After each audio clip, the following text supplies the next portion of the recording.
Sarah's not here either, so. Yeah.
All right.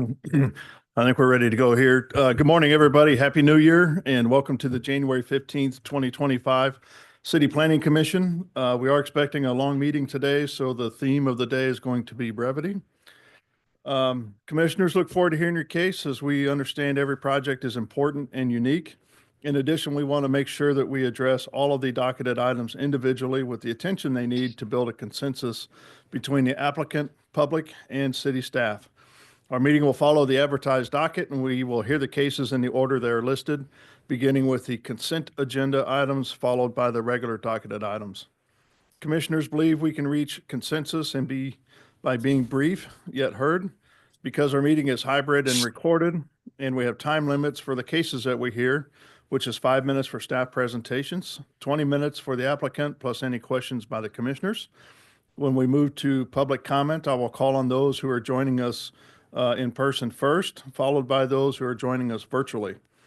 We do have a timer to keep our meeting on track and expect public comments to be no longer than 2 minutes when speaking as an individual, or up to 5 minutes when representing a community association or a larger group.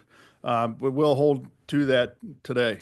In all instances, please be brief yet and limit the repetitive comments. If you are joining us virtually, please be ready to go with your camera on and your screen name correctly displayed. As we get started, I ask staff to provide us additional ground rules and instructions as we conduct this meeting. So, Sarah, it's all to Thank you. I'll describe the testimony procedure for our hybrid meeting today. First, for everyone joining us online, please know that there are 2 categories of people participating in the meeting: attendees and panelists. Right now, the only panelists are the commission members and city staff.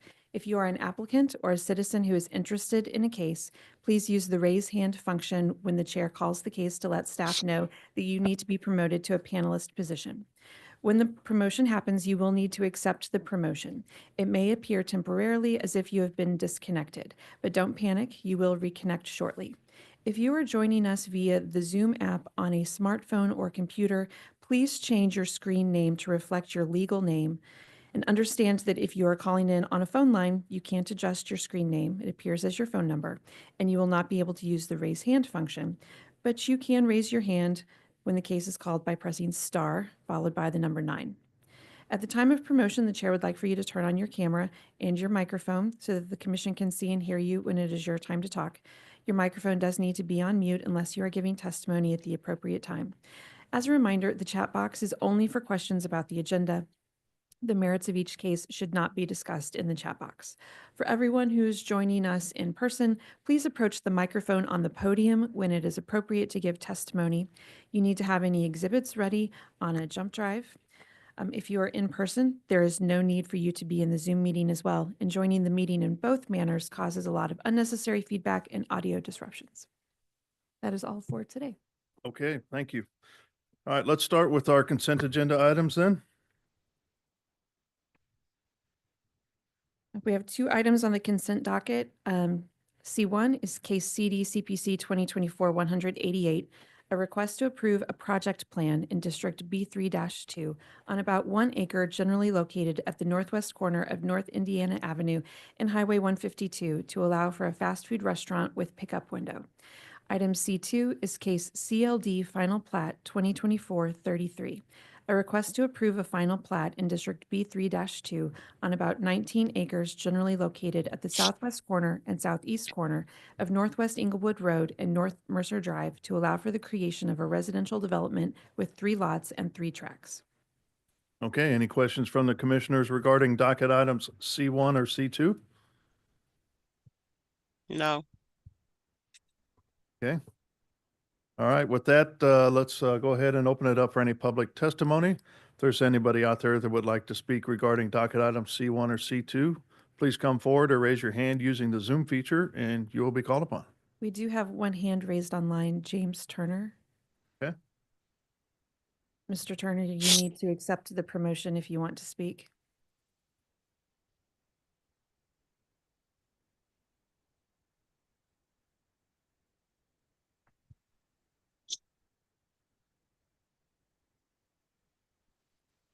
Mr. Turner, you can turn on your camera and microphone.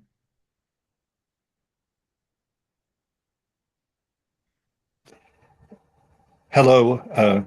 I'm attending this meeting to speak on behalf of Herbivore. It sounds like that's not We're yet not on that what's on item. the table. No, we're not on that case yet. Okay, I'll wait. Thank you. Thank you. All right, anybody else? We have no other hands raised online. Okay, with that, we'll close public testimony and I'll take a motion, please. Chair Crowell, I move to approve docket items C1 and C2. Second. We got a motion and a second for approval of docket items C1 and C2. Margaret, can you take roll call on that motion, please? Arkin, Aye. Beasley, Aye. Crowell, Aye. Enders, Aye. Hassick, Aye. Lynch, Aye. Elliott. Aye. Okay, with that, let's move on to the regular docketed items, beginning with those that are looking to be continued to a future date. Our continuances start with item number 9, Case CD CPC 2024-177, a request to approve a rezoning from District UR to District UR, acting as a major amendment in District UR for a residential development on about 1.83 acres, generally located on 3 different properties, located on Cherry Street between East 4th and East 5th Street, at the northeast corner of Charlotte Street and East 5th Street, and north of the East 4th and Campbell Street connection, south of East 3rd Street. Staff requests continuance without fee to February 5th, 2025. We would ask you to hold 12.1 and 12.2 until after we hear item number 10. Number 13 is case CD CPC 2024-183, a request to approve an MPD final plan for Phase 1 of the Swope Health Village campus on about 11.05 acres, generally located at 5908 Swope Parkway. Staff requests continuance without fee to February 19th. Item number 4 is case CD SUP 2024-48, a request to approve a special use permit for motor vehicle repair on the subject site on about 0.5 acres, generally located at 3840 Warwick Boulevard. Staff requests continuance without fee to February 19th. Item number 15 is case CD SUP 2024-46, a request to approve a special use permit in District M1-5 to allow for a demolition, debris landfill, and general manufacturing on about 9 acres, generally located at 421 North Atlantic Street. Staff requests continuance without fee to February 5th. Item number 16 is case CD CPC 2024-178, a request to approve a rezoning from AGR and B3-3 to B3-3 in order for the zoning designation to reflect existing conditions on about 1.9 acres, generally located at 9200 Northwest 119th Terrace. Staff recommends continuance without fee to February 19th. Item number 17, CD SUP 2024-33, a request to approve a special use permit for a drive-through facility within the Independence Avenue Overlay District on about 0.4 acres, generally located at 543 Van Brunt Boulevard. Staff requests continuance without fee to February 5th instead of February 19th. Item number 18 is case CD CPC 2024-191, a request to approve a major amendment to a previously approved UR plan to add communication service establishment and additional uses on about 4.705 acres, generally located on East Truman Road between McGee Street and Oak Street. Staff requests continuance without fee to February 5th. In case number 19, CD CPC 2024-198, a request to approve a major amendment to a development plan in District R7.5 on about 60 acres, generally located on the north side of Northwest 108th Street, approximately 1,600 feet west of North Green Hills Road, to allow for the creation of 251 units with deviations to the required lot and building standards of the R7.5 zoning district. Staff recommends continuance without fee to February 5th. Okay, did I hear wrong on number 15? Is that still February 5th or is that 19? Number 15 is still February 5th. Okay, just make sure. Okay. Any questions from the commissioners regarding continuance of those docketed items?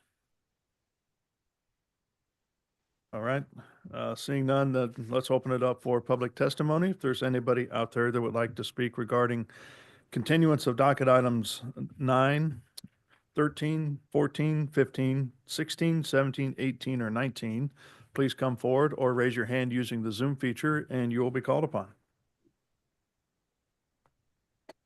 There is one hand raised online.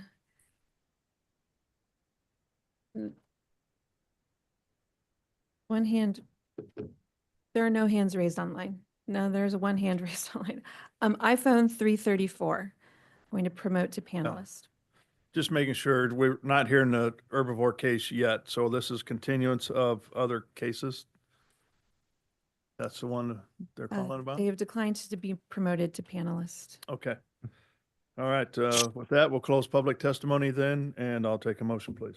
Chair Crowell, I move to continue docket items 9, 13, 14, 15, 16, 18, and 19 as stated in the docket, and to continue docket item 17 without fee to February 5th. Second. So I've got a motion and a second for approval of continuance of the docket items listed in the motion. Margaret, can you take roll call on the motion, please? Arkin, Aye. Beasley, One question, 17 is to February 5th and not the 19th? Correct. 17. Okay, aye. Crowell, Aye. Enders, Aye. Hasek, Aye. Lynch, Aye. Kalia. Aye. All right, looks like the motion passes then. All right, with that, we're going to go to our regular scheduled agenda items. And I'd like to go to a closed session first before we get started with docket item 1. So if somebody can make that motion, please. Sure. Chair Crowell, pursuant to section 610, .021, subsection 1 of the revised statutes of Missouri, I'd like to move to closed session for us to discuss legal matters, litigation, or privileged communications with attorneys. Second. I've got a motion and a second for continuance to go to a closed session. You're going to have to do this by roll call, please. Arkin, Aye. Beasley, Aye. Crowell, Aye. Enders, Aye. Hasek, Aye. Lynch, Aye. Kalia. Okay, I guess we're going to go to closed session. See, I think, yeah, we'll be in closed session. Thank you.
Yeah, you ready? Okay, need a motion to bring us back into session, please. Chair Craw, I move that we close the closed session. Second. Is that okay? I think it's very succinct and to the point, yes. So I got a motion and a second to bring us back into regular meeting. Margaret, can you take roll call on that, please? Arkin, Aye. Beasley, Aye. Prowl, Aye. Enders. Aye. Hasek. Aye. Lynch. Aye. Padilla. Aye. Okay, let's go ahead and begin with docket item number 1, please. Item number 1 is case CD CPC 2024-88, a request to approve a rezoning from R80 to MPD with associated development plan for an urban agriculture and composting facility campus on about 13 acres generally located at 5500 Bennington Avenue. Good morning. Morning. On Ananiski, Development Management Division. Kind of hard hearing you. Sorry. Sorry, I know. Pull that thing all the way Gosh. close. Sensory issues with the microphone.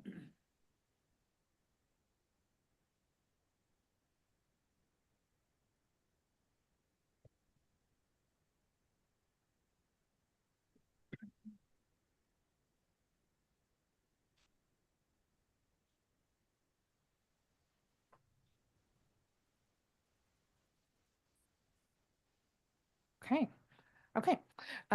As mentioned, we're discussing CD CPC 2024-88. The property in question is 5500 Bennington Avenue, and the existing zoning is R80.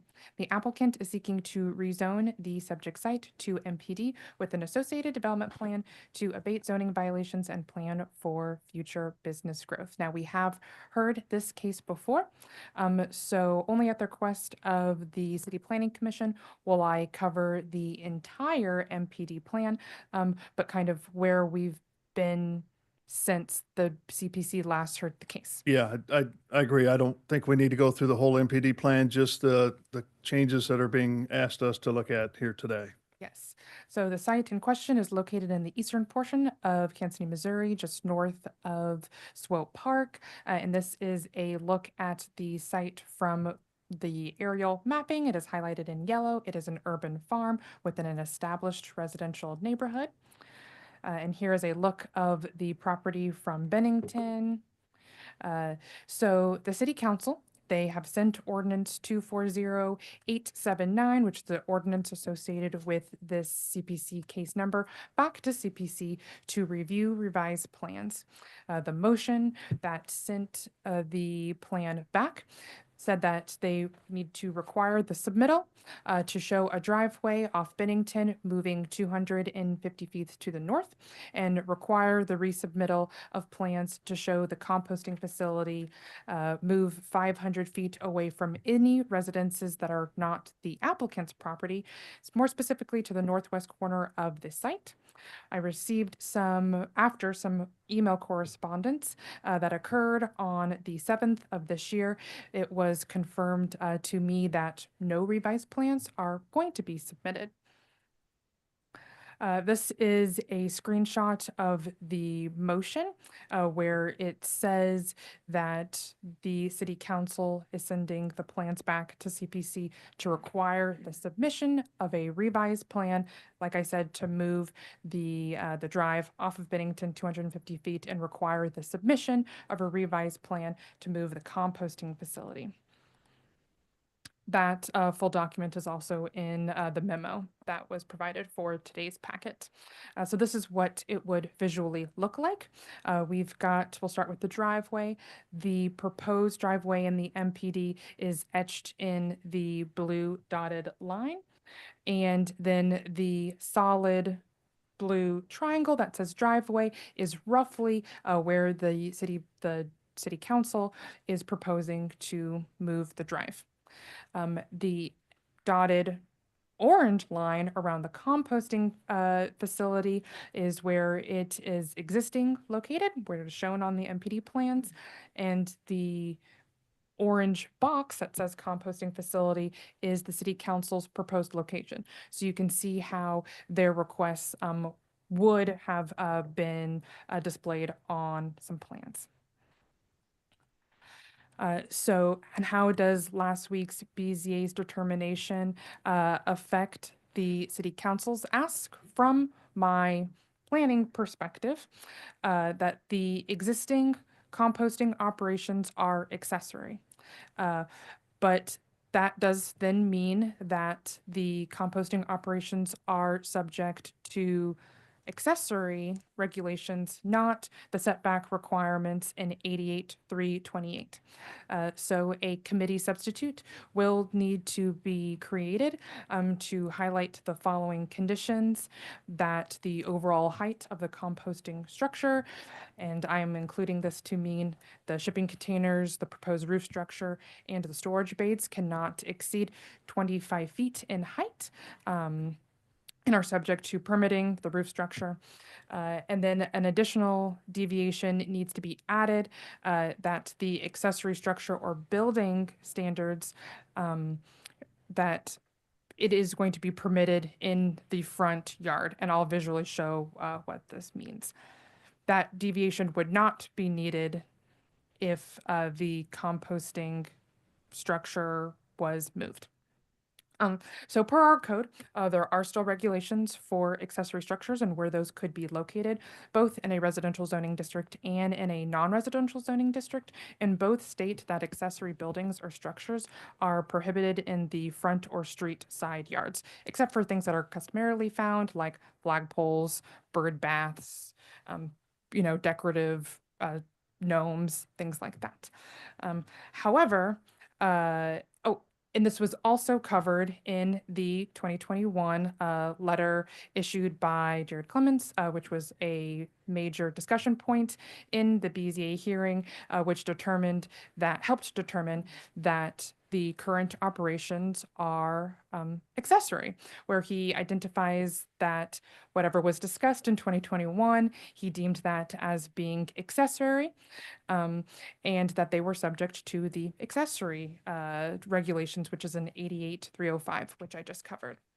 However, what was constructed was not in compliance with 88-305 because the composting structure is in front of the primary structure. BZA determined that the primary use, is agriculture. The composting is accessory. What is the primary structure for the primary use? One could say the barn or the detached dwelling unit. In both cases, the composting structure is in front of those two items. The barn is in red. The residential structure is outlined in pink, and that pink line designates whatever is in front of it. Per our code, a structure, I'm paraphrasing, but it is basically anything that is attached to the ground and has walls or some sort of formidable, structure to it. And the front yard is anything in front of the structure, the front plane of the wall, which puts the composting structure in the front yard, thus the need for that deviation for it to exist in front of the primary structure, which some of the other accessory structures on the lot already have. But they were specifically tied to those structures, so the composting structure now needs the same deviation or variance.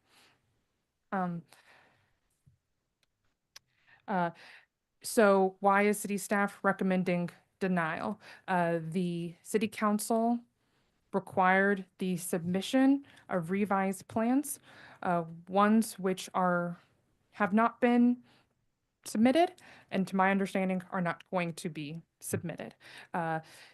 With any case, the lack of required documents does automatically result in a denial because city staff does not have the information it needs to make a professional determination about it.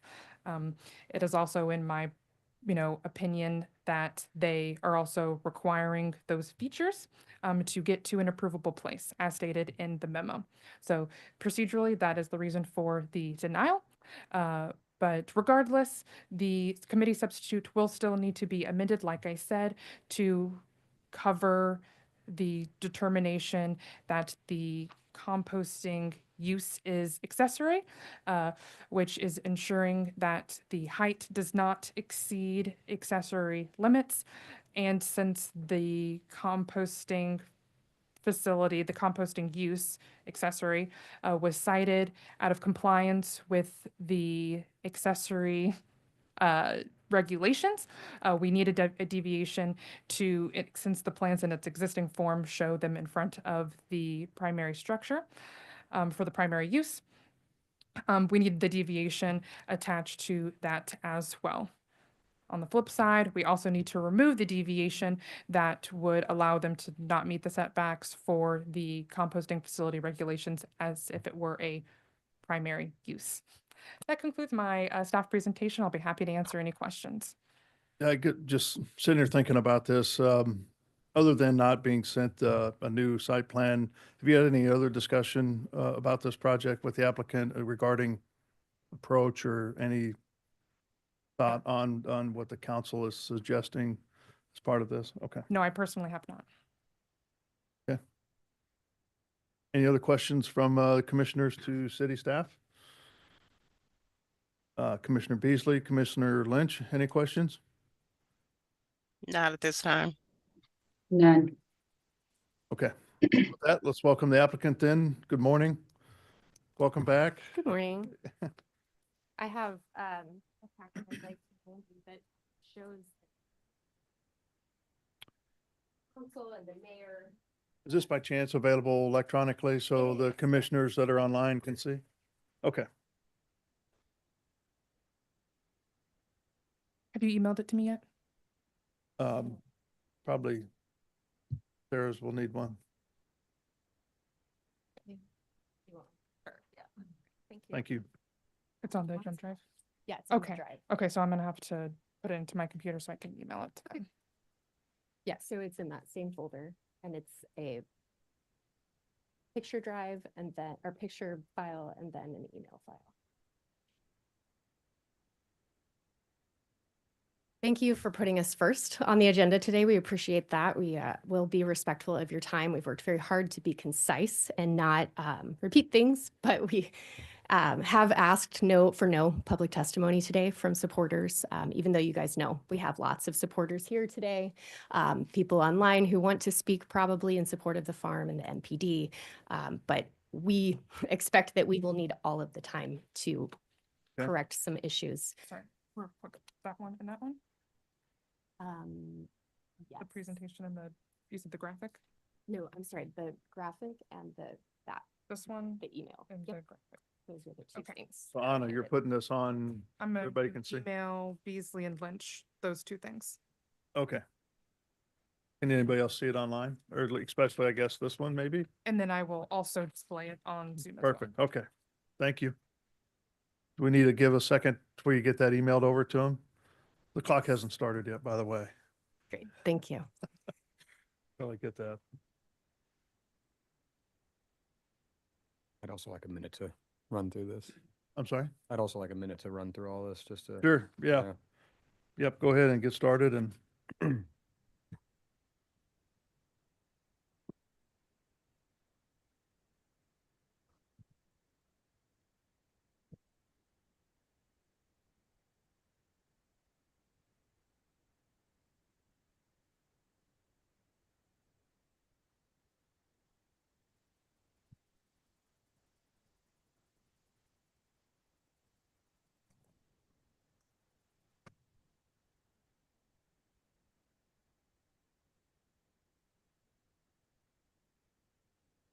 Kobe, so you know, I did receive the email. okay, good. You want a second to look at it? Yes, please. Okay.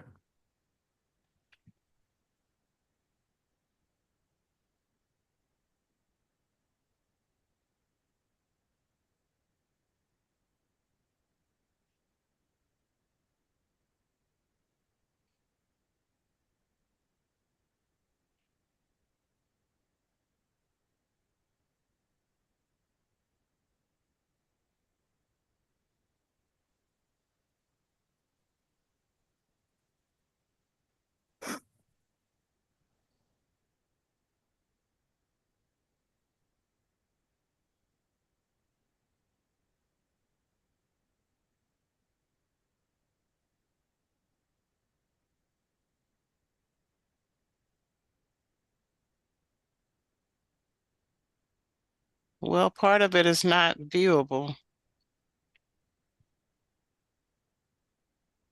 Let me see.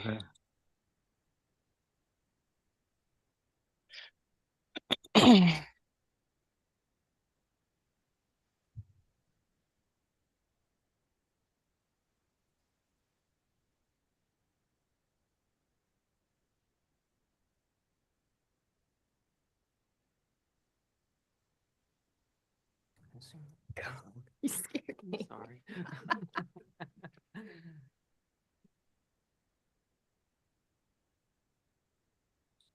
Are you able to look at the document, Commissioner Lynch? Yes. Okay. Commissioner Beasley? Yes. I'm able to not see it? able to get it up. It's wanting me to sign into Outlook. Uh-oh. So I'll just listen to what people say is in it. Yeah, if you could put it online there so she can see that, I think it's more the site plan is what you're trying to show. I've got the picture that shows that information. I think that's the most important piece. Yeah, Okay. what it's intended to show is the communication that we've had with the city council and the mayor, and, you know, the extensive detail that we've given them about why it was not possible to submit a revised plan, Okay. including that map. Yeah. All right, you've got the clock going. All right, Are we let's go. ready? Okay. I know that you were all very happy to move us off your plate when you approved our MPD back in September after several hours of discussion and public testimony. So again, we're not asking people to testify today. This is going to be it from us. It should have been an easy yes in October at City Council. That's because the staff and the CPC had recommended approval. We could have already built the driveway to move traffic off of 55th Terrace by now if it had been approved back in October. But questions of the legality around the composting have been a roadblock to progress on the MPD at council, with certain key council members keeping us in a confusing circular process, which is on display here today. This resulted us being back here to talk about the things that they knew, they were aware, we had already explained to you are not feasible and are not possible on the property. So, oh, I don't have my presentation pulled up. So like us, you may be wondering why we are here today. And first, I want to clarify a legal issue, and then I will turn it over to Jeremy of BNIM to discuss the evaluation that we did take to consider these issues. As Anna mentioned, since we last met, the BZA has made a legal determination that composting was never a violation. And this determination was made after a lot of the decisions that council made to send us back here for re-review and with the request to move the composting to a different area.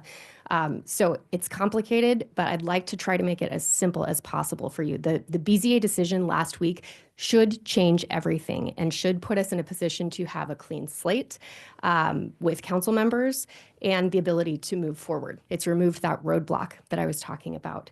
So we are here today asking you to follow BZA's lead and help us get out of that circular process by recommending approval of the plan that you already approved back in September, based on the further discussion, which is the only legal requirement that we have here today.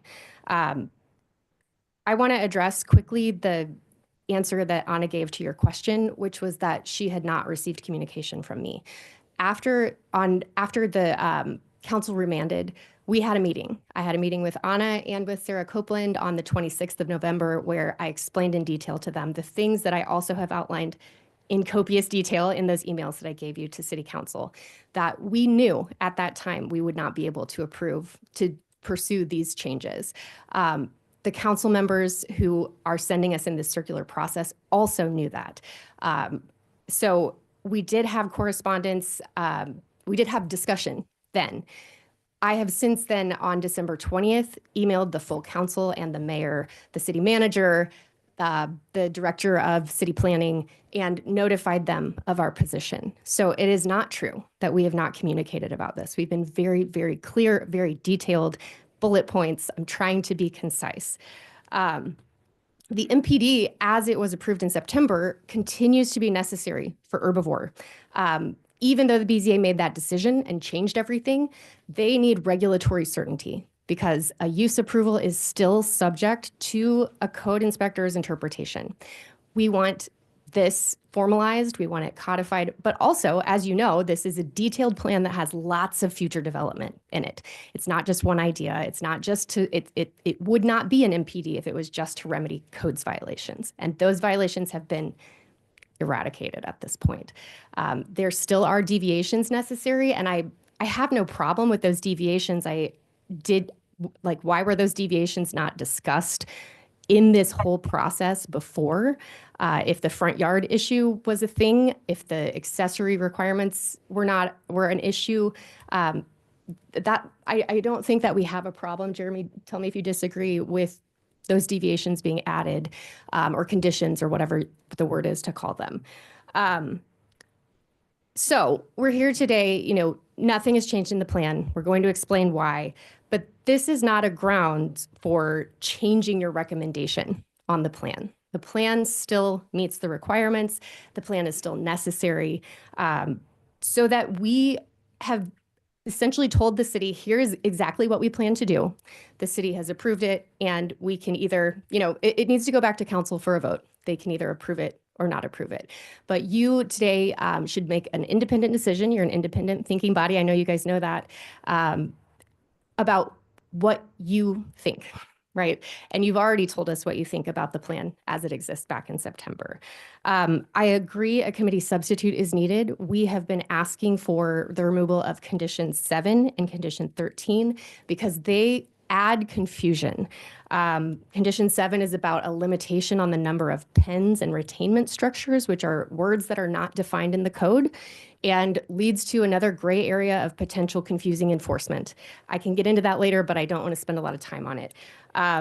Condition number 13 was added without our consent, without our agreement on the language, and it is about limiting access to the property to the eastern parking lot. That makes no sense.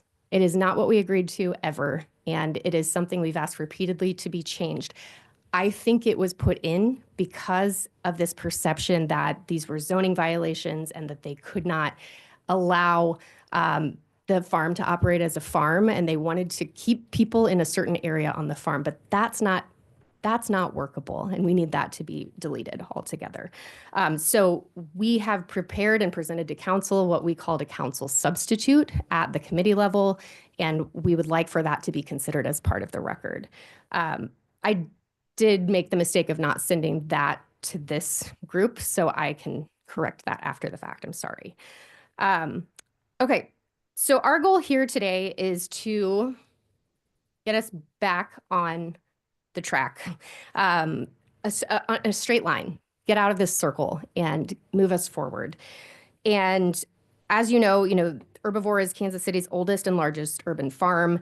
It's the only, Compost Collective KC is the only residential composting pickup service. And we now have BZA's, approval agreement that we were operating legally the entire time, that there was never a violation.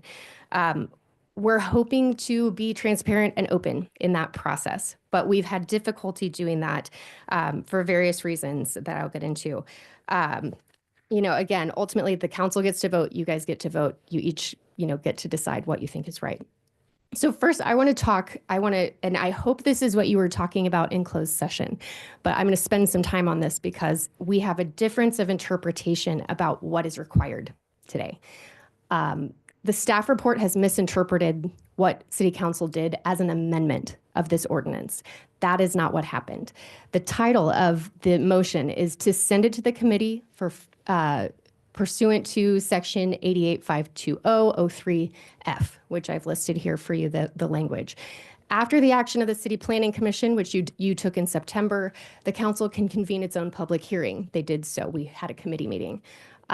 Following the close of that public hearing, they have options. They can, as you know, they can approve with modifications, or deny. But they also have a fourth option that is listed in the code, and that is to send it back to City Plan Commission for further review and stating its reasons for doing so. So the highlighted portion that Anna showed you are the reasons they sent it back, not the requirement. The requirement is that we come here today and we talk to you about those two issues. This was not an amendment. Those were not required modifications, although they may indicate how some council members may vote. As we'll show, they're just not possible on the property, and we've explained that in detail.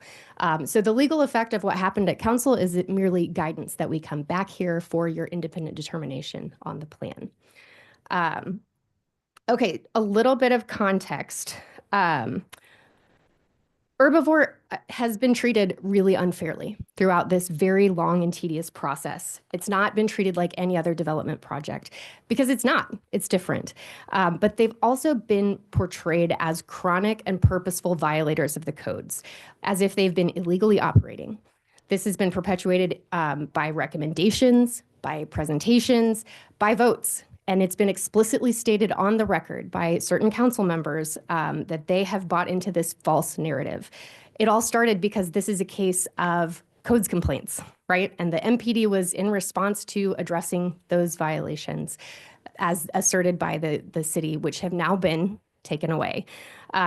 They've caused confusion and delay. They've caused us to be in this circular process. Unlike those opposing neighbors, you guys understand that an agricultural property can do different things than a residentially zoned property. So the BZA decision last week confirms what we've been saying all along, which is that the composting was never in violation. And because some of the important decisions along the way by council were made on the understanding that the violations were valid, we're asking you to set aside their requests and view them for what they were, as they've stated their positions on the record. I want to make clear that the decisions at council that are coming to you were not unanimous. There were only 2 votes at the Neighborhood Planning and Development Committee to support the recommendation of do not pass, which has sent us into this spin. Those same council members have kept Herbivore in this process by explicitly stating their perception that Herbivore was in violation, both in disapproving the MPD and illegally taking steps toward vacating the right-of-way, which, as you guys know, also came through this body. Councilman Bunch moved to approve the MPD. And voted in that direction. Willett was not present in the room at the time, so there were only 2 council members who voted to disapprove. Specifically, Councilwoman Patterson-Hasley had prepared a written statement before coming into NPD that said her sole justification. She said, "I will not be supporting this MPD because it was developed in violation of a city code as outlined by our staff." And also Councilwoman Park Shaw echoed that sentiment in casting her vote against the plan. But since BZA last week determined the staff's interpretation of the use approval was completely wrong, the basis for sending us in this spin is very questionable. Herbivore has invited those councilwomen repeatedly to provide input on the plan prior to submitting it and to answer questions, about Herbivore's position on the violations, but we did not get meetings with them for over a year. I was told that Patterson-Hasley would get all of the information that she needed in committee. And then in committee, rather than asking questions to learn more information, she came prepared with a written statement showing that she had predetermined her vote based on her perception that it was a violation. Can we just for our sake here, and I understand there's a process in what you're going through, and can we stick to the merits of the case, please, instead of pointing fault and disappointment with folks and that? But I'm providing that as context though for why we're here. It should have been an easy yes in October, and instead we were delayed multiple times to work things out, to negotiate. Herbivore, I did this myself. It was my time. Spent a lot of time with council members negotiating in good faith, providing additional information to the 3rd District council members, including the information that I've outlined in those emails, which is that we could not move the compost to the northwest corner specifically. We said, no, it doesn't fit, et cetera. And that we were trying very hard to reach a compromise on the road location, which we discussed extensively with you guys back in August and September. So you understand the complications there.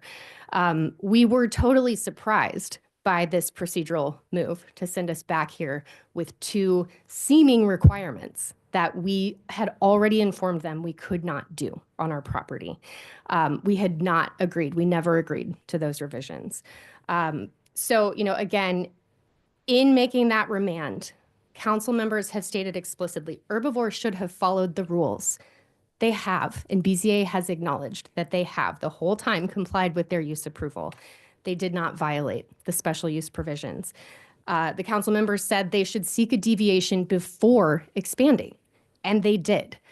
Herbivore was composting was approved before the expansion, including acknowledgement of the deviation from the special use setbacks. Council members said they cannot approve the MPD as a permit because of the violation. And again, BZA determined composting was never a violation in the first place. The decision shows Herbivore told the city what it planned to do. The city approved it, and then Herbivore did exactly what was approved. It should have been removal of that roadblock so that the dominoes could fall, right? So that we could move forward.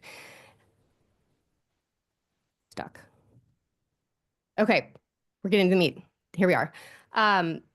Since November, even though we have advocated against these changes, we have collected additional information, and that's what Jeremy is prepared to talk to you about.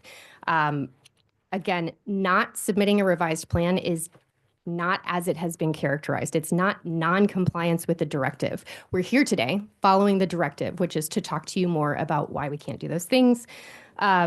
We're asking that you overlook the staff's change of recommendation and look back to their recommendation for approval on the plan as it exists. You've already vetted and approved, and it's still necessary. And, again, there's future development that needs clarity here for R80 plus retail sales. It also remains necessary because there has been, and I know this is context, but there has been persistent harassment from the neighbors about operations on the farm. So having the MPD approved will help them to be able to continue farming, to continue living in peace with their neighbors. And as you know, they have offered and they are planning to build a road to move the traffic in response specifically to those neighbors' complaints. So I'm going to turn it over to Jeremy. Thank you so much. Great. Oh, I've got one here. Good morning, everybody. Jeremy Knoll, BNIM Architects. I have been working on this for also about a year and thinking hard about how to get us to a middle ground and how to get us to a yes at all levels. So the compost facility location request, this was something that we did explore in some detail, looking at multiple locations on the site based on the requested setbacks and other thoughts about where it could be on the site.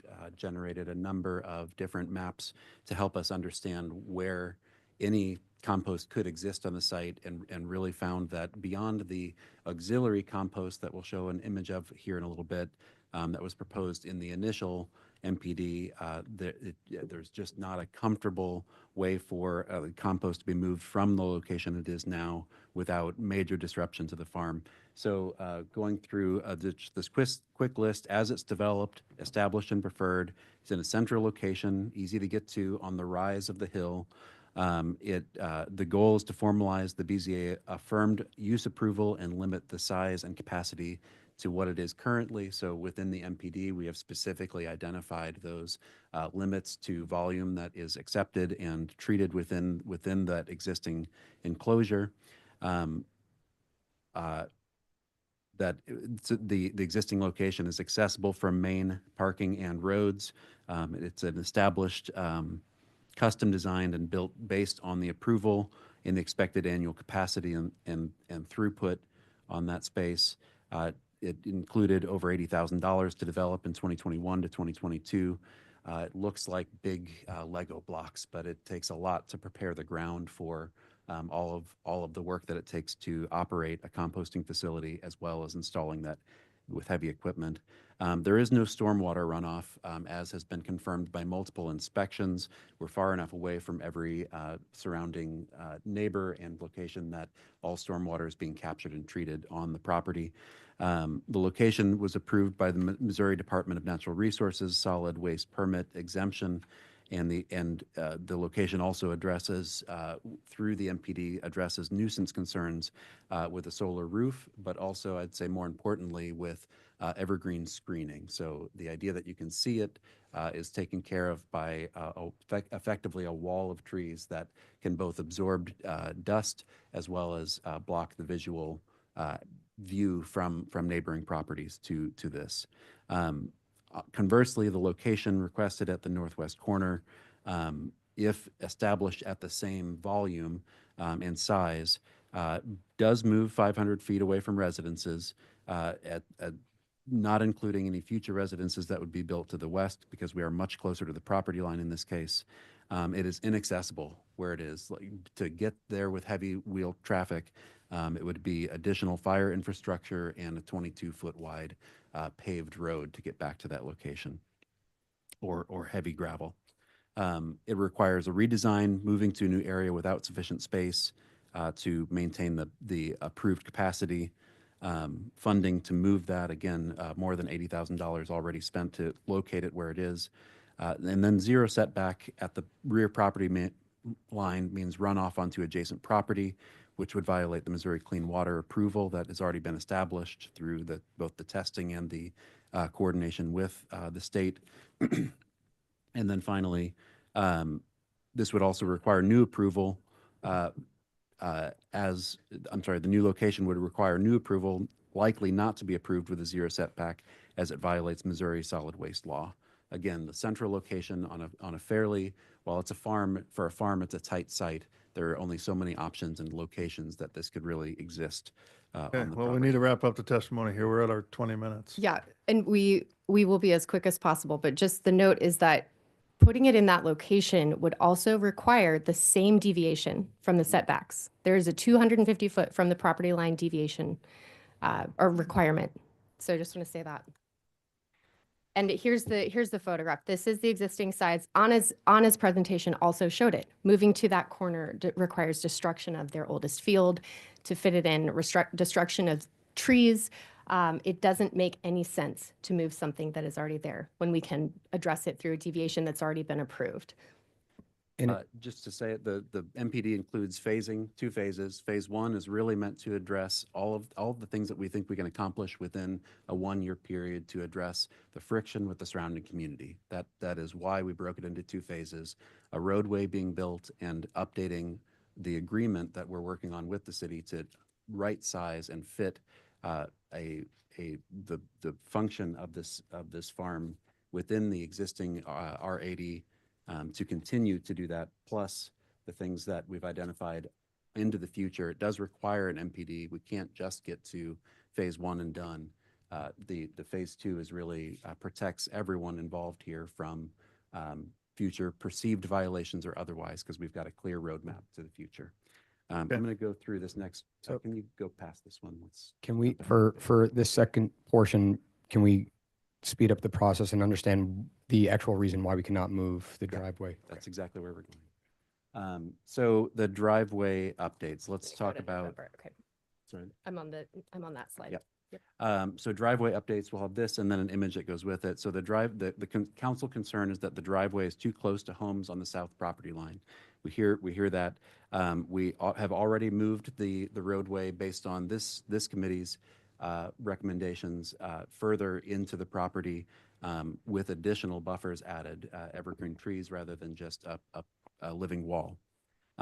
The recommendation that it should be moved 250 feet north, I think, may be better shown by the next image.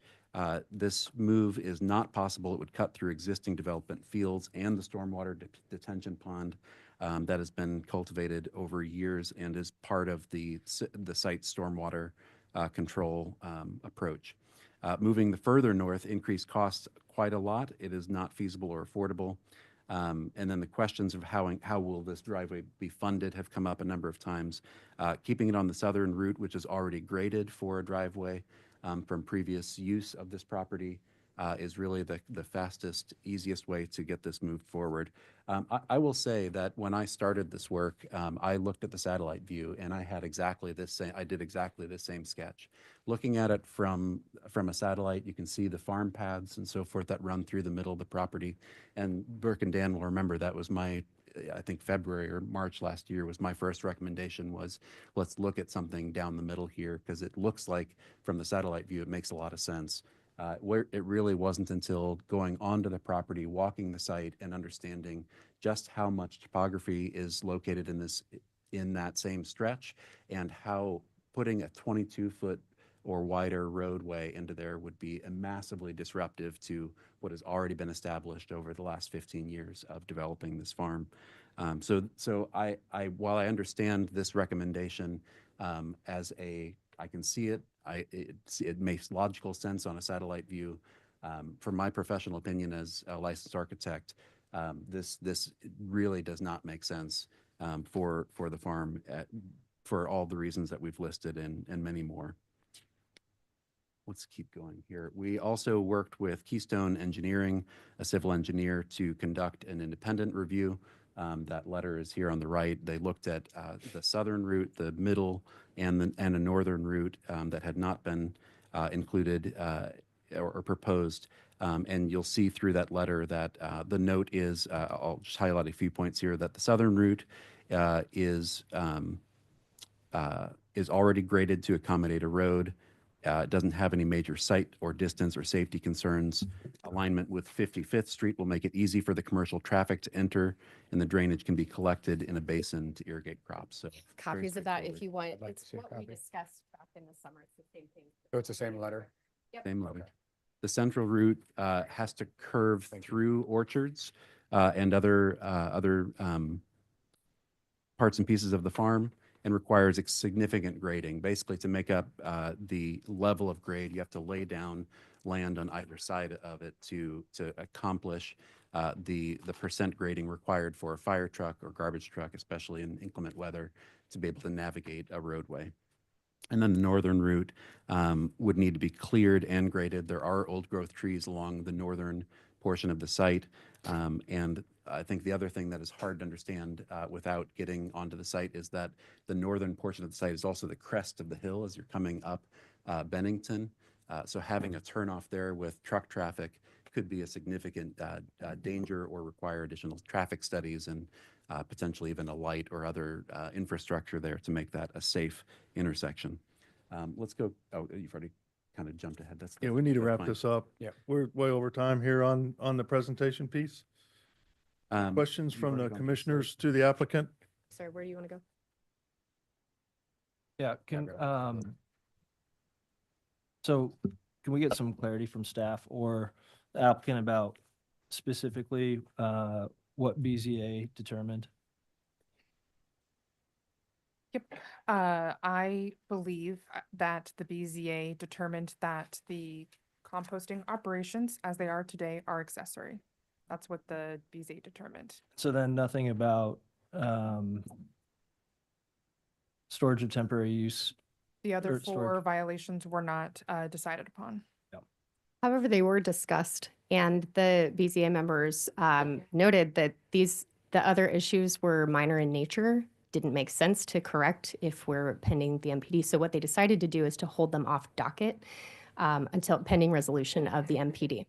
Okay. So they can be addressed through R80 zoning after this process completes.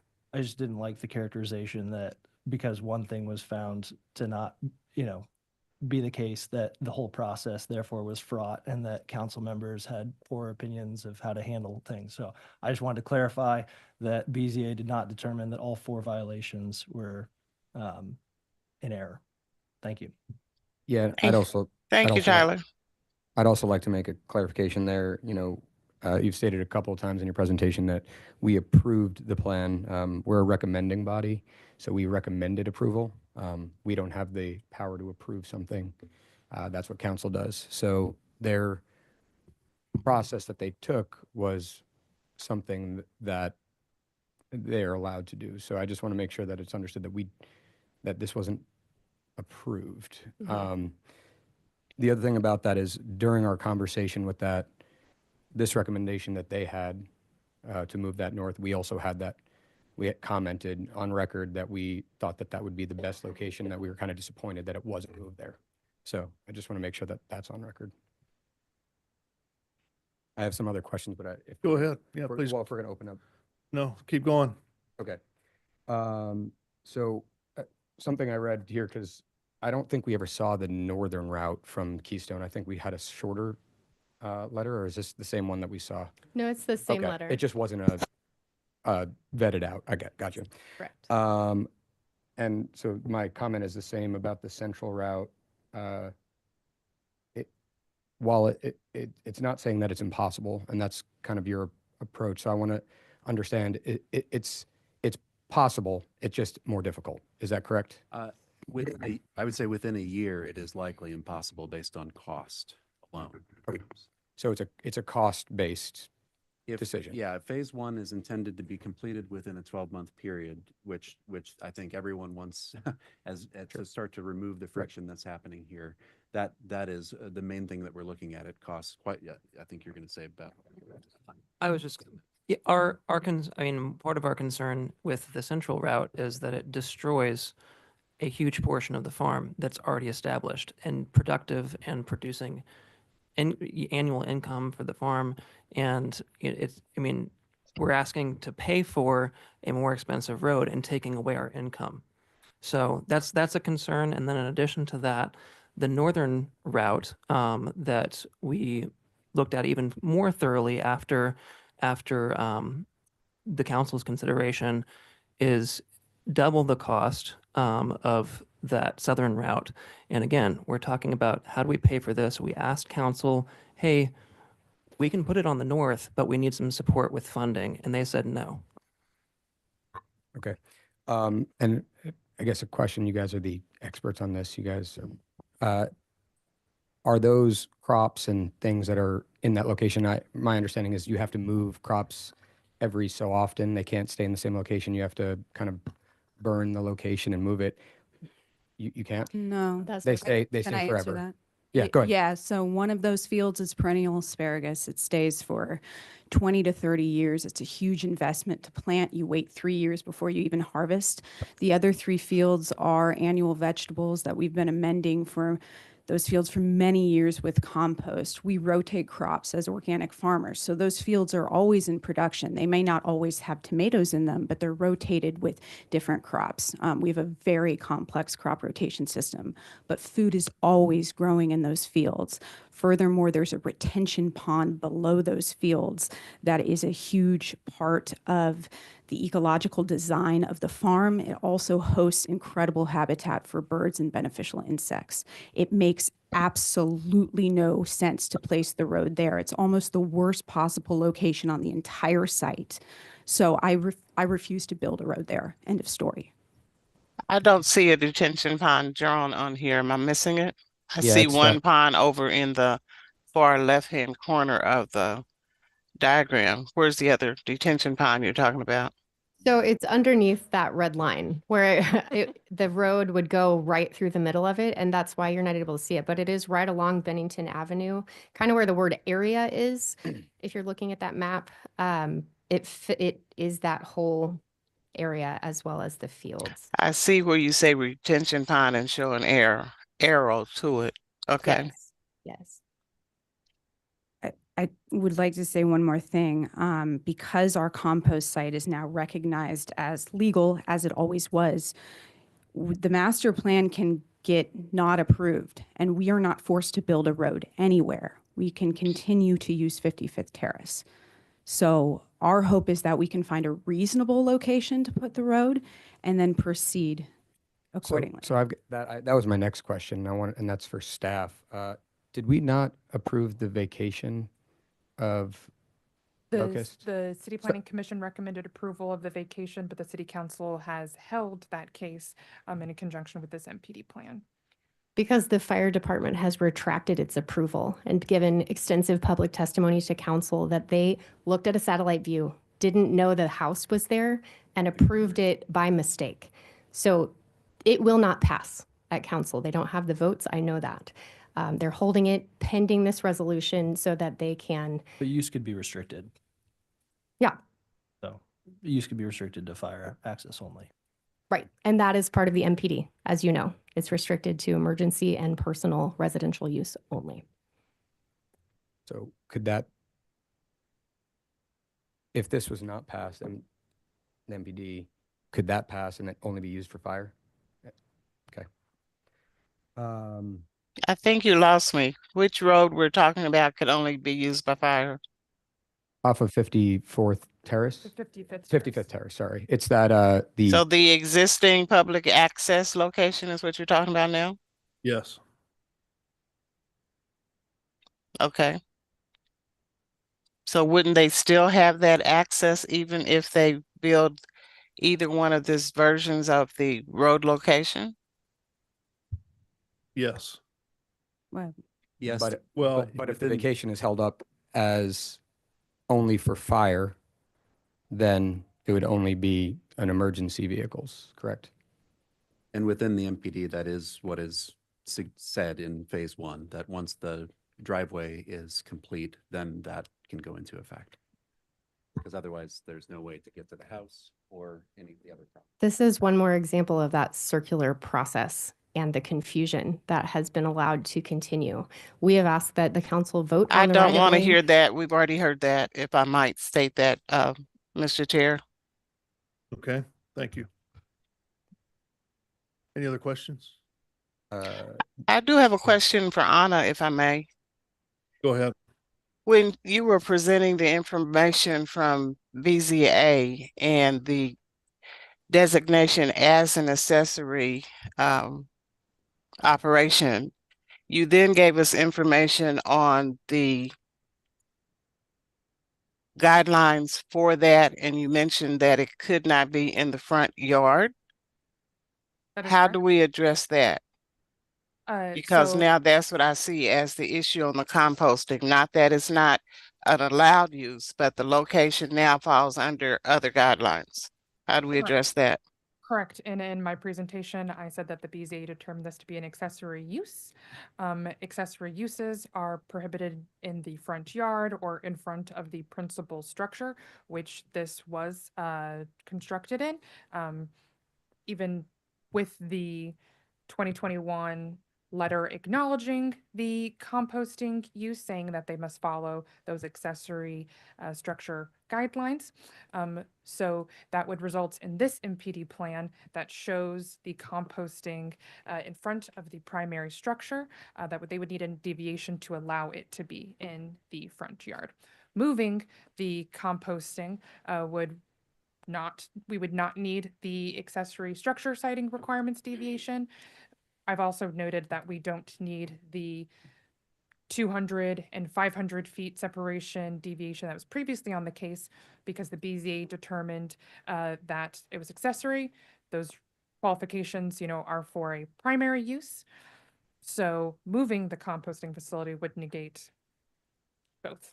So because the current barn is the primary use facility, if that becomes down the road, not the primary facility, like if they're in their phase two where they're planning some more buildings and structures closer to Bennington, those would maybe become the primary facility and therefore the accessory of the compost would be fine.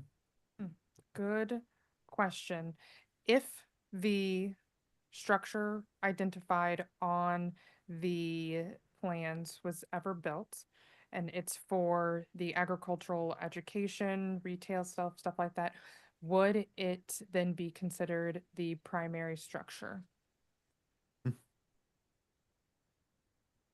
Well, I have another caveat to add to that. And that's the argument that one of the presenters made about their growing fields. So if they were to build additional structures, from what I'm looking at, that still affects their growing fields. That is accounted for in the phase two. All of the growing fields and the location of the commercial structure near Bennington are effectively working around the southeast corner of the orchard, but does not disrupt the crop fields. So you're saying down here in the right-hand corner where it says retention pond, 4 crop fields, and perennial asparagus?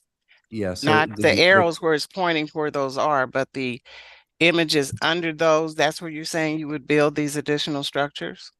so if you look at the phase 2 of the MPD, it's actually I don't have a between. phase 2 to look at. I'm only looking Okay. at this map. Well, then if you look at that map, it's Yeah. between, it's effectively between, it's actually a little south of the light red bar that runs across the visual and just above the green bar at the bottom, which represents the proposed road location. Part of the idea is that we already have a driveway inlet there, expanding that to include a small parking lot to serve a commercial structure right off of Bennington. There's logic to it. It doesn't disrupt the farm operations. So that is why we located that structure there.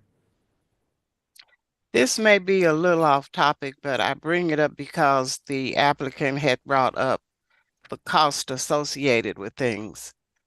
If their funding is an issue, when do they propose doing all of this? That's why phase 2 is on a 30-year cycle and phase 1 is Excuse on a me, you said 1-year cycle. 30? Yes, correct. Phase 2 is between 1 and 30 years.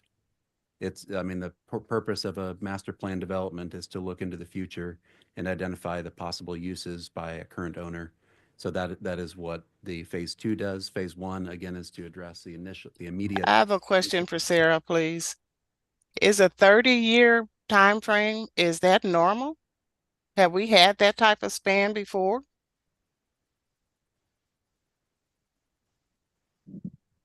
I can't speak to whether we've ever had that. Typically, a lot of the MPDs we see might have, 5 to 10 year phasing plans. I would note that we, have seen in the last 6 months several extensions to previously approved phasing plans. So it's certainly not that unusual that you would consider a longer term for an MPD that, there's nothing that prohibits someone from saying, I'm looking at a longer time horizon for long-term plans for a piece of property. And I'm sorry, that's Sarah Copeland that spoke, That's Sarah right? Copeland, yes. My question was for Sarah, the attorney Sarah Baxter. Baxter. Okay. Thank you. Commissioner Beasley, and so I was honestly deferring to city planning staff. They would have more, information in terms of how frequently a plan with that length, with that length of a phasing plan has been approved in the past. It's not really a legal question. I think it's a question of what's the practice, right? Okay, thank you both. I have one more clarification to add, which is that in our initial MPD, we actually did include more phases, but we were asked to simplify it by every group that we met with. Like, this is too many phases. How do we make sense of this? So we tried to put phase 2 to be a catch-all for in the future within that. It could be within 5 years. It could be within 10 years. 30 years was a natural sort of long life extension. Got a question for staff. So we had mentioned this 250-foot setback and kind of the location of where it puts that road. I believe a lot of the concern through this process was proximity to the neighbors below. We had mentioned in the past that kind of in an effort to be a good neighbor is the move for the road. If there was a move to the road, is there a way for that road to move without it having that 250-foot requirement so that it doesn't impede their crops, still goes north, maintains that farm road, and obviously there's going to be some width there, but still meets is that possible? And I'm not saying like I agree with this perspective, but let's use, the statements from the applicant that the city council was not saying that the 250 feet was a requirement, Okay. but that they were supposed to show efforts of doing that. I think underneath that thought process, you could say, well, what if they submitted plans that showed the road 150 feet off the southern property line? So it would disrupt crops less, it would disrupt the detention pond less, but it still gets to their desires. Is that possible? Yes, but we don't have anything to know. I if just wanted that's- to yeah. ask the question. Mr. Arkin or Chair, if I may. Yep. Thank you. I just wanted to comment on that. Sure. We did after October 3rd's delay of 6 weeks, our lawyer, Ms. Ellis Johnson, met with council consecutively week after week, trying to come up with compromises. Sure. And we talked about a north route, we talked about a central route, and so, you know, the fact that that compromise was never reached is unfortunate, but I'm not sure that is necessarily on us as the applicants. We tried to make many proposals. One was a one-way central route that led through the orchards and to the central part of the farm, and then exited on Fremont Avenue and 55th Terrace, just kind of a one-way loop instead of having two-way traffic down that would be so destructive to the farm. We also had proposed, again, that north route that is twice the cost, and asked about funding and things like that. So it was not a lack of diligence on our part. Sure. So I have a question about that. So if you have the funding, you will build the route.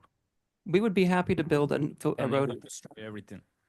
No. No. It would be a more, I mean, the one that I'm talking about would be more organically driven, kind of in that farm. In the northern part, what we presented, it's shown in those emails. I'm still thinking central, but I'm thinking central that would not be straight across and cut through in a more effective way, rather than holding that 250-foot line, which would essentially cut right through your detention pond and all of those crops. Right. So we had proposed several options that did not destroy the farm. And yes, if we had funding for those options that are in fact much more expensive, then we would be happy to consider them, but we don't have funding for them.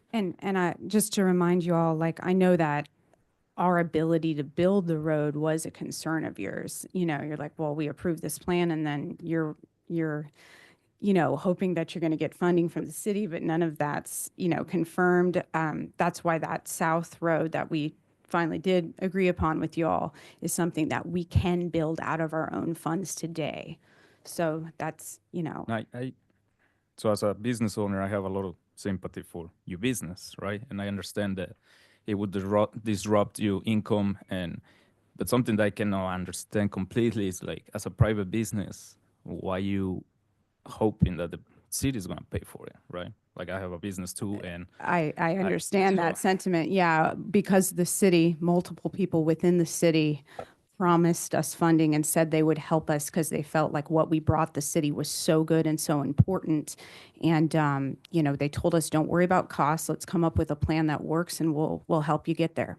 That's why. I would add Are to those people still in office? They sure are. I would add to that, we had argued since day one that the composting was a legitimate use that we had approval for. We were pushed into this process in many ways. So we were asking the city, because we are being pushed into this process, can we get some funding to help out with the long term here? Obviously, we have no reasonable expectation that the city would provide that funding, but we did have commitments from various people. I mean, commitments is a loose term. People said that. So could I ask a quick question? We Yes. know that your support is quite strong. Have you looked to them to help you with funding and fundraising, and not just the city to help you? Absolutely, we have. In fact, they Okay, funded so this therefore, I master don't want to plan just hear proposal. that the city is not coming through on funding. I don't want that to be the core reason of why you cannot afford to do what's being asked. I would There like to- are other options. So to add to that, and I appreciate that thought, we have already raised $70,000 to pay for the master plan development plans in conjunction with BNIM. All the professional services that we have already asked for have been crowdsourced funding, and I think it is getting to the point where it's not reasonable to continue to ask the public and supporters for funding. And I But would there like, are different grants through different federal programs that deal with agricultural. and we So are again, don't try to limit to us your possibilities of funding because there are other ways to get it done. I don't know if we could get that done within the year time limit if we are But relying you on got a grants. 30-year plan that you're also presenting to us. So don't come back to just this year. No, we're not. Respectfully, you were not part of the conversations about the original I'm master part plan. of it now, and I was Right. there in the And I'm- beginning. So I do have a voice to say the things Yeah, I'm saying now. of course. And what I'm not liking is you're only saying city funding, and that's an issue.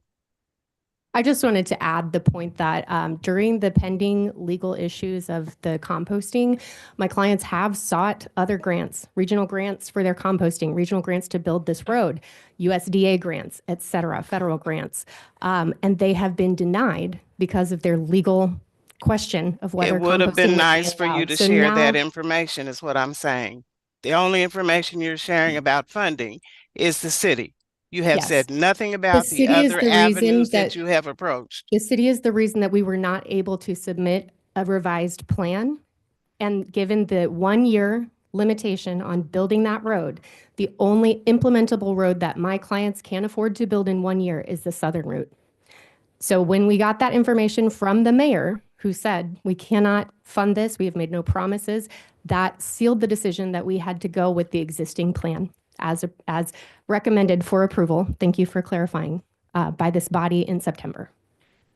Okay, so from here, I just want to make sure that we're talking about the composting. I understand that the BZA has said it's okay to use. The question that came back to us is, can it be moved to a different location in order to be a better neighbor to those around, just to make sure there's plenty of space for odors or traffic or anything like that? That's the question. The other one is the actual relocation of the roadway. So we're talking about those two items, and that's really it. I think it seems like we've touched on everything at this point in time. I want to get through. We've been on this case now for over an hour and a half. I want to kind of move on, and it's nothing against you guys or anything like that. I appreciate the effort that you all have done with this case. I know you spent a tremendous amount of time. I think based on our recommendation before, I think this body does recommend, the project itself. However, and I'm just speaking for me, from what I observed. And it's just a relook at a couple of items that are sticking points with a couple of council members. And that's what our charge is today. So with that, we're going to open it up for public testimony. And again, brevity is the theme of the day, if we can do that. I think before you guys talked about, support of, obviously you have a lot of support for your facility, your farm, your business, everything, because we've heard a lot of testimony on that. I think if I counted it up, we've had over 8 hours of public testimony already on this case. And so I personally don't want to do another 8 hours. Or 30 minutes is even a lot. So I know if I could just see a show of hands of those in support. And again, the support of this is all based on these two items. I think you're in support of the whole project as a whole. So there's a lot of folks there. I see that, obviously. Is there anybody here that really has a big issue or, not support that would like to talk? Okay. But I know we've got some folks online. You have and, two hands raised online. Okay. So we're going to hear some from folks online. If there's anybody that really has something they really want to share with us, please do. But again, I want to limit it to the two items, the roadway and the compost. And that's it. I think we already know about the project itself and support of that as a whole. So if those two items are really going to affect you as being approved, that's what we want to hear. So I think there's two people that would like to speak. 3 people. Two here as well. Oh, 2 here, yeah. So, yeah, and again, state your name and address for the record. So we have that, and then we're keeping track on 2 minutes. We're going to be, hold you tight to that. Maka Greenleaf Maple, 18827 Gateway Drive, Independence, Missouri. Really quick, the northern route, I'm curious how close that is to the property line. The maps that I've seen, those neighbors are in support of the farm. Would that be an issue? So More or less, the proposed route that's being looked at is 250 feet north of the south boundary, which would put it roughly in the middle of the whole property of the farm. correct, but the More or northern less. route was brought up. The central route destroys too much of the farm, Yeah. and I you've mean, heard that. The So north route, I mean, that's something, I don't know. okay, so I would. The So that was my charge for question. us today is to look at 250 feet from the Ah. south boundary up. That's what we're Okay. looking at. And then the other thing that was mentioned is that the proposed route on the south end has already been graded from prior use. I would ask there to be a consideration that that neighborhood may have existed when it was used in the past. I don't know the answer to that question. And on the moving the composting, just highlighting again that putting it there where there isn't approval for the environmental considerations, the runoff considerations, and so close to a property edge where we don't know what's going to go in on the other side of that property edge in the future is a big concern. Thank you. Thank you. Hi, I'm Nancy Chapman, 2024 East Cherokee Place, Olathe, Kansas. I just want to, because I've seen this happen in our city to the expense of the taxpayers to rework roads. The proposed entry on the south is directly in line with the street that's across. So traffic-wise, you've got better viewpoints. You know, as cars are coming up and down Bennington, they'll be able to access that road without creating a traffic issue.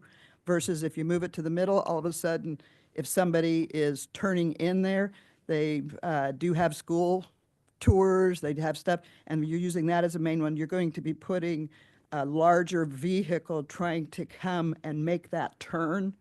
So they're going to have to probably swing a little to the east on Bennington if they're coming from the north to be able to turn into any kind of driveway. And they've told you, if you actually walk the property, that the north one has a visibility issue. The central one could have a visibility, but the most direct route that visibility-wise is the one that was the original curb cut. They didn't put the curb cut in. That curb cut was there for a drive coming in the proposed one. Thank you. Good morning. My name is Scott Warren, 4411 Harrison Street, Kansas City, Missouri. The overarching theme that I've heard today from the applicants is one of consistent and repeated due diligence. They have worked closely with a professional licensed architect and a well-known and respected architectural firm here in the city. They've worked with a civil engineering firm, and that professional input combined with their own deeply intimate knowledge of this property to explore other options, to consider these various possibilities. The proposal that they've ultimately presented is the consensus of that good faith design effort and good faith due diligence. And I'd like to strongly encourage this committee, as you are preparing to vote on your recommendation, that you consider the input of these professionals, respected professionals from the city, and I would suggest hundreds of hours that have gone into this to come up with the optimal plan that addresses as many of the concerns as possible, both from a neighborhood point of view, a safety point of view, the farm operations point of view, a cost point of view. This is the plan that balances all of those. Please consider that as you vote. Thank you. Anybody else locally wanted to speak? Okay, thank you. Okay, now let's move to the online folks. we have 4 hands raised online. We'll start with D, neighbors, and I would remind our online speakers that the time limit is 2 minutes.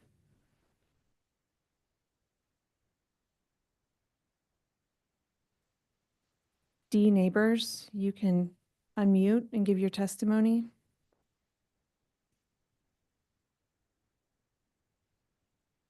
Hello, can you hear me? Yes. Yes. Okay, good morning to the City Planning Council. Thank you all once again for hearing our concerns as neighbors as to the development of the property that it is our neighborhood. I share boundary lines with the farm and am not opposed to the farm, but just all the added things that have come through. So I know we're talking about this composting today.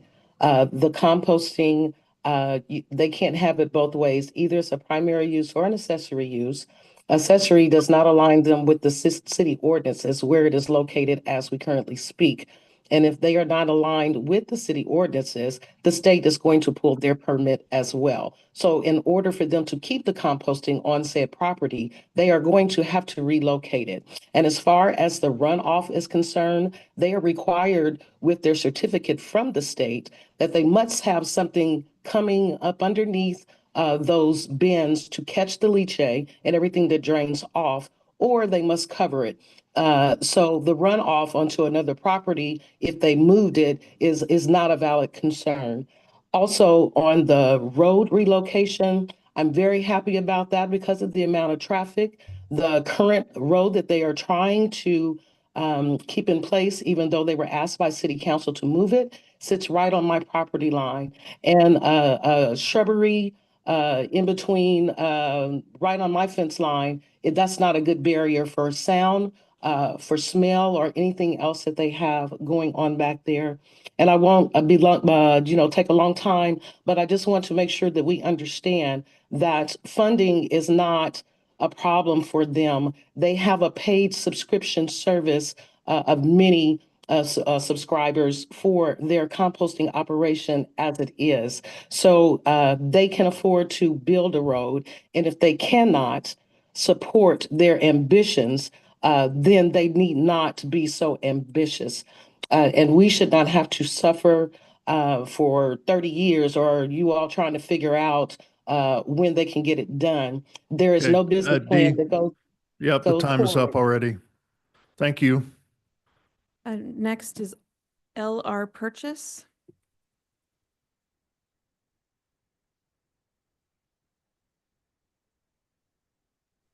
Morning, everyone. This is Leah Suttington. Good morning to the commission. I just would have a couple of things and a question, actually. I want to object to the characterization of neighbors, continual characterization as harassing and vilifying us. This is a contentious issue. We do live there, and we have to see it, smell the compost, deal with the traffic. All those things impact us outside of the property lines of the farm. So I'm sorry that you feel like when we have an opposition that we're harassing them. But I had a question. The architect says that in the MPD that the use of that stub easement is going to be restricted to fire department, but the attorney said it's fire department and private use. The neighbors would like the private use to be limited. There are a number of things that have happened outside the uh, range of permissions and approvals that have been needed, including building a building over the storage units without a permit, and that has occurred during this process. So it's not unreasonable to think that someone who's going to try and use that as a private drive would say that anybody's using it's coming to the home or wherever the private drive leads to. And so the neighbors want it restricted to emergency use only, period, with no other conditions. And I joined Miss Neighbors. We're happy to hear about the potential resolution on the road. North would be best for us. There's only one house there on the west side of it. There are no homes. I don't know about any plans to build homes, to the west. There are property owners there that have that property that have been there for many, many years and not intending to develop it at all. But those are some of my main points. I did want to point to the gentleman who was talking about all the parties that were participating. I don't think that he mentioned the neighbors. We're here and we have an opinion, and this is happening in our backyard. I live on a dead end street where I'm seeing hundreds of cars during the growing season go past my door. Strangers, we're getting, a lot of different visitors to our neighborhood that we don't know and we don't understand what their purpose is in being there. So we just need to cut that off of East 55th Terrace, and it's not appropriate that the farm use it. I was talking to an architect recently, and he was talking about the vibrations of the trucks and how they will impact the structures of the homes. So thank you very much. Okay, Thank you. Thank you. Mhm. Next is Karina's Pro.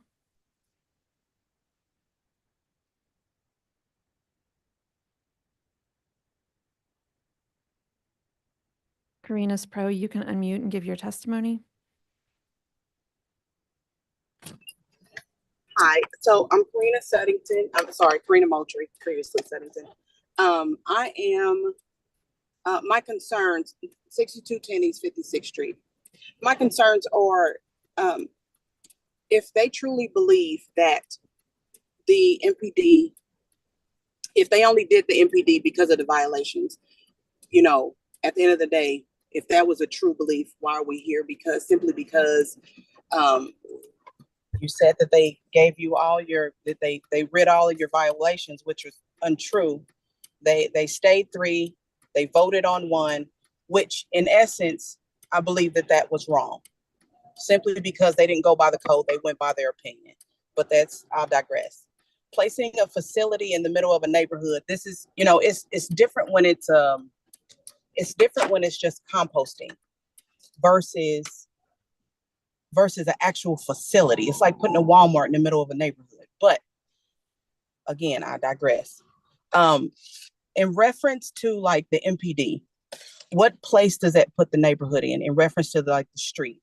So that MPD, if you put the street on the south side, if that is accepted, where Brooks blatantly said like she's not accepting nothing else, the road stand. So, there's a daycare right there. So having that parking lot is not conducive to that daycare. Thinking of your neighbors, that is a neighbor, and that affects them directly, which is inconsiderate of them.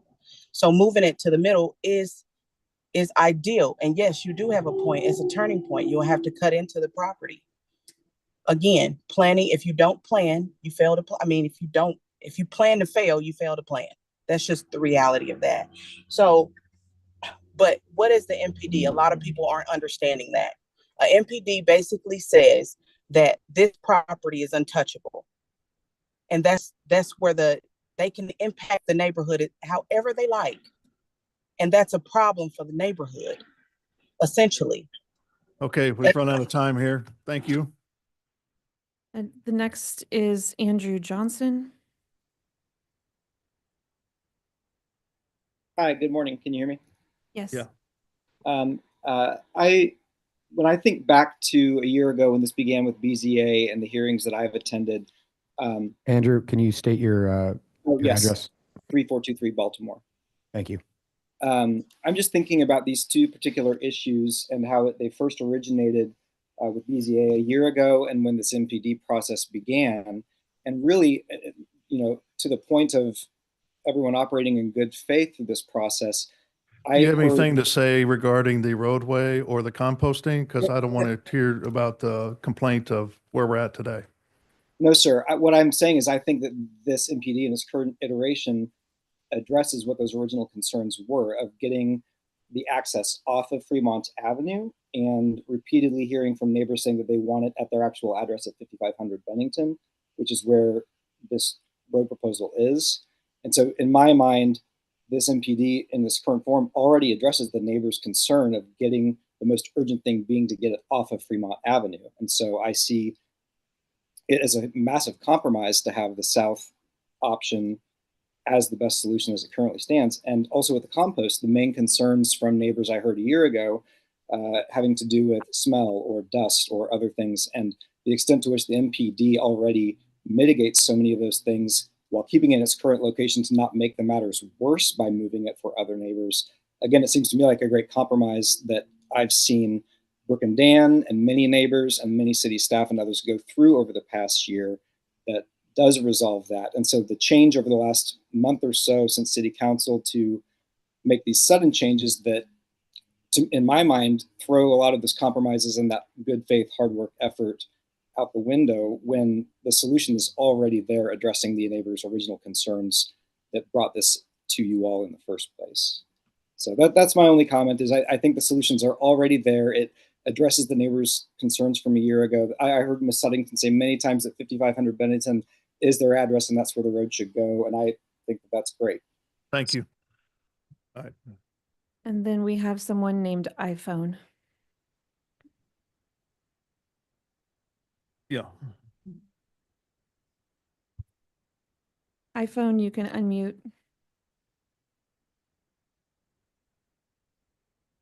Okay, let's, anybody else? No, those are all the hands raised. Okay, so let's close public testimony then. All right, thank you for holding back some of your folks, and I appreciate everybody's support of the project and showing your support, that are here, but then didn't come up to the microphone. I do appreciate that, but it still does say a lot because I think we understand what you're after, as well as those that are talking in against. So a couple things were brought up about the roadway. Do you want to just talk about those for a second?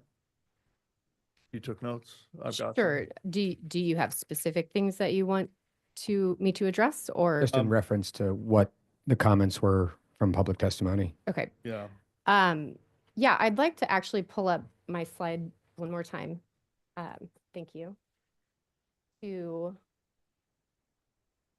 Gosh.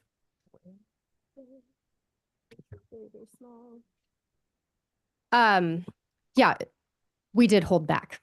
And I just want to state for the record, which this is already part of it, I gave you this map. 13 of the 19 adjacent neighbors have continued to show up and give public testimony in support of the MPD, including the location of the composting, including the location of the southern route of the road, of the driveway. 9 of those, as shown on this map in green, are residents of 55th Terrace.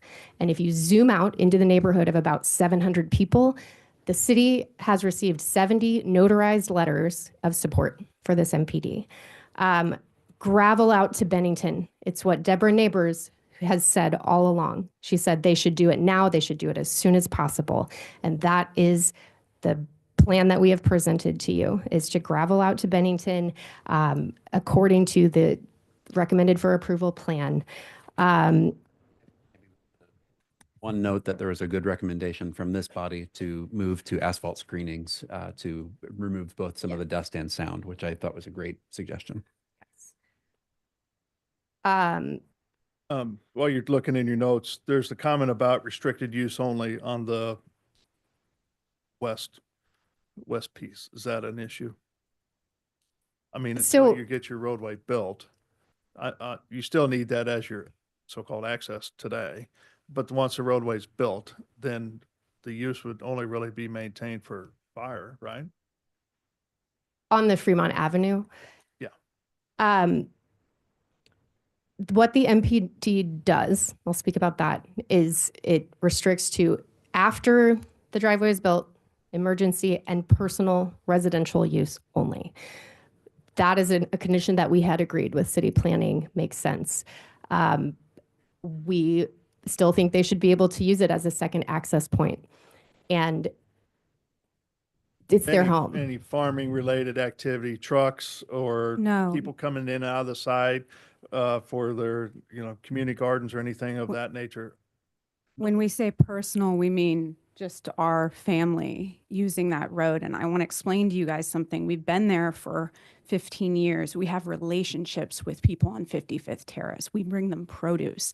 If I am not allowed to drive up the street that I've been driving up for 15 years and say hi to my neighbors, what kind of community is that? How am I supposed to be a good neighbor? So we're not talking any commercial traffic. We're just talking for us personally to use it if we choose. Yeah, yeah.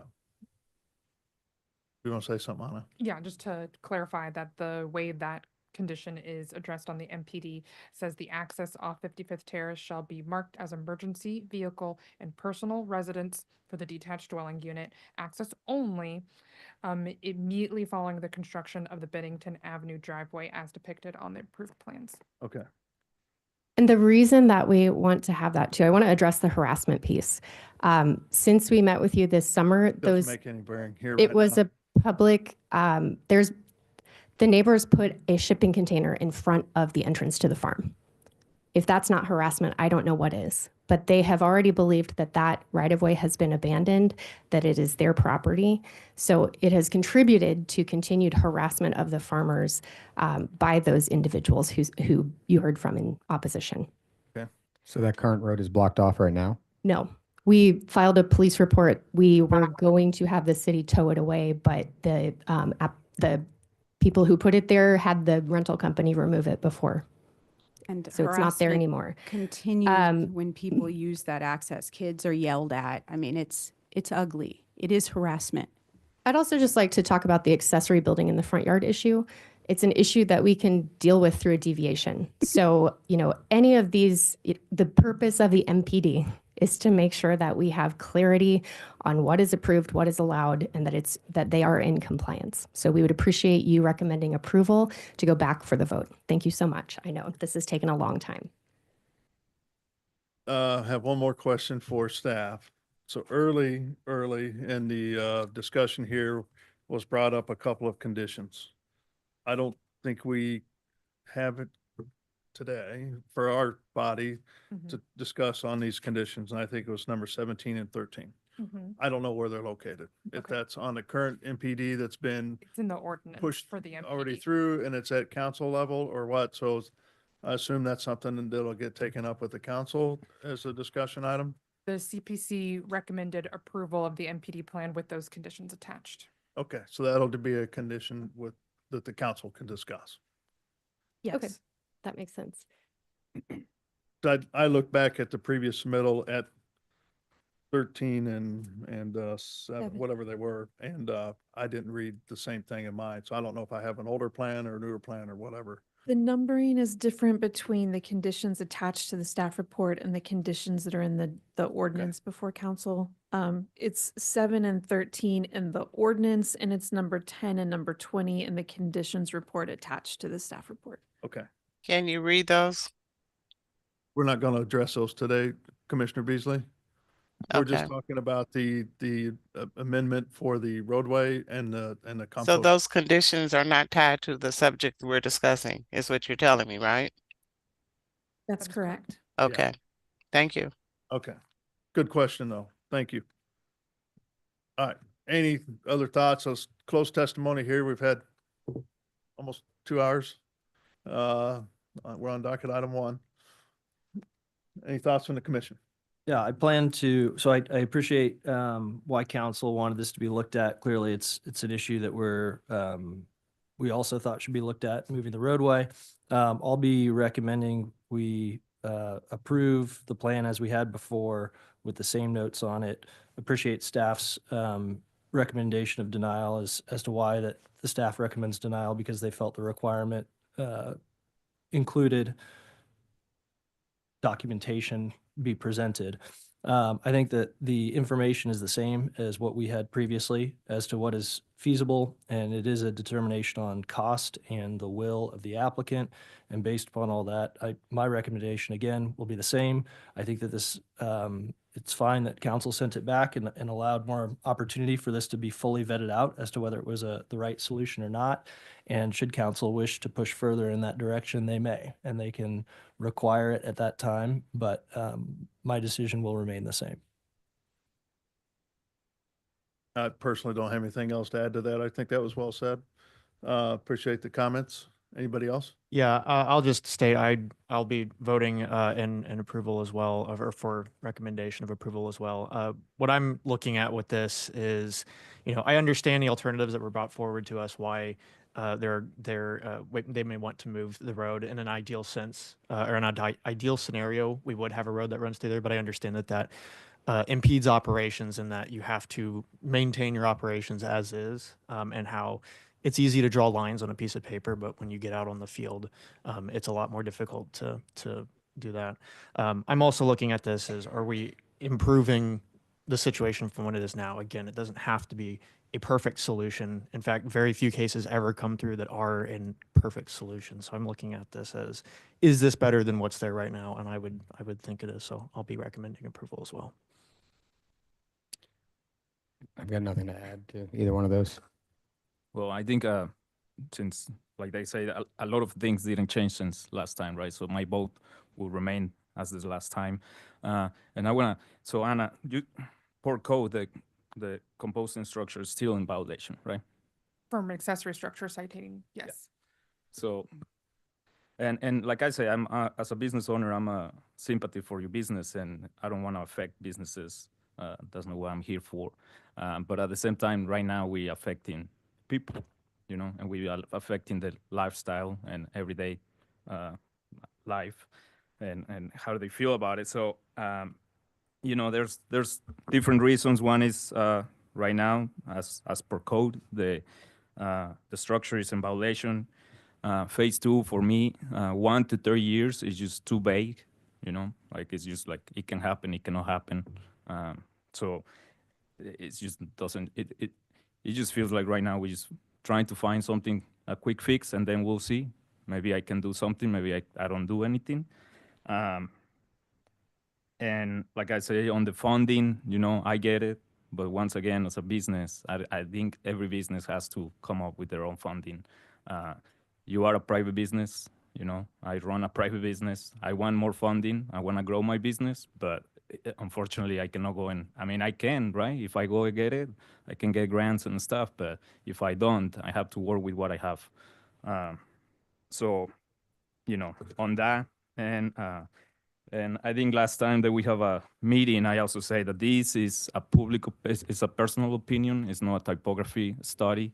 I think last time I said it would be nice to have a actual study on it and look at it. So I think it's been past 4 months. I don't know if it was doable or not since I talk about that. You know, on that, I understand that, yeah, it's one thing is to look at it from Google Maps, and another thing is to actually be on the land. I don't know, maybe what's just easier to show some videos or pictures, right, of the land, so we can better understand what we're looking at. If you show us proof that, you know, like the elevation and everything, I think a short video here saying this is where you're suggesting the road should be, and this is what we have right now in this land. So that's why we're saying it's not possible, because right now we don't have proof of that, right? All I'm looking at is this. So like I say, those are my reasons why. Once again, I'm not against the business. I'm not against. I understand your concerns and stuff, but as the last session that we have, I'm gonna vote against it. Yeah, good comments. Thank you. I did have one comment, actually. It's very quick. Yeah, we got 2 others yet to go. Just very quick. All I'm going to say is my previous vote is going to stay the way it was. The one thing that I, for both the reasons that they said, I do think that there's a missed opportunity by bringing that road more organically through the middle, because it allows easier access points for dirt, all that kind of stuff. It allows you to access your farm with a larger road. I would hope that at some point there's consideration, if there is larger funding, that does move to that location, because it gives you access to all those crops with a larger road for large equipment and things that would help develop the farm long term. Commissioner Beasley, anything?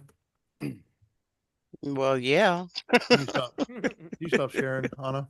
I'm not sharing, but I can. Yeah, she stopped sharing. There we go.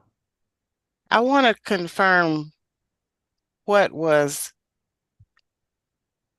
passed out the last time, since I was not a part of that actual vote at that time. So we did make recommendation to move the road, and we did make recommendation to move the composting. Is that correct? No, that's not. Not the composting. Not the We composting, but talked just the about- road? We talked about moving the roadway, but did not come to that consensus. Yeah, we passed it along as something to think about, but we did not condition it. Thank you. That being said, I would prefer to send a recommendation addressing the road specifically. I think the composting situation will be addressed through the BZA or through the actual process itself on what needs to be done based upon the frontline structure, or the main structure in this case currently is the barn. My other concern is, and I want to say this politely because I don't want people to think that I'm against what they're doing, but I have issue when the only point of financing they kept referring to was the city.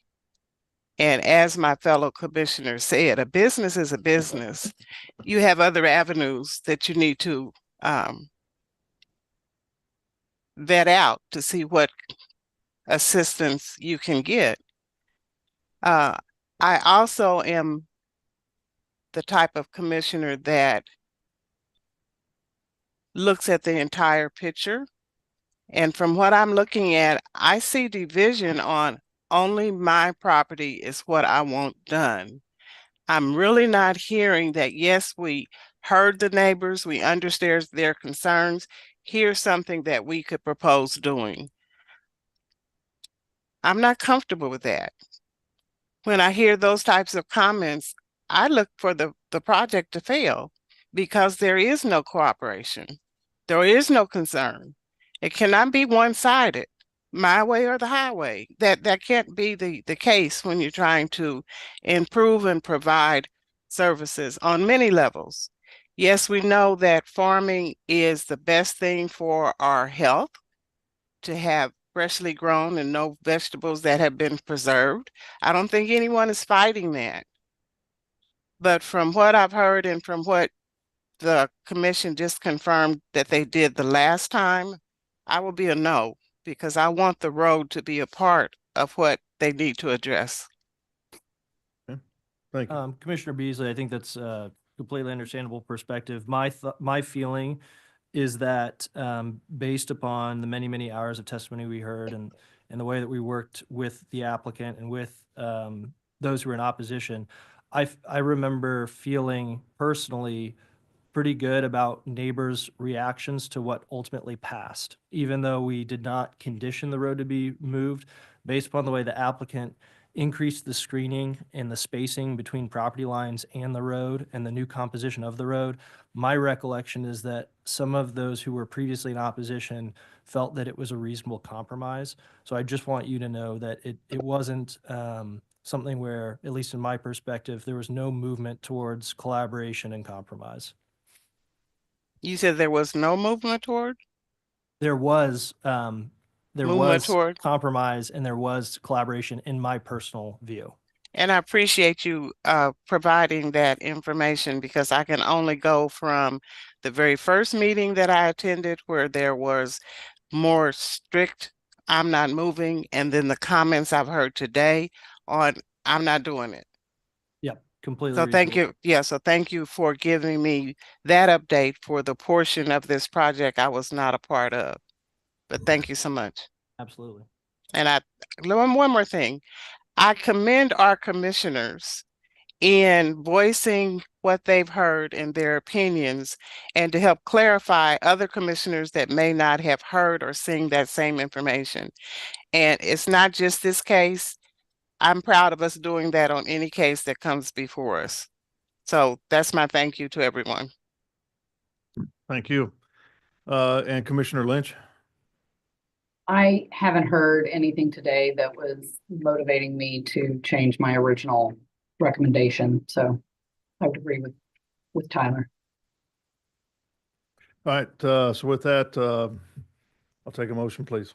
Chair Crowell, I move to approve I move to approve docket item 1 with conditions, noting that the way in which we looked at this was to look at city council's request that we review two items, which was relocating the drive off North Bennington and moving the composting facility. So this recommendation would be approval, not in alignment with staff's recommendation, and would require council to then look at conditions 50, which are regarding the height of composting not to exceed 25 feet, which is pursuant to the BZA's more recent finding, and 7, permitting a structure in the front yard, and then also looking at the removal of condition 2, which is the deviation on setbacks. Again, all three of those conditions to be looked at by council based upon the BZA's finding. Get everything? Okay. Second.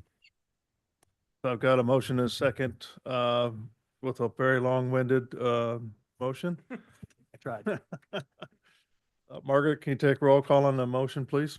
Harkin, Aye. Beasley, Well, just because of the way this was presented just now by our motion, I'm going to be a yes because you have conditions in there that I want addressed. So I'm a yes now. Okay, Carl, yes. Enders, Aye. Hasek, Aye. Lynch, Aye. Padilla. Nay. Okay, it looks like the motion passes 6-1. Thank you Thank so much. everybody for your time and going through this. Thank you all. Okay. So I was counting up at one point in time. We've got 11 cases we're going to hear today. And I know we need to take a 5 to 10 minute break because Commissioner Lynch is looking at me like we need to do that. But I don't want to go to lunch yet. I want to make sure that we hear some cases. And my thought is we get through 2, 3, and 4, maybe 5. I think 2, 3, and 4 is very doable. Okay, and then the rest we'll hear after lunch, if that makes sense. So for those of you that are docket items 5 and beyond, we will hear yours after lunch. So, So are we all right. So taking a right now 5-minute break? Yeah, let's do a 5-minute break to 11:35? will that work, Commissioner Lynch? 5 minutes enough? Okay. Thank you.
You never know. We ready? Okay. Okay, so while we were just in our brief break, we talked about possibly moving docket item number 4 down. Is there anybody here wanting to see docket item 4 by chance? Your docket item 4? Or people who are online, if you could raise your hand if you're planning to testify on docket item number 4. There's one hand raised online. Okay. Seems like we need to maintain what we.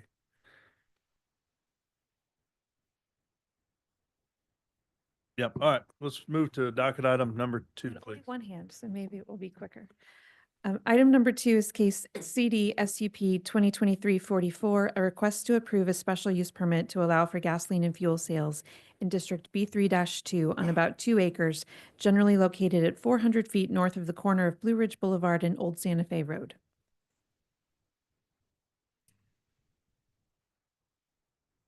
All right, good morning, Chairman and Commissioners. Let me get my screen shared and I'll begin the presentation.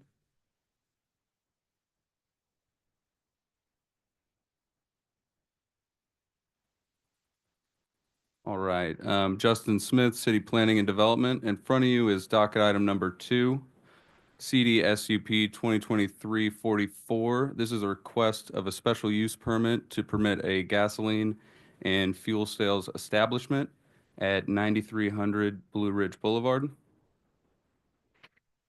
The subject site is on the south side of the city, just south of Raytown, within the Hickman Mills area plan. Closer look at the site, it's in between Old Santa Fe Road and Blue Ridge Boulevard. The major intersection just to the south is East Bannister and Blue Ridge Boulevard. Despite the name Boulevard, this section is identified as a thoroughfare on Blue Ridge. And then here's just a look. The proposed project will be in an old bank. I think it shut down in 2022, was the last active use I could see on Google Images. So just a quick timeline. As you can see, the application was from 2023. It was submitted on August 27th of 2023. The gas station moratorium took place February 8th and ended on October 7th. During that time, new gasoline and fuel sales standards were adopted, and those were adopted on September 26th, 2024.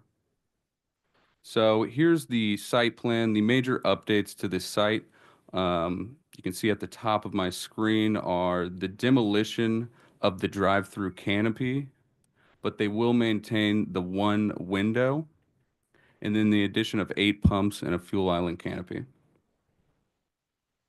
The applicant did submit a circulation plan to show how pedestrians and vehicles will move around the site. A closer look at this circulation plan, staff does have some concerns with the proximity of the drive-through with the canopy. And the drive-through does require 80 feet of queuing, but it can't really be moved to the west of the site because the passenger side window would then be there. Here's the landscaping plan. They are conforming with all the landscaping standards except the drive-through screening standards. Here's the east elevation. The existing materials to remain, they are stucco walls, but the mechanical equipment on the roof will be screened to match that. And then in north and south elevation. Then here is another view looking west on Blue Ridge Boulevard. You can see those drive-through lanes on the right. Those will all be demolished. A view looking north from the second entrance. And then here's a view looking east on Old Santa Fe Road. And then I want to bring up the applicability of the new gasoline and fuel sales standards, Ordinance 240861. does state the provisions of this code amendment shall not apply to applications submitted prior to October 7, 2024 for the construction of new gas stations that involve a combination of all three: the demolition of an existing gas station on or adjacent to the same property, located in a manufacturing zoning district and not within 200 feet of a residential zoning district. This site does not meet this criteria, so the new gasoline and fuel standards will apply. So here's a map of the no such establishment shall be located within 2,000 feet of any existing gasoline or fuel sales establishment. You can see the two red dots on the screen are two existing gas stations, and the blue circle is that 2,000-foot buffer. Also, no such establishment shall be located within 200 feet of a residential zoning district. To the east, there is a residential zoning district, and then a portion of the north side of this site is also a budding residential. Given these two factors, and this being the first special use permit to be heard in front of you, staff would recommend denial of this special use permit, and I can take any questions. All right, thank you. Any questions from the commissioners? You outlined it in the staff report, but can you just clarify again for me the timing of this application and the ordinance and why your recommendation is denial? So given the time frame, it was submitted, but it has to meet the new gasoline and fuel sales standards. City staff believes that approval of this application would set a bad precedent for future applications, and given that we did just adopt these standards, staff would like to uphold them. So is there an example, I guess, of something that would be in process where a staff recommendation would be different based upon where it was in the process? I think if it met these three standards, we might recommend approval of it. But given these three factors, I guess I'm asking, is there a situation in which you wouldn't look at those standards because of the timing of the application? yes, so it would have to meet these three Section 5 basically states that you have to meet all three of those standards for the new standards to not apply. I mean, the answer to your question is no. So anyone at any time in the process, the way that we're to interpret the ordinance is that regardless of where you were in the process, it's in effect. Well, council had the opportunity to determine what would be exempt from these standards when they passed this ordinance, and clearly Section 5, they said these types of projects would be exempt. And so they set the policy for what would be considered exempt at that time, and staff's job is to implement that. Just wanted to be fully clear on it. Thanks. Any other questions? Commissioner Beasley or Lynch, any questions?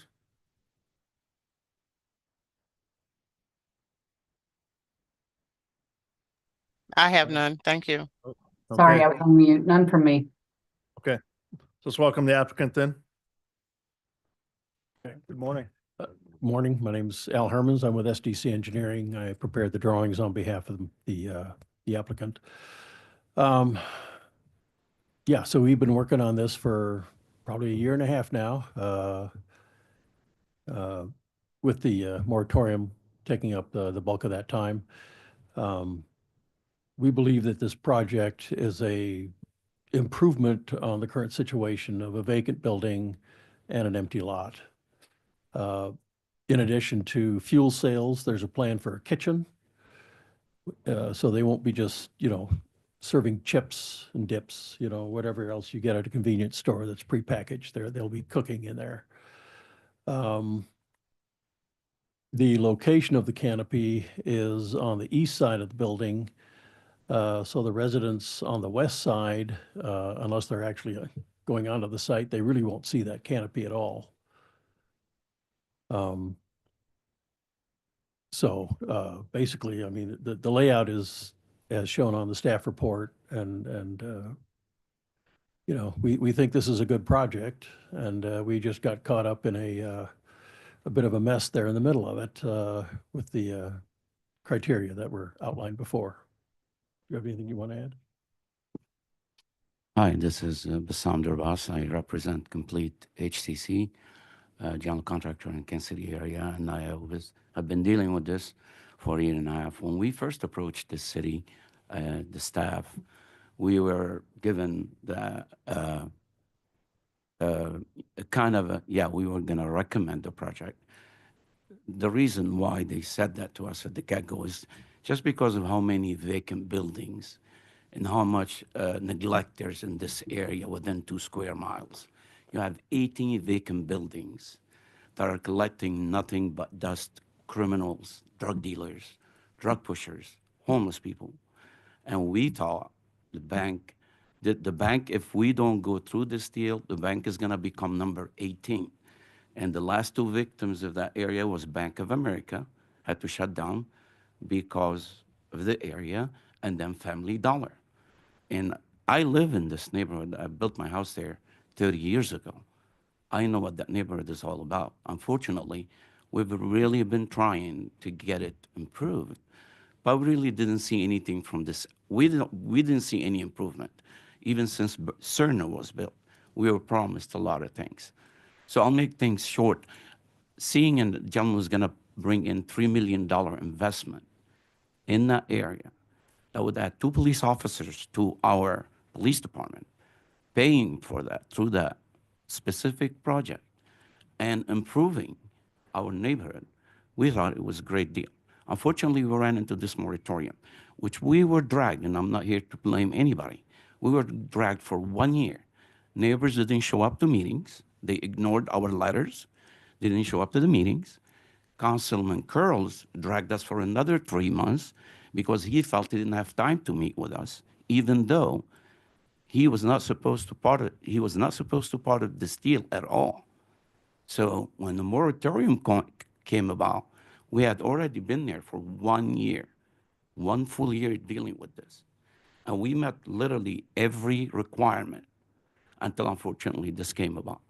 And that's why we came in and we said, even if you don't want to recommend it, we would like to go in front of BZA, in front of you guys and say, hey, here's what we have.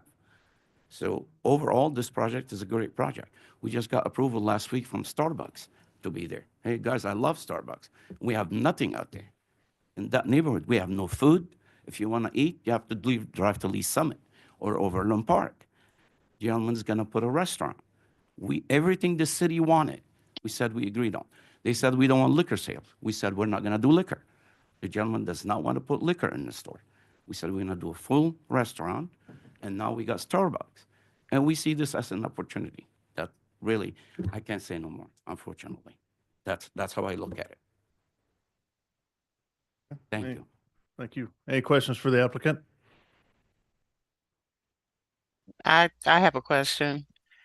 Go ahead. So if you did not do the gas station and just did the restaurant, would that be an option for you? We actually, believe it or not, I'm sorry, I should have mentioned that, and thank you for your question. This specific place is zoned for a C-store. I can do a C-store without even going to special use permit. The only reason why we want special use permit, we want to put pumps, that's it. But I can go tomorrow and hire Albert to do my blueprint, and I can open a big convenience store. But unfortunately, the price of the building and the economic part of it, it's just not gonna make sense to us. I'm not gonna go spend $700,000 on the building and put a regular C-store. I can buy one of those random buildings and do that in it, but I don't wanna do that. This is a nice building, a nice property, and it really gives us, all we see next to us and that, there's 2 small gas stations. I mean, if you wanna pull in there to fill up gas, you're gonna bump into a lot of cars. And that's the reason we thought this is a big place on a big acreage, and we thought it was very attractive. You don't own either one of the 2 south of there that are at Bannister? No, I'm just the managing. Okay. Okay. So a question for staff. I know you said all three conditions had to be met, but if those two gas stations that are existing were not there, would there be a different look at this application? There could be, but given that they are there, that is the stance we are taking. It would still be the special use permit process. There's conditions that we still need more information on the plan, to fully make a determination. That wouldn't change whether or not they were exempt from the regulations. By having the gas sales. So yes, I was following that part. Thank you, Sarah. Okay. That's all I have. Thank you. I'll give you a second. All right, Commissioner Lynch, any questions? No, sir. Okay. All right, with that, let's open it up for public testimony. If there's anybody out there that would like to speak regarding docket item number 2, please come forward or raise your hand using the Zoom feature and you will be called upon. We do have Wanna- hands raised online. Come on up. Am I live? No, not yet. Okay, sorry. Yeah, I'm going to address those that are here meeting us in person first, followed by those who are joining us online. My name is Joan Berm. My address is 26333 West 111th Terrace, Olathe, Kansas. And I am president of the Palestine Cemetery Association Board. And one of the things that hasn't been mentioned yet on this particular piece of property is this gas station and this cemetery, which is a historic cemetery, are neighbors. We adjoin one another. Directly behind the gas station, as you would leave the drive-through, is an apartment complex. We have a very small road that is traveled by pedestrians because most people that live in that area can't drive. And so they walk the streets. And I have written letters, and my letters have been addressed that I have concerns. I'm not opposed as a yes or a no to this, but I do have concerns for the area if this gas station is approved. And one of those is protecting the historic value of our cemetery, that there would be an adequate buffer between our properties. And one of our problems is that we have burials within 1.5 to 2 feet of our fence line. So we have no room to put that barrier in ourselves. But the terrain of the land will go down. So if there's any runoff from the gas station, it could go into the cemetery, it could go into the street. And directly across the street to the west of us, the depot on Old Santa Fe is being built. It's 252 apartments for people. To the north of us is a daycare.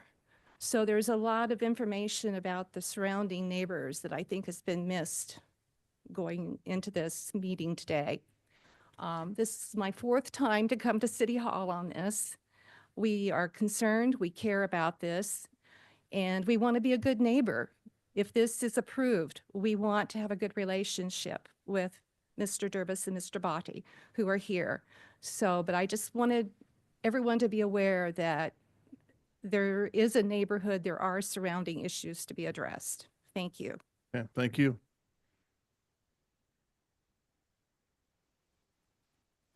Anybody else like to speak here locally?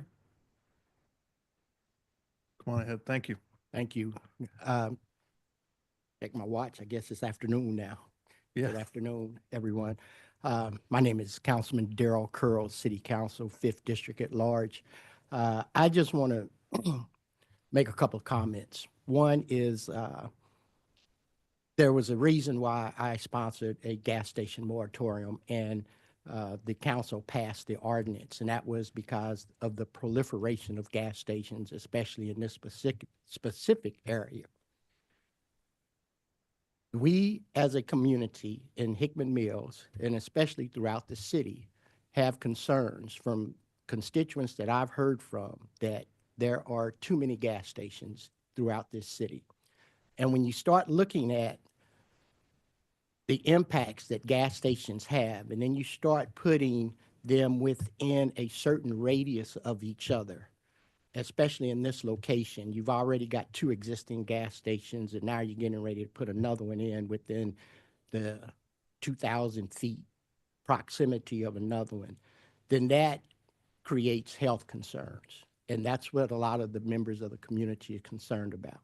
The last thing I would like to say is that I don't know if it had been mentioned or not, or if you guys have it in your record, but there is a list of residents that have submitted testimony, whether it was online or whether it was through emails or whatever, of the community that is opposed to this. So I would ask that you would take those into consideration, take into consideration this ordinance that has been approved and adopted by this city council, and vote accordingly. Thank you. Thank you. Anybody else want to speak in person? All right, let's go with those that are online. We have 4 online. We'll start with Taylor Maine.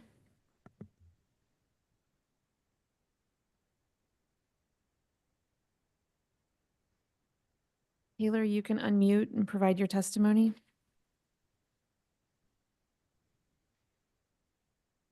Hi, can you hear me? Yes. Yes. Hi, I'm with Hickman Mills United Neighborhoods. I'm an architect and urban planner. I live at 9513 Booth Avenue, Kansas City, Missouri. We are unequivocally opposed to installing a gas station here. We do not need more fuel sales. The quality of the building has already been mentioned. As planners, we're called to highest and best use. And that's not it for this spot. You got a view of downtown, you got a view of the big Blue River Valley. It's great. It could be something transformative for the community. And I think turning it into a gas station would be just about the most cynical thing you could do for this area. I think we have over 116 signatures on our letter opposing this. So if this goes through, we'll see it BZA and everywhere else. That's all I got. Okay, thank you. Next is Babir Sultan. Thank you. Can you hear me okay? Yes. Yeah, Babir Sultan. I'm a local business owner at 9500 Blue Ridge Boulevard, Kansas City, Missouri, and a resident for over 20 years. I think it's already been stressed enough where within 2,000 feet, you have 2 gas stations, and within a 1 mile, you have all sizes of gas stations there already. The negative impact, no matter where you fit the canopy, within 200 feet, there's residential area that you cannot spare them for your lighting fixtures or anything.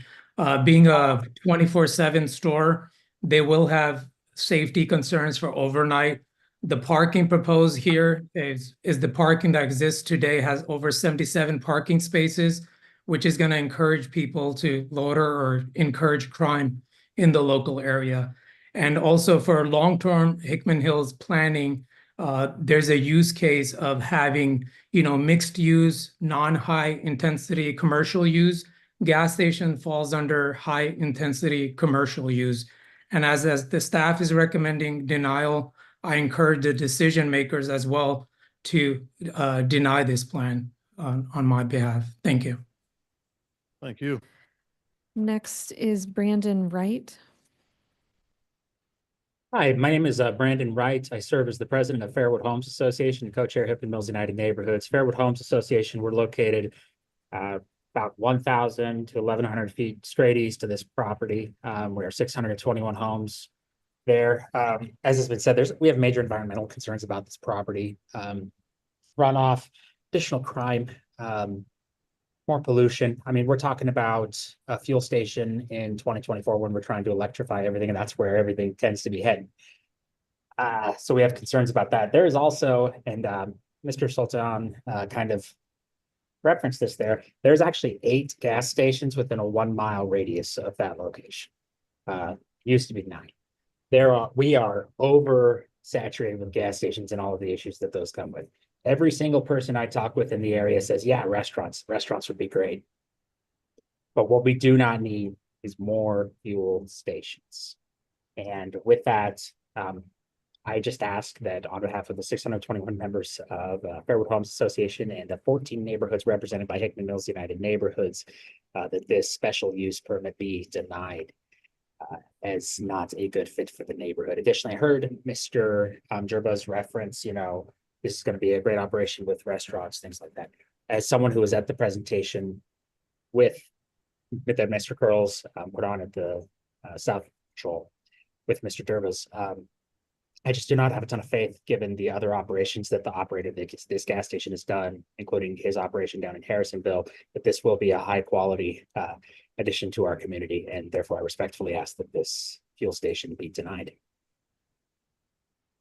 Okay, thank you. Usman Habib.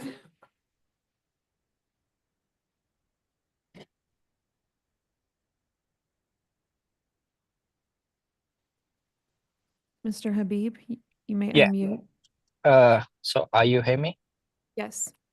Yeah, this is Usman. So I live here close to this location. My address is 10,000 Richmond Drive. So we don't need a more gas station in this area. I've been living this area almost 10 years. And also like the guy before me, he also mentioned like we already have the 8 gas station in just 1 mile. So I just opposing this gas station. But if he want to open the restaurant, that's a good idea. Just I want to say this. Thank you.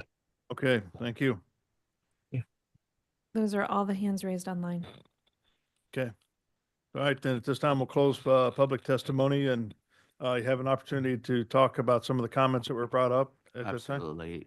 The first response I'm going to have to Mr. Carls, when I approached him originally, his reasoning was for denying or going against the gas station, because when he ran for office on the basis of not putting any more gas stations in town, that's his words to me. I can understand all the concerns. By the way, the lady for the cemetery, the architect Albert, we have given them a buffer zone, like they had requested. We said we'll work with you. We agree what you guys are talking about, and the fact that they keep mentioning we have 8 gas stations within 1 mile. That's not true. That is not true. Again, like I keep going to the same point. We tried in the neighborhood group when we met. We explained everything to them. Hey, they have a problem with it. Life goes on. That's it. Okay. All right, thank you. At this time, we'll close testimony unless you got a question or something for staff. Speak amongst the commission. There's nothing to discuss. I'll take a motion, but it sounds like we might have something here. Yes. I've got one little thing I'd like to add. The first speaker here in the room mentioned something about runoff. The hard surface and slope of the site is not changing at all. So what they have now is what they'll have if the project goes forward. No change. She mentioned people that walk in the streets. Part of the requirement from the city staff was that we put a sidewalk along Old Santa Fe, which is shown on the drawings. So they will have a sidewalk to walk on instead of having to walk on the street. So I just thought I'd mention that. Okay. I do Thank have a you. question for the applicant. Go ahead. So it's mentioned that there's going to be a restaurant aspect to this. From the drawings that I see currently, it looks like sales floor shelving and a service counter. So more of a bodega style restaurant with a drive-through window. Is that correct? Yeah, that's the start of it. The kitchen, will be a full functioning kitchen. So, they aren't just reheating stuff that's sent in on a food truck. If the project overall is successful enough, it's the possibility of a separate building on the area that is currently where a building used to be years ago, putting something there. But, you mentioned something about Starbucks. I don't know what the concept was for that, but I mean, it's more than just, like I said, reheated food. Yeah, I mean, excuse me, the concerns of on top of the ecological effect and all that kind of stuff from the neighbors also were concerns about traffic. I heard in a couple of areas, and so adding drive-through traffic and not somewhere that people can stop and sit to eat. Is that maybe for staff? Is that considered a restaurant at that point, or If it did include seating or if it didn't? if it does not? It would be considered in our use table, a drive-through facility. Okay, that's all my questions. Okay. Any other thoughts or comments from the commissioners? Commissioner Lynch or Beasley? I have none. Thank you. Okay. None for me. Yeah, I'm very sympathetic to the applicant in that, if I had the ability to, I would have changed the ordinance so that it contemplates people who are in the process. Some of my favorite Kansas City restaurants are in gas stations. There are multiple restaurants within gas stations. Coming from the retail world, sometimes things can't exist on their own as easily, and there's a true benefit to having multiple concepts commingled where they benefit from traffic that wouldn't otherwise be there. And so I think that there's nuance to this type of thing. I think that there are plenty of examples of gas stations with a small number of pumps that can provide value to neighborhoods. But based upon the council's very, very clear set of priorities, I won't be supportive of this. But again, I sympathize with the applicant and the funds that have been spent, and the time that's been spent on this project. So with that, if there's nothing else, I'll go ahead and. Yeah, I'm just same sentiments. But also as you went through the moratorium, you didn't know what you're up against at that time. You just knew that it was going to happen. The moratorium was there till something's figured out.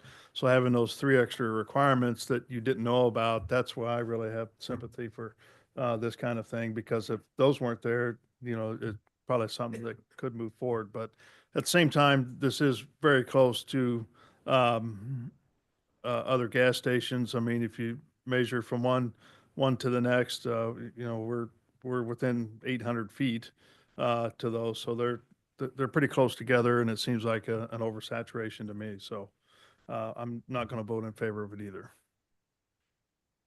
With that, I move to recommend denial in line with the staff's recommendation of docket item number 2. Second. So we've got a motion and a second for denial of docket item number 2 per staff's recommendation. Margaret, can you take roll call on that motion, please? Arkin, Aye. Beasley, Aye. Powell, Aye. Enders. Aye. Hasek. Aye. Lynch. Aye. Aye. So I've got a motion for denial, 6 to 1. So I appreciate you coming in and Thanks for your time. yep. All right. Moving on to docket item 3, please. Item number 3 is case CD miscellaneous 2024-3, a request to approve a moratorium until July 16, 2025 on the approval of any zoning map amendments to a manufacturing zoning district or any master planned development that includes industrial uses within the KCI area plan boundary during the KCI area plan update process. I'll give you a very brief staff report on this.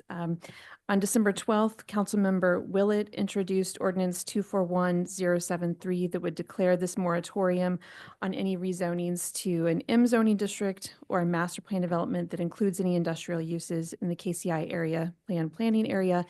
KCI area plan is one of our older area plans. It was adopted in 2009.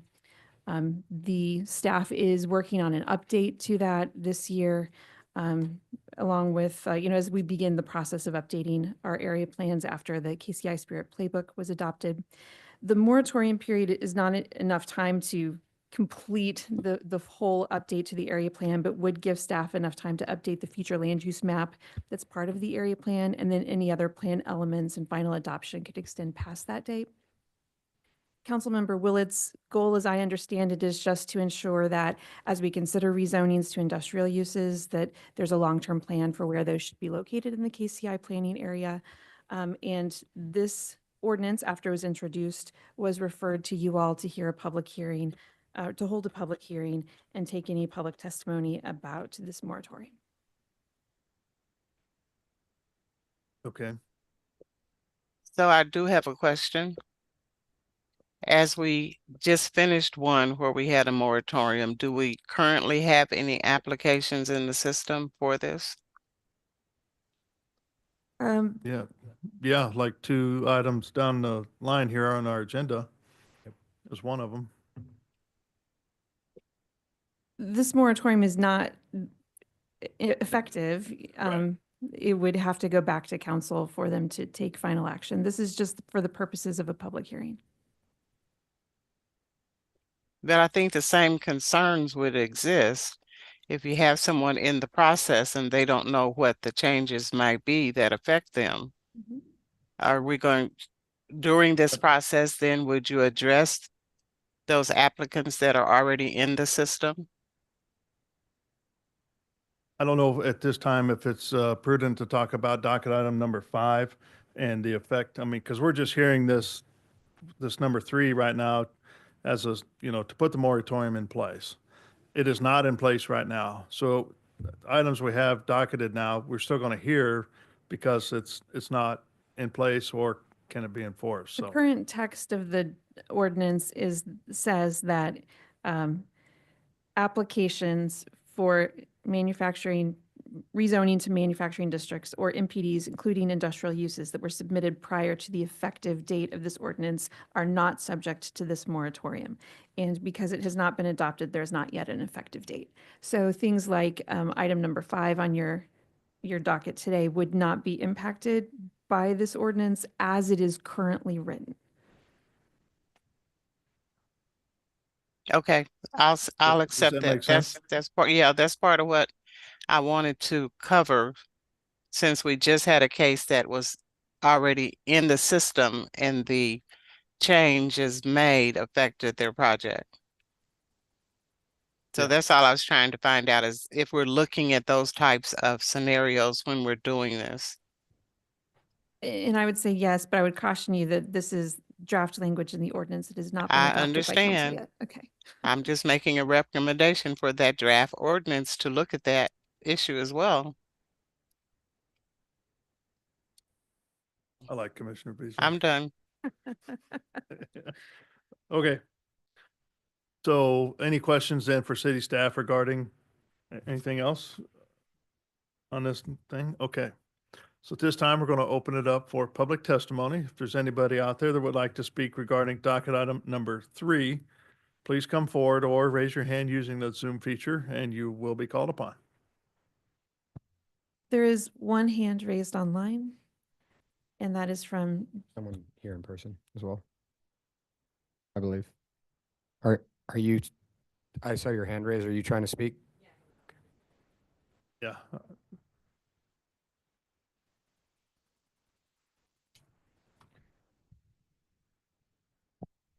April Baxter, City Administrator for Fairview, 205 Northwest Hetty Avenue, Fairview, Missouri. I did not actually see this on the agenda, so I'm not actually prepared for this, but I will say that the City of Fairview does stand by Councilman Willett's suggestion to not make any rezoning requests until the KCI area plan is under full review. So that's all we wanted to say briefly on that. Okay, thank you. Anybody else like to speak regarding docket item 3? we have one person online. Okay. All right, go ahead. Yeah. Gina? Yes, my name is Gina Houlihan, and I live in Platte County, and we were unaware, no one in our community was even aware of the huge logistics center that was going to be developed out here. And we understand we have the airport, we have the wastewater treatment plant for Kansas City, we have mining and things like that. And we're very concerned about the health issues and would like health studies and things done, because the Hunt Midwest Logistics Center that went through without community engagement or knowledge is going to impact our community in such a negative fashion. I believe it's going to do a lot of harm to Kansas City. And it all went through with nobody in the community even knowing about it. Gina, And can you state your name and address for the record? I'm sorry I didn't get your address. it's Gina Houlihan, 14615 Todd Creek Road, and it's Platte City, Missouri. The end of my driveway is Kansas City. So I'm the closest person to the Kansas City wastewater treatment plant that's north of the river. Okay. And so we've worked with the city of Kansas City. We've lived here for 55 years. We've worked with the city of Kansas City since the airports were developed and everything else. We're not against industrial growth, but right now there's hundreds of buildings in this area in Kansas City that are sitting empty because everybody comes in and uses the TIFs and things like that to build these big industrial complexes, and then they just walk away from them after the incentives are gone. So we're going to have a community that's just filled with blight if we don't stop it and slow it down. And I was part of the Platte County Land Use Planning Committee, and that was all thrown out the window for the big Hunt Midwest Logistics Center. And that involved every stakeholder in our community. It involved businesses. It involved Kansas City. It involved churches, schools. I was on the school board. And every single type of entity was included in that type of planning. And Kansas City had a similar plan for the airport region. And that plan basically was thrown out the window when Hunt Midwest was allowed to slide all that through for their huge logistics center. And our community is suffering from high rates of cancer and everything else. We've asked for air quality monitoring. And so Okay, your 2 minutes is up here, so we need to move on. Okay, thank you. I just want to say I'm in support of it. Okay, thank you. That was the only hand raised online. All right. At this time, we'll close public testimony. So this moratorium is in place. The discussion of it says it's to help provide a little bit of time to work on the Kansas City area plan. Is it going to be done, or it won't be done within this time frame? Will it? July 16th? The entire plan, no, would not be able to be completely updated by July 16th.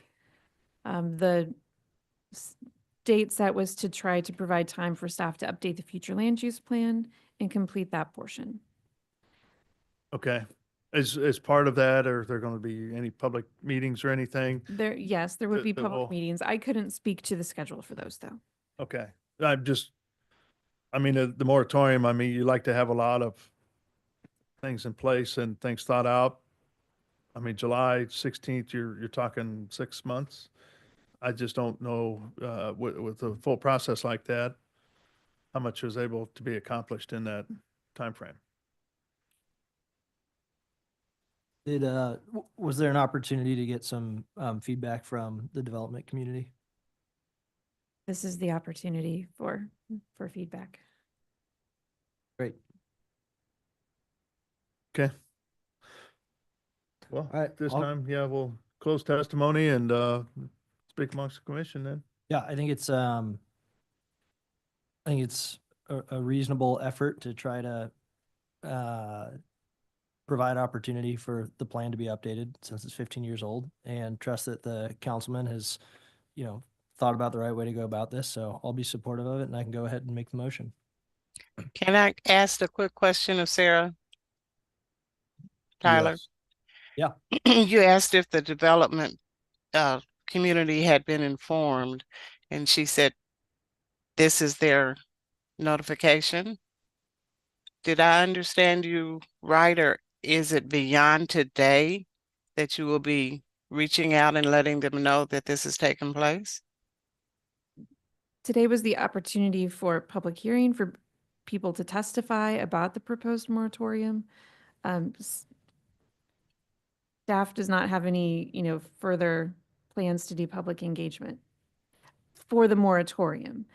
The district planners are already working on plans for public engagement around the area plan update. My thought process on this one, just personally, is that as it is different from the gas station moratorium. With the gas station moratorium, you have a lot of incremental developers, small developers, and with a lot of the larger projects in this area, those developers have to be in close contact with council members. And so my thought process is that most developers have a close enough relationship with their council members in this area that they would have talked about this and known that it was coming. So that's why I feel a little bit more comfortable. You have kind of a handful of developers that have the capacity. Yeah, I don't think I agree with that. Okay. Because something like, I mean, this is a big area, and the whole area around the airport right now is being developed and with a lot of industrial type of businesses. And I think this is done, and I totally agree and have sympathy for those in Fairview that, they want to have an opportunity to look at what's being proposed across the street. And that's why this really was more, just something that was put out there. I don't know if a full moratorium for 7 months or 6 months is ready yet without some kind of discussion or at least a notice, because you do have a lot of industrial development that's happening in this area. So would you prefer to see like I would like to, continuance of a month or something? so I'm not in favor of approving this today. I would just like to see some kind of notice be sent out to the development community or that's in this area, just so they know. I mean, because it's going to affect several projects that are either in the works or will be within the next month or so. So that's, so question, if this is just the draft though, it's not effective until the moratorium is effective, correct? Meaning anything Yeah, it can still has to happen in go through between. council for approval. So this is one step to get to that. But even if it's not approved, it's not gonna be the final till at least then, correct? I think it will be it will be in place until June, Yeah. whatever. Yeah. Yeah, then I agree with. I think we're gonna run into the same of the gas stations that we just saw, right? Like Yeah, I think applicants we ran before the the same thing there, moratorium. where this was the forum to provide that public involvement, but yet there's some people that don't, watch our agenda as close as they should. I mean, that should be like a regular Monday thing. Check our agenda, see what's happening. But yeah, a lot of people don't do that. And I think that's my main concern as well. We can't just depend on thinking people are following agendas for changes and studies. I think it's being a good city with the development community to let these things be known that they're getting ready to be considered and how it could affect those developers currently or in the future. I would feel more comfortable knowing that we have a better mechanism in letting people know when we're looking at these types of studies and possible changes. Is the councilman available to let us know what type of conversations Yeah. have already occurred? I'd like to hear from the councilman member as well. I don't believe that he is online. So can we continue this? Yeah, I think that's probably the best thing to do at this point in time is continue it to probably not the next meeting, but a month from now. So there's a little time for some development discussion. I mean, we're kind of presuming what has and hasn't happened. There's a chance that conversations have occurred, and that's why we don't have people showing up, because they're okay with the 6-month moratorium, because the scope of projects are such that they know that there's nothing that they're going to, put forth in 6 months. But so perhaps there's also a reason why 2 weeks would be sufficient. So then if those conversations have already occurred, we're simply continuing for 2 weeks so that we can receive the update from the council member that those conversations have occurred. And it does provide 2 more weeks for anyone to speak up. We could then again continue it if necessary, 2 more weeks. Yeah, you're putting a moratorium on any rezonings in the M district, as well as anything that's already been planned. A change within that planned development for 6 months.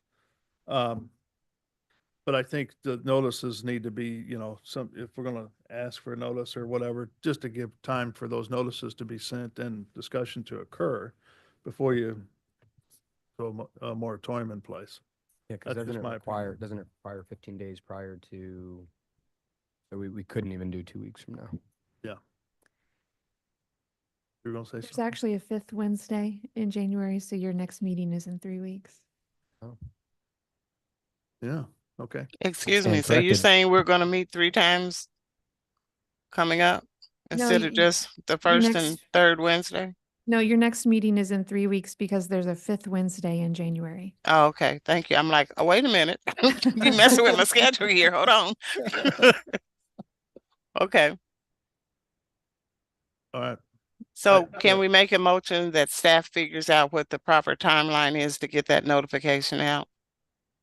I think if you continue it, Commissioner Beasley, to the 5th, that should be plenty of time. Okay.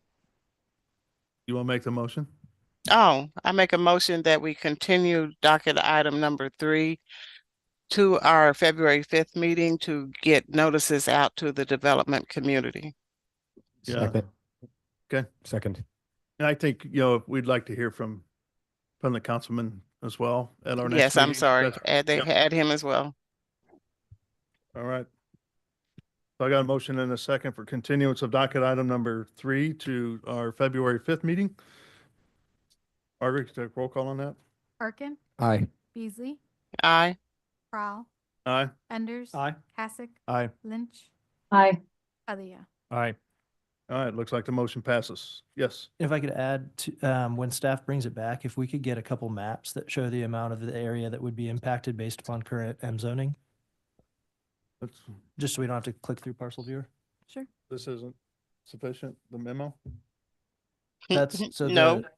well, because it's not that whole area, it's just what's zoned M, right, within that area? It's what's not zoned M. It's everything within that. Yes, Okay, their I'll request to come I'll out reread it for because rezoning. the Yeah. way I read it, not only certain Parcels would be. But yeah, the hope is to finish that. I mean, there might be somebody come through that wants to rezone that's not zoned in this area. Sure, I think I had a different interpretation that I didn't think all land was under that moratorium, so I'll reread it. Okay. Item number 4. Yep, we're ready for docket item 4. Case CD miscellaneous 2023-4. A request to approve an equitable transit-oriented development implementation plan related to the transit-oriented development overlay for the Prospect Corridor as a guiding document for development in the Prospect Avenue area on about 854.28 acres, located to generally include properties that front on Prospect Avenue from 12th Street to 77th Street, and properties that front on 12th Street from Charlotte Street to Prospect Avenue. In addition, properties adjacent to Prospect Avenue and along the cross streets are part of the overlay district, specifically nodes at Truman Road, 18th Street, 23rd Street, 27th Street, 31st and Linwood Boulevard, 39th Street, Martin Luther King Jr. Boulevard, 63rd Street and Meyer Boulevard, Gregory Boulevard, and 75th Street.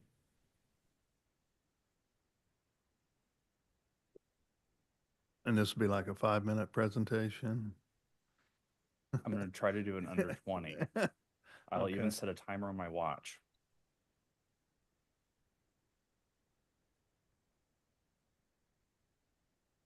Sarah, do I need to share my Correct. screen? Yes.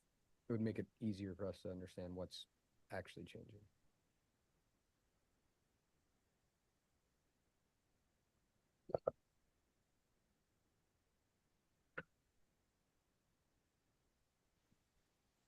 All right. Good afternoon, Commissioners. Jonathan Feverston, Community Planning Division. This afternoon, the case before you is in regard to the Prospectus Equitable Transit-Oriented Development Plan.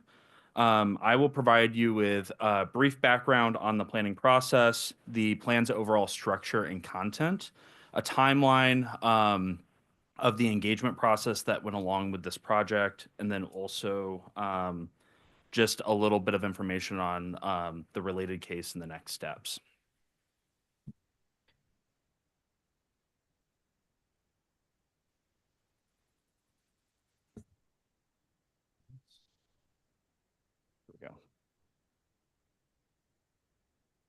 All right. So the Prospectus plan area is in the central part of Kansas City, Missouri. The plan area generally extends along the Prospect Max bus rapid transit corridor, right around within a quarter mile off to a half mile off.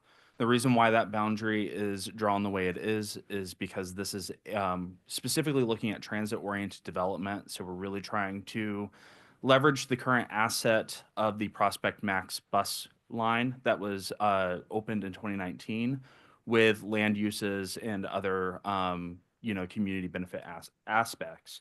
So typically with transit-oriented development, someone would not reasonably walk more than a half a mile to a transit station, which is why that's drawn the way that it is.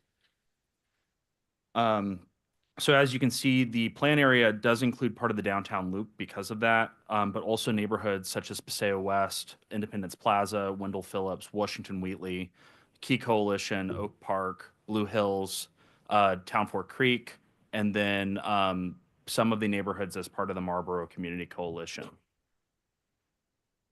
And this planning process was initially funded by a transit-oriented development planning grant that was awarded to the city in 2019 by the Federal Transit Administration.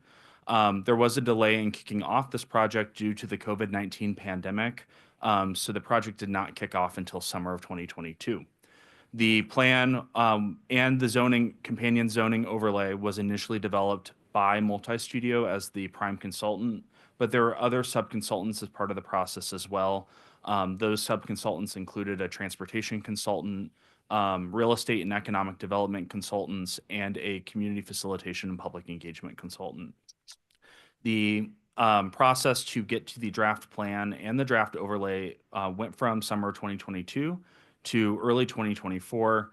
On February 28th, 2024, the FTA grant was fully expended, meaning that any further work that has been conducted since February 2024 has been completed by city staff with city resources. So as I indicated, the case before you is related to the plan. There is also a case regarding the zoning overlay. That case will be before you at the March 5th, 2025 CPC hearing. So today I'm only talking about the plan. So the plan really includes goals, strategies, and actions that are rooted not only in public engagement, but then also in a state of the corridor report that was created by the consultant team. And I'll go in a little more detail about the state of the corridor report, but it's essentially your existing conditions report of the plan area. So the zoning overlay is really a component of implementing the plan.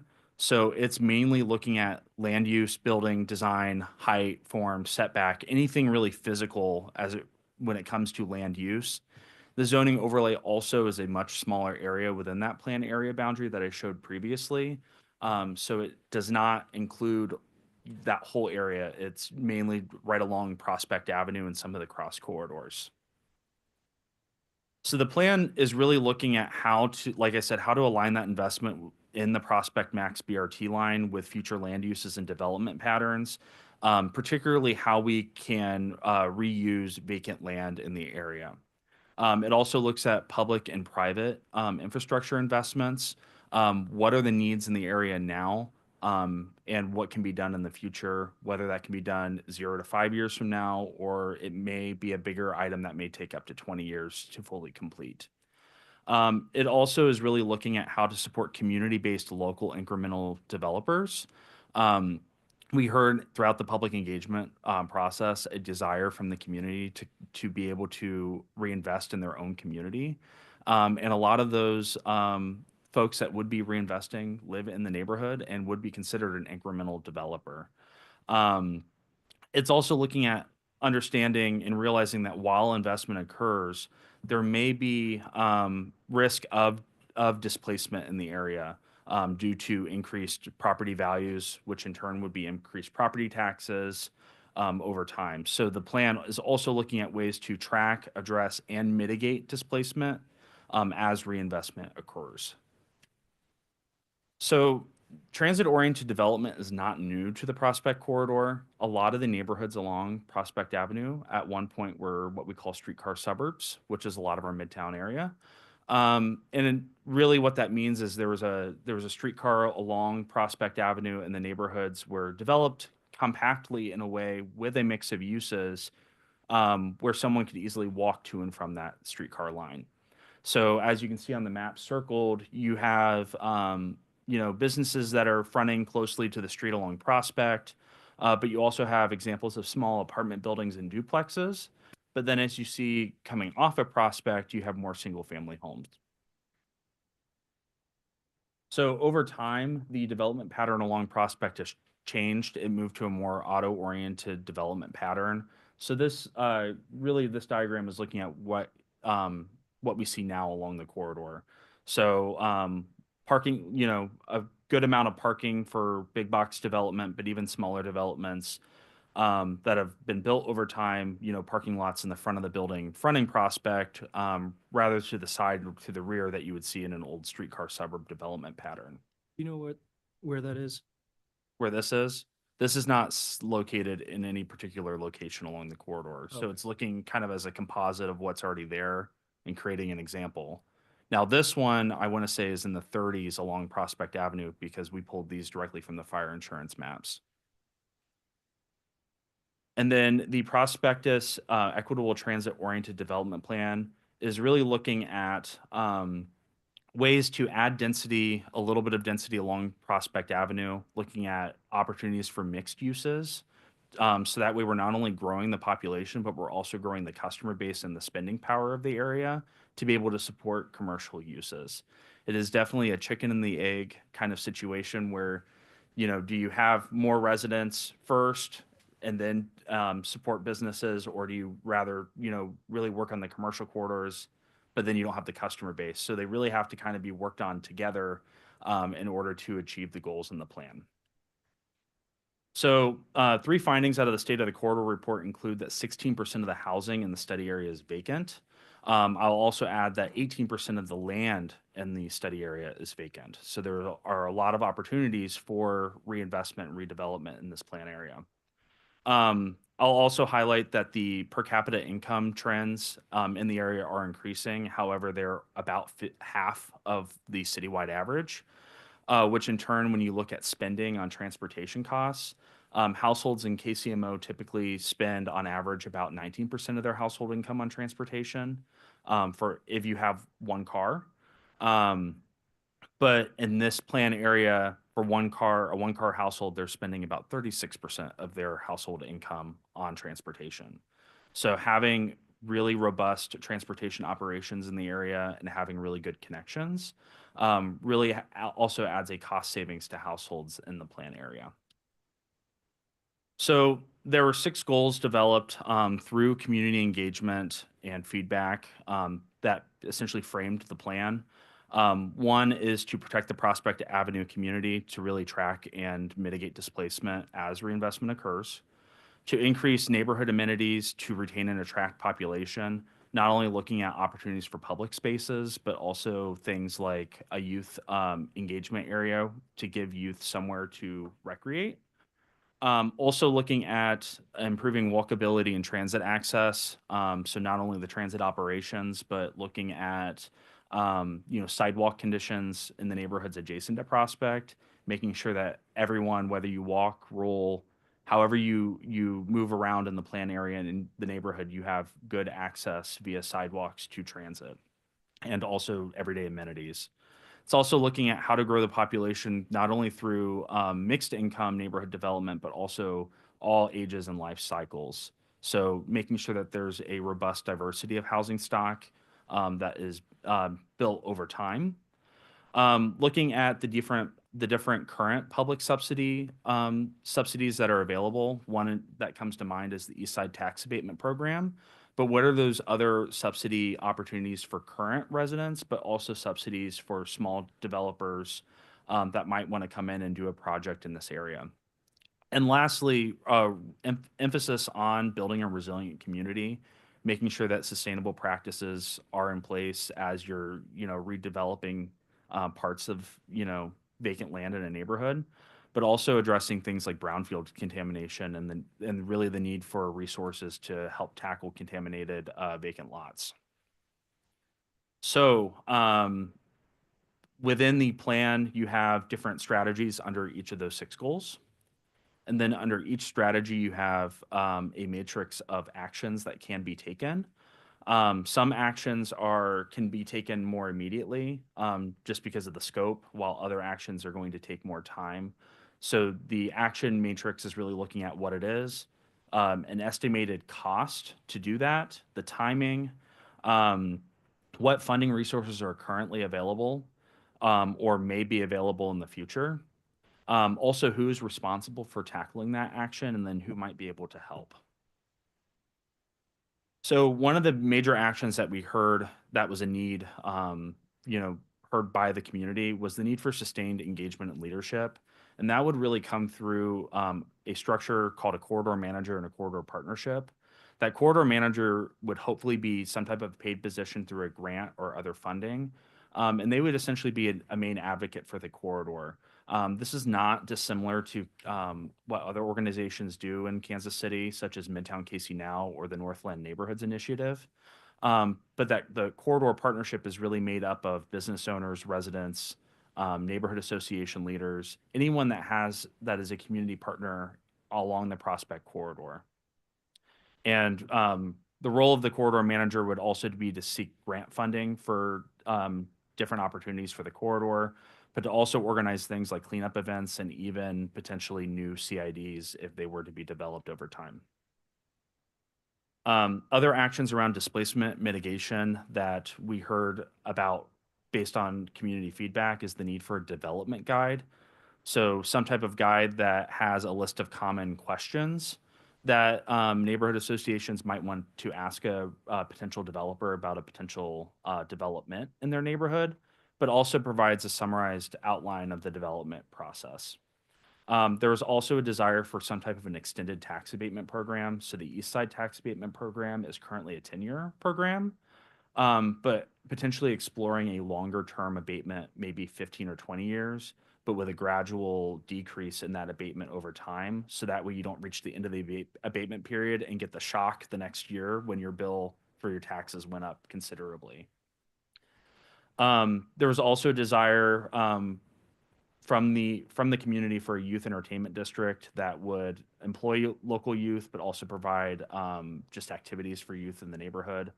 And then also to support current businesses along the corridor, some type of a storefront improvement grant program that would really look at the facades of these storefronts and try to provide financial resources to help make improvements to the storefront to not only improve curb appeal, but to also lend itself to more of a pedestrian-oriented design. We heard actions about the need to grow the population and really a better understanding of how the infill housing and housing ordinance works that was previously adopted by council, but also what are the options for accessory dwelling units. We heard a lot from older people along the corridor that they may not want to live in their 2,000 square foot house anymore, but are fine with the potential of living in a studio apartment in the backyard and having their kids move into the house. So what are those options there? And then we heard, especially from property owners, the desire for pre-approved housing plans, which would essentially be a pattern book of housing plans that have been approved through the city process and would essentially be easier to develop on vacant land. Lastly, through implementing sustainable practices, we heard about the need for more native plantings in the public right-of-way to capture stormwater, and a desire for some community ownership over that infrastructure that would be installed. So the ability for a grassroots organization to be able to manage those plants to make sure that they're performing to the best of that they can. And also, we heard quite a bit about a lot of the vacant gas station sites in the plan area.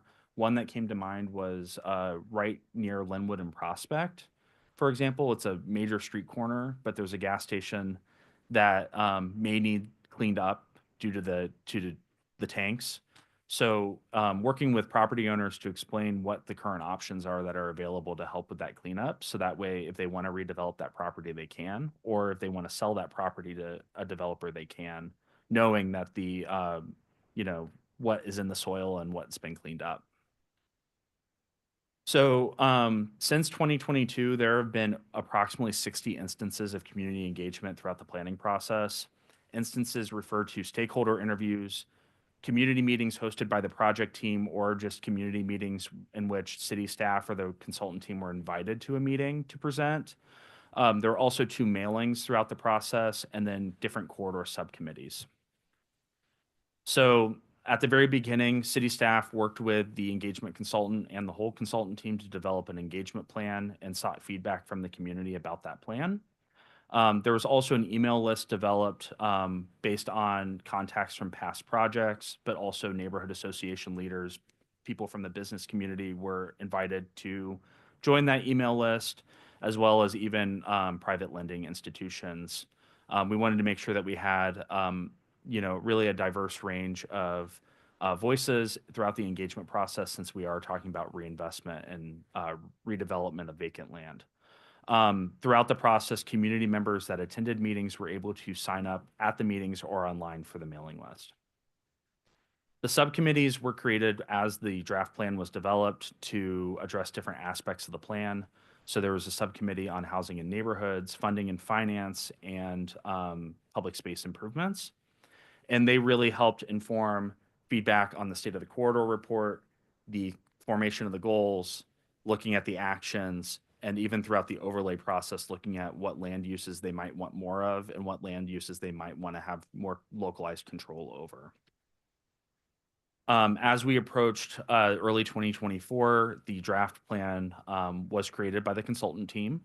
And city staff organized 2 meetings, one on March 19th and one on March 20th, to provide an overview of that draft plan and also talk about the draft zoning overlay. Prior to that meeting, 5,430 property owners were notified via mail about specifically the zoning overlay change, because that's the number of property owners that are within the zoning overlay boundary and within 300 feet of that zoning overlay boundary. So we had a very large turnout at both of those meetings. What we really heard at those meetings was a lot of concerns about, is the city coming in and taking my property via eminent domain? The answer is no, the plan and the zoning overlay are not taking any property. It's just providing guidance based on those 6 goals. And we also heard a need where a lot of folks attending the meeting might have been hearing about this project for the first time at that meeting. So we wanted to make sure as city staff that they had an opportunity to further engage with the project. So that's why back in April, we came before you all to ask for a continuance, and then we asked for subsequent continuances in order to complete that additional engagement. So beyond April 2024, staff scheduled one-on-one and small group interviews with neighborhood association leaders, but also leaders from the business community along the corridor. And staff also, asked neighborhood associations whether it'd be okay if staff presented about the project at their regular scheduled meetings. Staff also convened 2 workshops in June and July to really address those concerns from the March meeting, but also talk in further detail and in small groups about really specific concerns such as displacement mitigation, to see what else needs to be added to the plan from the community's perspective. But then also, what does implementation of such a plan look like from the community perspective? Further on in the summer, Councilwoman Robinson assisted city staff by convening a small group of residents and community partners to assist with the engagement approach. The intention of the small group was to really help city staff make sure that our messaging and also the outlets in which we were reaching out to the community were the most effective way to ensure that people had a voice in the process. And one of the outcomes from that group was to schedule a community meeting in October. And that community meeting, really the goal of it was to kind of provide that big overview to still people that might be new to the project, but then also break out into small groups of residents, business owners, and property owners to really understand their specific concerns and also the specific items in the plan that might address those concerns, but also be able to answer their questions in a smaller group format. Prior to that meeting, the group advised us that it would be good to send out a mailing to all the addresses in the plan area, which is approximately 11,000 addresses. So city staff did that. We sent a postcard out with a QR code and also information about the meeting. And then we also posted flyers at bus stops, community centers, libraries, neighborhood elementary schools, and large apartment complexes to make sure that we were getting the word out about the meeting and the project. We had 63 attend the meeting on October 29th, 2024. Like I said, we had an overview and then we had 3 different breakout groups. After that October 29th meeting, city staff looked at all the written comments that we'd received over time, but we also looked at the, our notes from each meeting based on the verbal comments we received. We sorted them by chapter of the plan. We looked at what actions or what sections maybe need to be amended or added. And then anything that was like an added action, we looked at who from the city departments might be affected by completing that action and actually met with them to ask about estimated costs, feasibility, all the different things that go into vetting an action that goes in the plan. On December 20th, we posted the updated draft to the project webpage, and then we sent out an email to all the community partners that were on our mailing list, letting them know that the draft was up on the project webpage. And then from there, we prepared for this hearing. And then, like I said, we have a little bit more work on the zoning overlay with the community, so there will be additional engagement opportunities between now and March 5th that will focus specifically on the zoning overlay.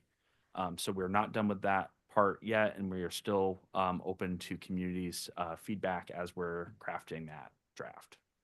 With that, I will take any questions. Okay. Obviously, there's been a lot of work done and a lot of good work done on this particular plan. So kudos to you guys for doing all of this, and as well as your sub or your consultant helping you out. Any questions from the commission on this? I just had a couple quick clarification questions. So this corridor manager position, or is it a single person, or is it going to be a group? So it would be the corridor manager would be a single person, and then the partnership would advise the corridor manager. So in the And partnership, how would that person be selected? Is that by vote of the constituents, or is that by it appointment? ideally would not be appointed specifically by like the city manager, because we also want to make sure that that person is not a city employee in that way, because they have a little bit more flexibility to be able to advocate for the corridor in that way. It's not something that we have fully detailed out, mainly because of that funding component. We were looking at some different grant options, but each grant is just a little different in how you structure that.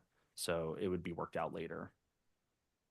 Next, maybe more of a comment than anything, but I believe we saw a case here. It was the parade park, which is inside of this, which kind of, from reading through all this and looking through it, I kind of representative of what the plan is with this corridor, correct? So are you asking whether a development like Parade Park would align with this plan? Yes. Okay. It would align with this plan. Obviously, it's a little different because it is a larger development project.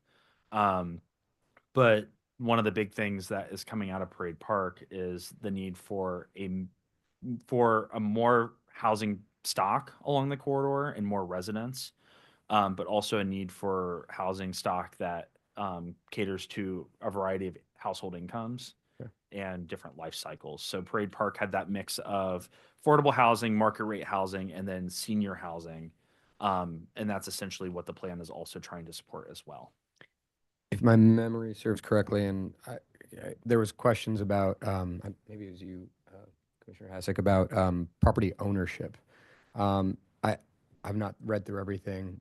Is that something that is going to be protected in this, so that there is, it allows for equitable growth of someone rather than just a rental? We have a lot of rental here in Kansas City, which is great. It's a good way to get people up on their feet, but ownership is the way to develop them through.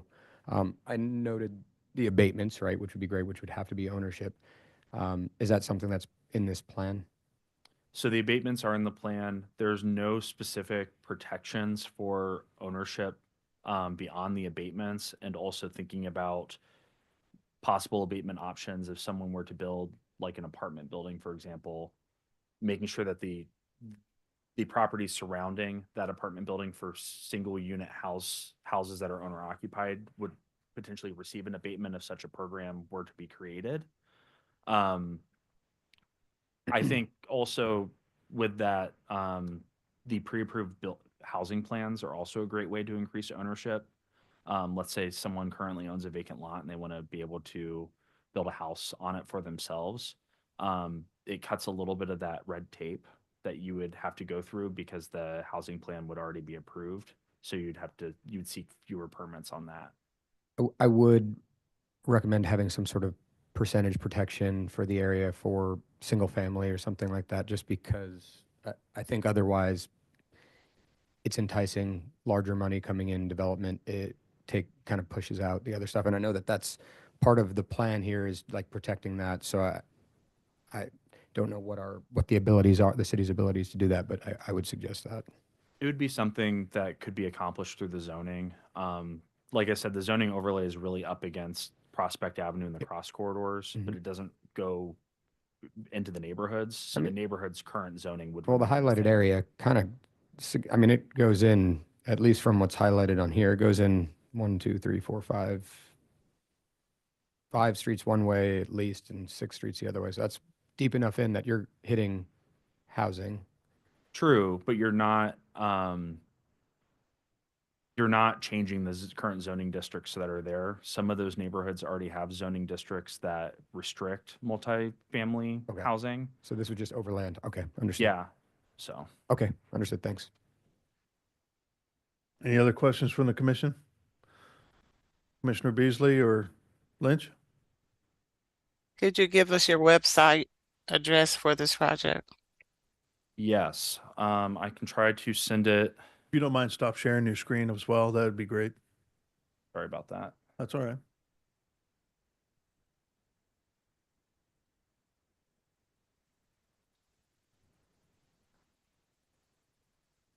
Uh-oh.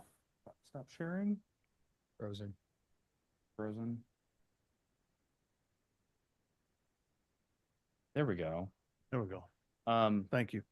Yes, I can share that link in the chat on Zoom if that would be a way to get that to Commissioner. Yeah, I think so. Okay. Is that all right? Yes. Well, I was thinking for the public to hear it as well. That's why I was asking you to just recite it off. So it's not a formal website. It's a web page on the city planning's website. So when you go to the city planning page for the city of Kansas City, it is. You're not sharing that, by the way. Okay.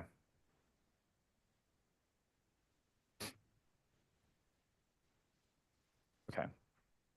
So I'll go to the city planning development homepage, and then if you scroll down, it says prospectus here, so you can click there, or you Okay. can click on prospectus TOD grant. And then once you are there, you can see the notice about this hearing today. So any announcements right at the top. And then we have a start here section with all the drafts, but also fact sheets and summaries of each goal.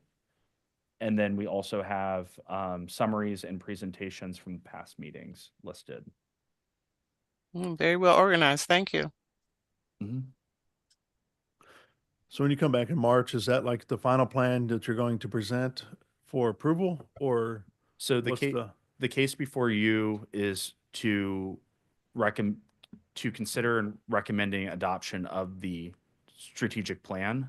Coming back in March will be the zoning overlay case, which is a separate case just about the zoning Okay, overlay. so you're wanting action today Yes. on a piece of this. Okay.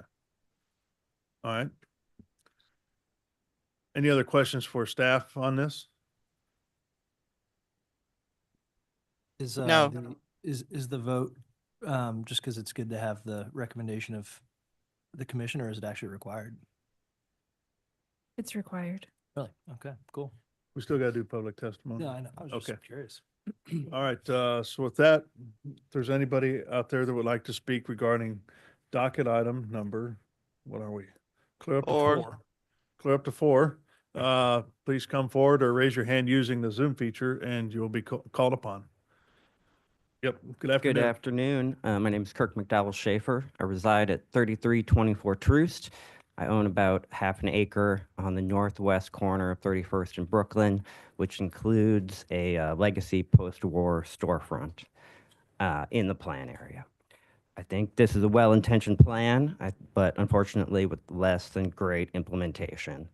I can't help but think that this very body actually studied and approved highway clearances all over the city, including 71. The Urban Land Institute that was founded by our very own J.C. Nichols, was an architect of redlining as an arm of the real estate industry, and they're listed as a key partner in this plan. Now, I don't bring this up to shame anyone, but just to point out that policies that may be in vogue at the time, in hindsight, can be recognized as destructive. I don't think I think it's intentional, actually, that this plan is being heard separately from the overlay, because originally when they were planned to be heard together, property owners were required to be sent mailed notice, which was not for this hearing. That might explain why there's not more people here, because at that first meeting, when many of us did find out the intention of this plan and overlay, there was a lot of angry people in that room. And I'm glad that staff took the time to slow it down, but I think what that led to was a bloated plan and not consensus on the plan. I recognize that this is not the zoning overlay, but it is a stepping stone to that, because it defines these nodes and corridors that they wish to see, and that will effectively be down zoning for many of us. It is very focused on housing, specifically to the detriment of businesses. This plan, staff calls out B32 as the boogeyman, and I think that it's actually a fairly vanilla zoning that works well in a lot of neighborhoods. I've just got a little more, if you'd bear with me. I think it's great. I support new housing. I support bringing a diversity of wealth and income into the areas. But they build beautiful buildings at Armour and Troost, and they're struggling to fill them up. I think in this context, to build it and they will come is a little short-sighted. I think the property owners need the flexibility to create jobs, because frankly, that's not talked about in the plan. The corridor is great. I'd like to see more employment within it if we actually have a goal of zero displacement. And go after the existing bad actors, if there are those as property owners. I also can't call this good policy when one of the goals was to find funding sources, and they really haven't done that. If you look through the strategies table, majority of it comes from PIAC. I'm sure you know how stretched those funds are. And the general fund, which if you watch, budget hearings, finance department is trying to drill into these politicians' head that we have a structurally unbalanced budget and just can't continue to fund everything that we would like to. So I hope if you vote to approve this that you have read the 200 pages and have considered the full weight of that. Okay, I'm just curious, your address, you says 3324 Troost, and this is a Prospect overlay. Yep, 3042 Brooklyn is my building within the overlay that will be effectively downzoned. Gotcha, okay. So, That's the main concern, is downzoning a property that you think shouldn't be downzoned. and not by this, it was historic, streetcar neighborhood hub. And unfortunately, that's not recognized in this plan. Again, it's taken me a year to get fully up to speed with this, but, the Troost overlay was, for better or worse, dragged along by actual neighborhood groups. That's not been the case with this. So I would just happy to answer any more questions. Just to clarify, you're not opposed to this, you just want further vetting of it prior to implementation?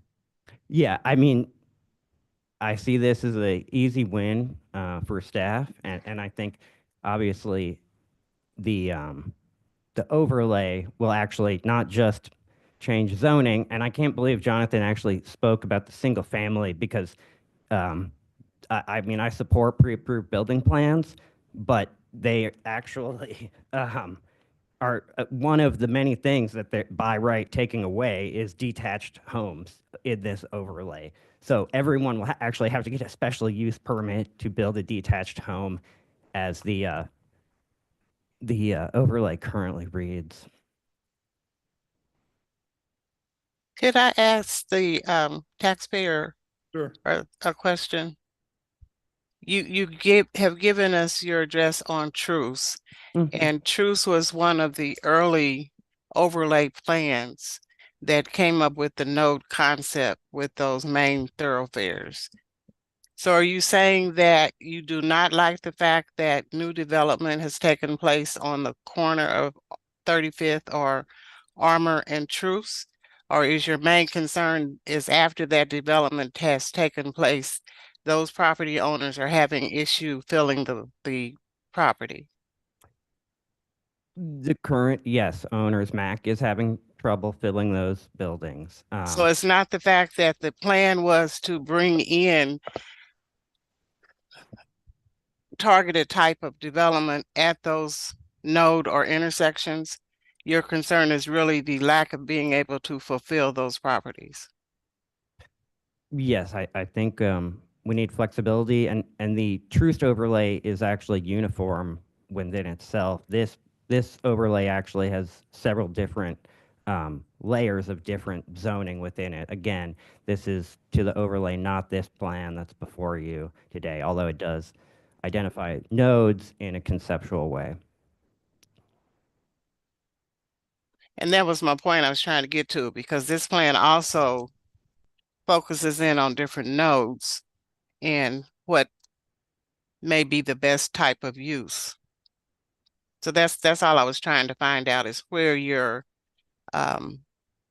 contention was, the actual node itself, or after the fact, those properties not being able to be fully occupied. So thank you. Yeah, I'm all for development.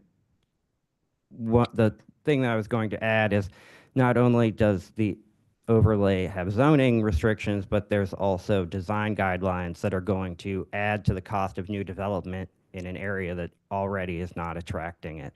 Well, I got one more question, if everybody doesn't mind. He has stated that he is actually at 3042 Brooklyn. Do you have concerns of how the interior areas will affect you with this plan? Is that part of what I'm hearing? Because if I recall, you're the brick building right on the corner. Yes, not exactly on the corner, but near it, across the street Yes. from the gas station, one story. So is that part of your concern as well? Well, obviously, yeah. I mean, I'm happy using it the way that I use it myself currently, but future development and also the other long-term stakeholders in the corridor, you know, who are not here, who are going to be limited. Some areas may be upzoned. You know, I didn't have time because it is a very, very large corridor and overlay. But if you do look at that map, I mean, I would ask Well, if you. it sounds to me that your real issue is going to be the zoning portion that hasn't come before us yet. Yep, that is Okay. exactly right. I just wanted to provide Okay. alternative perspective to you all. Okay. Thank you so much. Thank you. Yep, thank you. Anybody else, Sarah? There are no hands raised online. Okay, so close public testimony. Anything you'd like to discuss from Kirk that came up and provide his testimony? Yeah, just want to again remind you that the case before you is a separate case from the zoning overlay. The reason why they are in two separate cases is because a plan is adopted by resolution and not in a zoning overlay is adopted by ordinance. And the reason why we decided to take these two cases separately instead of together before this body is because at that October meeting and at prior meetings, we were getting the sense from those in attendance that they were ready for the plan to proceed. There were fewer questions and concerns on the plan, but there was more work to be done on the zoning overlay. So that's why those both were separated out. And as I mentioned in my presentation, the plan is informing the zoning overlay. So the plan is providing recommendations for what would go in a zoning overlay. I would remind you as well that when thinking about the zoning overlay, that process also went through a public engagement process. You know, and the nodes that are created in that zoning overlay are not were not drawn, unintentionally. Even throughout the process, we even reclassified one of the nodes at 27th and Prospect based on neighborhood concerns, because we do have a national and local historic district right at the southeast corner of 27th and Prospect. So we ended up changing that classification based on neighborhood association concerns. Okay. All right. Any thoughts here, Commissioner Beasley or Lynch? No, I'm good. Okay. I would just, as we go through the zoning, you might spend a little time with Kirk on this. It sounds like he's got obviously a lot of involvement and some different ideas, especially on the zoning. Just maybe talk a little bit on it. So, okay. Chair Crowell, I move to approve docket item number 4, approving an equitable transit-oriented development implementation plan. Second. I've got a motion and a second for approval of docket item number 4. Margaret, can you take roll call on that motion, please? Harkin, Aye. Beasley, Aye. Powell, Aye. Enders. Aye. Passick, Aye. Lynch. Did you say Lynch? Yes. Yeah. Aye. Padilla. Aye. Okay, it looks like the motion passes, and we look forward to seeing you down the road with the zoning piece and going from there. Thank you. Thank you, commissioners. Okay. A lot of people here for number 5. Can everybody make it through one more before taking a lunch break? Yeah, and maybe we do a 5 or 10-minute lunch break and then keep on going or finish eating here or something. I am trying to cancel something at 3, but probably be gone. Yeah. I know I have to chair one of them. I don't know. I just not a fan of eating while you're trying to have the meeting. You're just doing a Food short flying lunch. everywhere and all of that good stuff. Some of these are going to get shorter. So yeah, I would like to continue on number 5. So we take care of that one and then break for lunch. Let's make it a brief Perfect. lunch and then keep going. We can do that. Turn the heat down in here. Yeah. Like Item sweating. number 5. Yeah. How do we turn the dragon down? Yeah, I'm like, geez. I can put in a request. I just don't know how fast. 3 days from now. Okay. I am. Yeah. I- Burning up. You okay? Item number 5. Go ahead. It's Case CD CPC 2024-141. A request to approve an area plan amendment to the KCI area plan from mixed-use community to commercial/industrial on about 50 acres, generally located at the southeast corner of North Congress Avenue and Northwest Cookingham Drive. 5.2 is Case CD CPC 2024-144, a request to approve a rezoning from District AGR to M2-1, B3-2, and R5 on about 50 acres generally located at the southeast corner of North Congress Avenue and Northwest Cookingham Drive. And 5.3 is Case CD CPC 2024-145, a request to approve a development plan also serving as a preliminary plat to allow construction of commercial and industrial buildings in proposed districts M2-1, B3-2, and R5 on about 50 acres generally located at the southeast corner of North Congress Avenue and Northwest Cookingham Drive. Good afternoon. One moment while I pull up my presentation.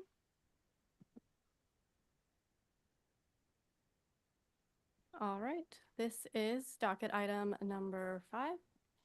This is for the Envision development up at 7401 Northwest Cookingham Drive. And there are 3 applications. They're the area plan amendment, the rezoning, and then the development plan. Larissa, can you speak into the microphone? Sorry. And actually, let me share my screen before I get started. That's not Geneva, is it? Is that Larissa? I am presenting on behalf of Genevieve Kahn. Thank you. Yep. All right. Okay.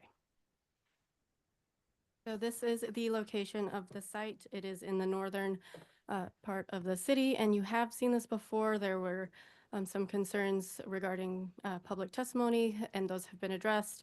And so this is just look at it again based off of the concerns from the public testimony that was received. There's been some changes to the plan. And so this is the subject site. You can see that it's just one parcel for now. There will be platting associated with this project. However, we'll start with the area plan amendment. So Sorry, currently, I'm having a lot of trouble hearing you. is that better? Can you try it again? Okay. Yeah, The lots better. first, much better. Okay. The first project we'll look at is the area plan amendment. This is the current land use designation for the area. As you can see, it is mixed use community. The applicant is proposing the area plan amendment for the corner here on the southeast of the property, and that's for commercial industrial, and then the rest will remain as mixed use community. Development management staff and long-range planning staff looked at the area plan amendment to make sure that the proposed land use designation does match what is being proposed with the current or with the proposed development plan. And for the rezoning project, this is a look just at the zoning throughout the site as it is currently. As you probably know, it is close to the airport, so there are a lot of industrial uses and commercial uses throughout the area. The applicant is proposing, and this is what's changed since the last time you've seen it, is this R5 zoning on the eastern portion of the property, and then M2 on the south, and I'll correct myself from what I said last time, this is southwest, and then that B3 zoning just along this northern parcel. That, hang on, I'll go back, it just makes more sense. This B3 zone parcel will have all of the uses that are allowed in the B3 district. The R5 zoning has no plans yet. And then the M2, which I'll get into a little later, has some proposed plans, but we'll get there in a second. And so the development plan does have land uses that are allowed and some square footages for buildings that are already planned. The applicant is proposing development guidelines for the sites. And so they are adding general building and parking placement suggestions. There's building materials and pedestrian connectivity. And again, they go into more detail for each zoning district that they are rezoning to. Here's a site or a look at the site from Northwest Cookingham Drive and North Congress Avenue. And a look at the site from Northwest Cookingham Drive. And of course, these are a year old. And a look at the site from Northwest I-435. And again, I will just let you know that there's one lot, which is lot 1, which has one someone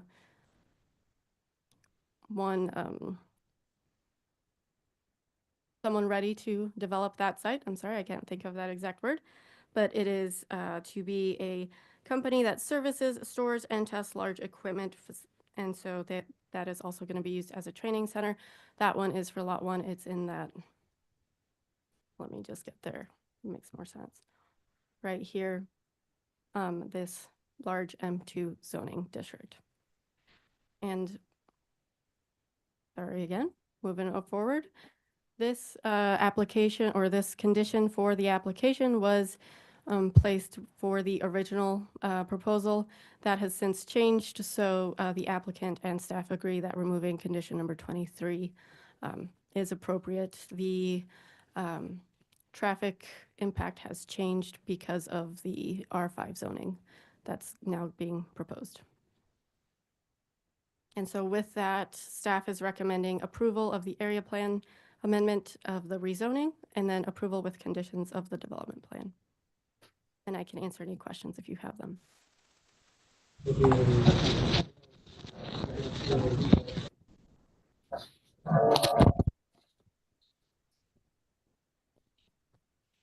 Any questions from the commission to city staff? Yes. I didn't review this case very well. I apologize. So sorry for this question. I for some reason didn't realize it had changed so much. With the B3 zoning, can you give me a sense of, so there's a potential building mocked up on here for 22,000 square feet. What we're looking at today, so we have a rezoning,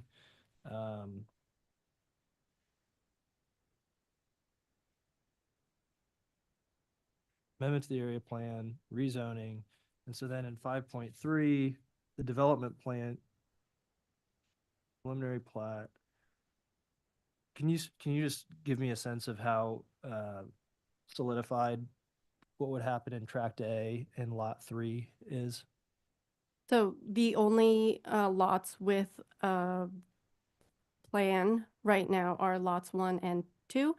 Lot 3 is, those are spec, so we're just putting in some proposed building And sizes. so I, based upon the way I felt about this the last time we heard about it, am probably most interested in what's happening at lot 3 based upon where it is.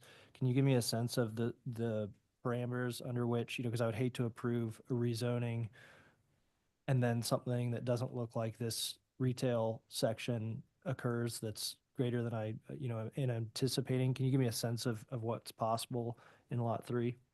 And so I'll let the applicant go into what they have proposed, and then I'll look into the uses that we would normally see in a B3, and that'll just give me some time. Okay, thanks. Yep.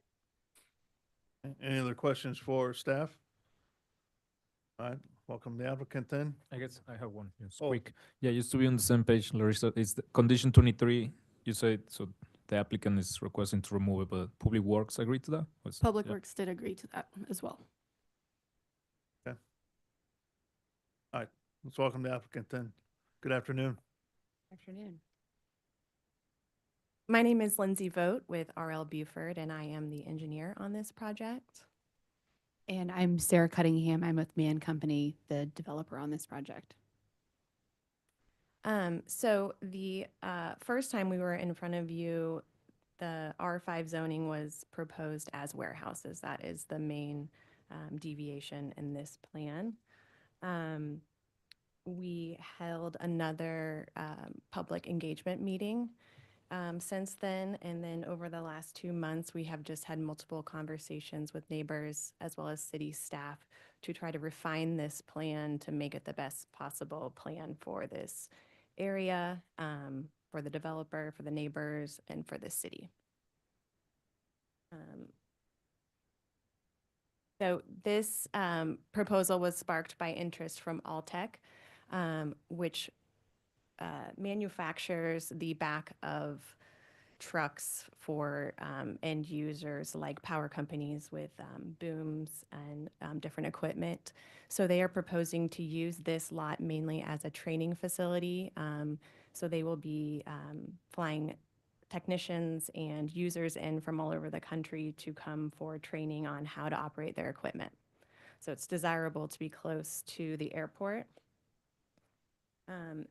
A lot of the concerns from the neighbors are about environmental impacts. So this slide just goes over Alltech's commitment to the environment and their sustainability.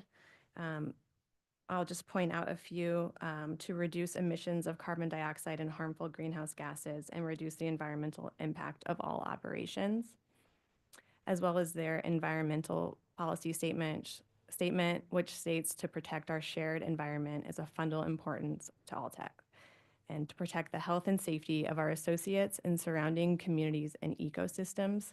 So although this is being zoned industrial, we do feel like this user will be respectful of the community and obviously has all these policies in place because they do care about the environment. Proposed lot 2 is a long-term garage self-storage or for garages for contractors. It will have the main access off of Congress, but potentially could also be accessed off of Lot 3. And similar to Lot 1, they will, when that plan is more developed, they will come back through with a project plan, and they will adhere to the design guidelines, and you will have another look at this. Proposed Lot 3 does not have a current developer end use, but the intent is for the first floor to be neighborhood businesses and the second floor to be offices or residential, with the main entrance off of Cookingham. This would also be identified as the main pedestrian connection across Cookingham once the sidewalks would be in place. And then also it would come back through this body with the project plan. And just a little bit about the development guidelines that have been also refined throughout this process. Landscaping was a comment that we received a lot from the neighbors. They wanted a buffer between the different zones, so that has been established as 25 feet between residential and the B zoning and 35 feet between the M zoning and the residential. And then the city was interested in the pedestrian connectivity. We do have support from long-range planning, just that we've been really working closely with them to align our guidelines to match theirs. So we had our first public engagement meeting was on November 12th. The comment that came out of that was the buffer, which we have added to the design guidelines. Then we came through CPC on 11/20, which was continued so we could hold an additional public engagement meeting, which was held on December 4th. And some of the concerns that came out of that were additional semi-truck traffic, the landscape buffer, environmental studies, noise pollution, property values, decreased water flow, and the widening of Cookingham. So after that meeting, we regrouped and removed the warehouses, which then reduces the truck traffic. Some of the other concerns would have been taken away by changing that to residential, especially the truck traffic, which we have revised the traffic impact analysis, and that is why I believe Public Works has agreed to remove that condition because the addition of trucks on Cookingham and Congress is negligible compared to what it was before. It was 163 trucks prior with the warehouses.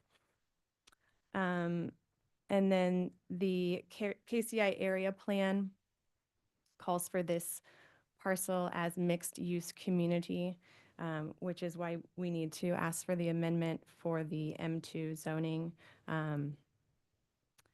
But in talks with long range planning, they do foresee this area being zoned similarly along 435 and then like on the south side of the parcel, and then keeping the commercial more along Cookingham as that route. So they do feel that it aligns with the intent of the area plan.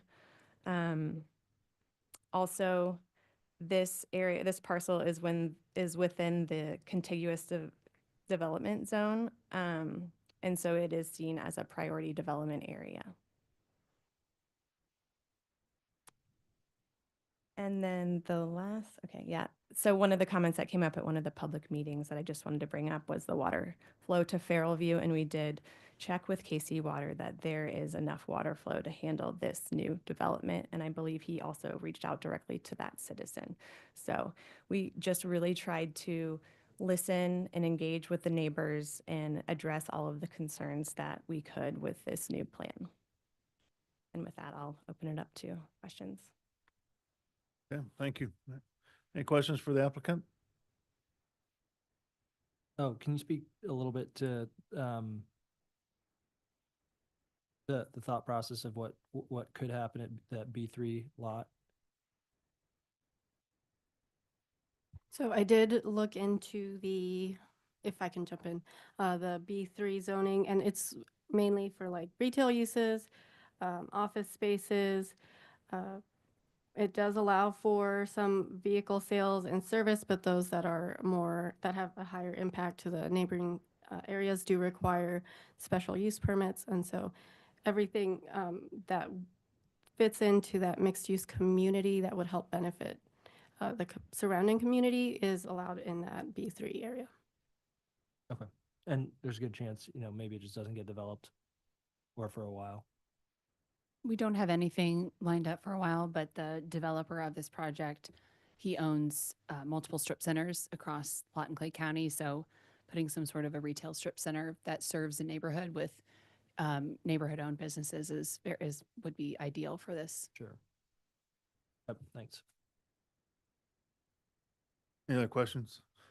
Commissioner Beasley or Lynch, any questions for the applicant? Could we have the map back up that showed the different zonings? Yeah. I think I've disoriented myself as to which lot the Altec proposal is on. The southwest. So it's in the M2 zoning? Yep. And if I remember, where are the farm homes that were in our last meeting talking about the trucks? They're on the other side of this R5 zoning. And there were some, I think, across the street. Correct. But today we're talking about the B3 zoning, so that's not the Altec. We're talking about the whole thing. Yeah, Commissioner Enders just wanted some clarification on what B3 could be. Okay. So a question, would this be the only site in our area for Altec?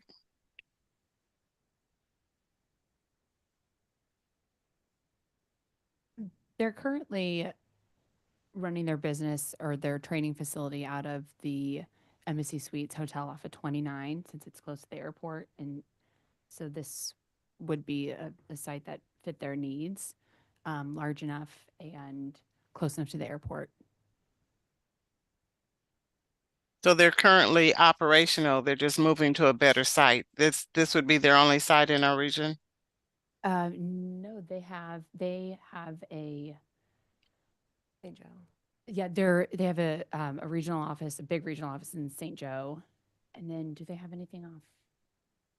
Might have something else in the area, but this specifically for the training would be their only location in Kansas City.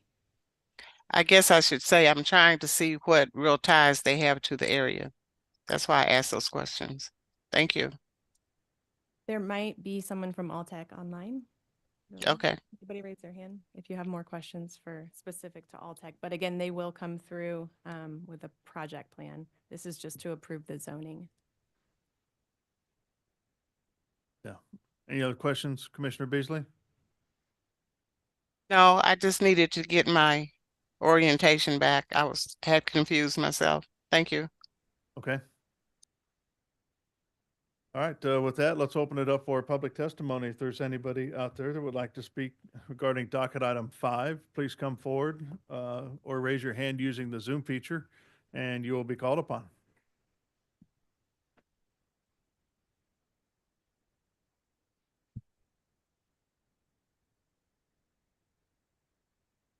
Good afternoon. My name's Lisa Rainier. My address is 6901 Northwest Cookingham Drive, Kansas City, Missouri. I am the owner of one of the big properties that's attached to this property. It's the far northeast corner of the property. We met last time. My family's owned it for over 63 and a half years, and my concern here is that if Alltech doesn't come, and we've already rezoned it to M2, what happens? Or if the B3 zoning changes to a used car lot, what happens? Those are the big concerns for the neighborhood. And I hear a pedestrian walkway. There's no way we can have a pedestrian walkway across 291 at Fairview. They could make a bridge to go over, but they can't walk across 291 there. The traffic's going 55 miles an hour. So I hope that the commission looks at the big picture. I understand we're going to develop it. I understand we need development. And I'm all for the R5 if it is single-family homes.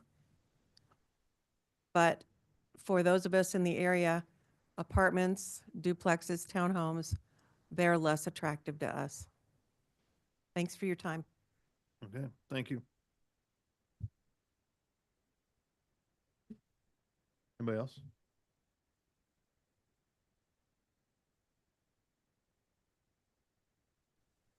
Hi, my name is Kimberly Tren. I live at 300 First Street in Fairview. This proposed industrial park is literally 300 feet from my front yard. I am on the other side of the street where that blue line is. In the last year, we had all the woods torn down, which we weren't notified of why. We weren't given notice that this was being proposed until we told them that we weren't given notice, and then we were finally sent notice. We can't go out on our back porch anymore, enjoy coffee, enjoy the woods, nature. There's already a lot of semis that go through all the woods that were torn down, buffered all of the highway noise. Now it's very loud, very noisy.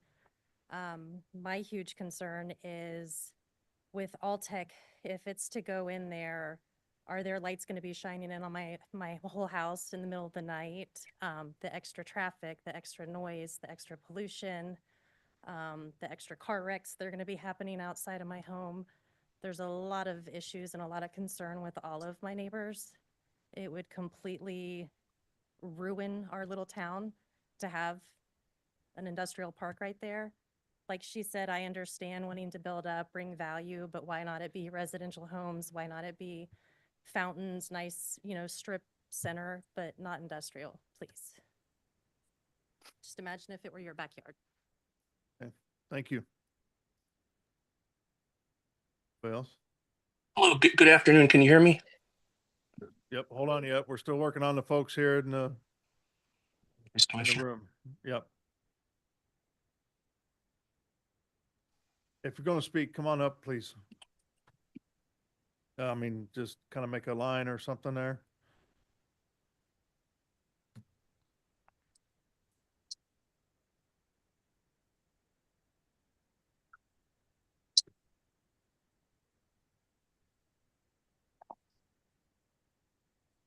So my name is April Baxter. I'm the city administrator for Fairview, 205 Northwest Hetty Avenue, Fairview, Missouri. The first 7 pages of what you guys are looking at are going to be what was presented during this process and kind of how we got here. So first we have the November 20th staff report where it cites that they want to rezone from agricultural to M2-1 and B3-2. After that, you have the plan that kind of indicates what they were going for when they were going for mega industrial. The next one you have is December 18th, where it also references from agricultural to M2-1 and B3-2. After that, you'll see the public hearing. One second, I just want to make sure. So Commissioners Lynch and Beasley, they passed out a document here for us to take a look at. I'm not sure if you have an electronic one that can be posted. I sent it to the email on the agenda. So maybe we can get that one pulled up while, testimony's going on so you can see that. That'd be great. I can't really hear her either. Okay. Is that yeah. better? Yeah, make sure. Yeah, just make sure you talk directly into the microphone. They're 25 sensitive. So the first ones are just staff reports and the plans, but if you notice when we get to the public hearing that we attended on December 4th, the only reference for rezoning is from agricultural to B3-2 and M2-1. During that engagement session, they did not specify that they want to rezone to R5. So just on that note, the plans obtained from Casey Compass on January 12, 2025 reference a third redesign of a plan that has had a lot of public opposition and what I believe to be another attempt to mislead your commission into considering revising a clear and concise plan for the KCI area. I believe that the public was not properly informed of the true and complete scope of the project at the rezoning request. The map supplied to us at that public meeting is included in the documents that I provided to you today and has no reference of any rezoning from agricultural to residential. So I would ask that you guys consider to continue these docket items until another meeting can be scheduled and held with proper notice to everybody included, and to include the rezoning request from agricultural to residential is my first argument. The other pages, as you'll see, their plan is to build a storage unit facility, if allowed to be rezoned. Indicated in yellow is KCI Storage. That is a Fairview business. That is within 140 feet. And the orange one, Kansas City Storage North, is located within 400 feet. We respectfully ask for the commission to maintain the current zoning of agriculture for future designated zoning referenced in the KCI area plan of mixed-use community. The addition of more storage unit facilities does not benefit the community or the area. The next paper that you'll see is just a legend. So circled in red is the proposed envisioned development. Circled in yellow is a property owned by the Mann Corporation located within less than 2 miles of the proposed envisioned development and is currently being advertised for industrial development. The property highlighted in orange, this property was recently purchased by Neighbor Schools LLC, a subcompany of Acellus Academy. Under that, you'll see what Acellus Academy is. It's a K-12 online private school.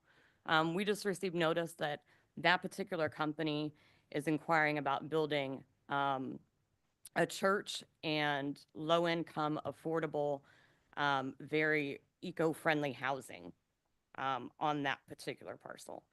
The next page you'll see is going to be the property that I again had highlighted back in yellow that is owned by the Mann Corporation, that again is within 2 miles of the proposed rezoning that is on the docket today.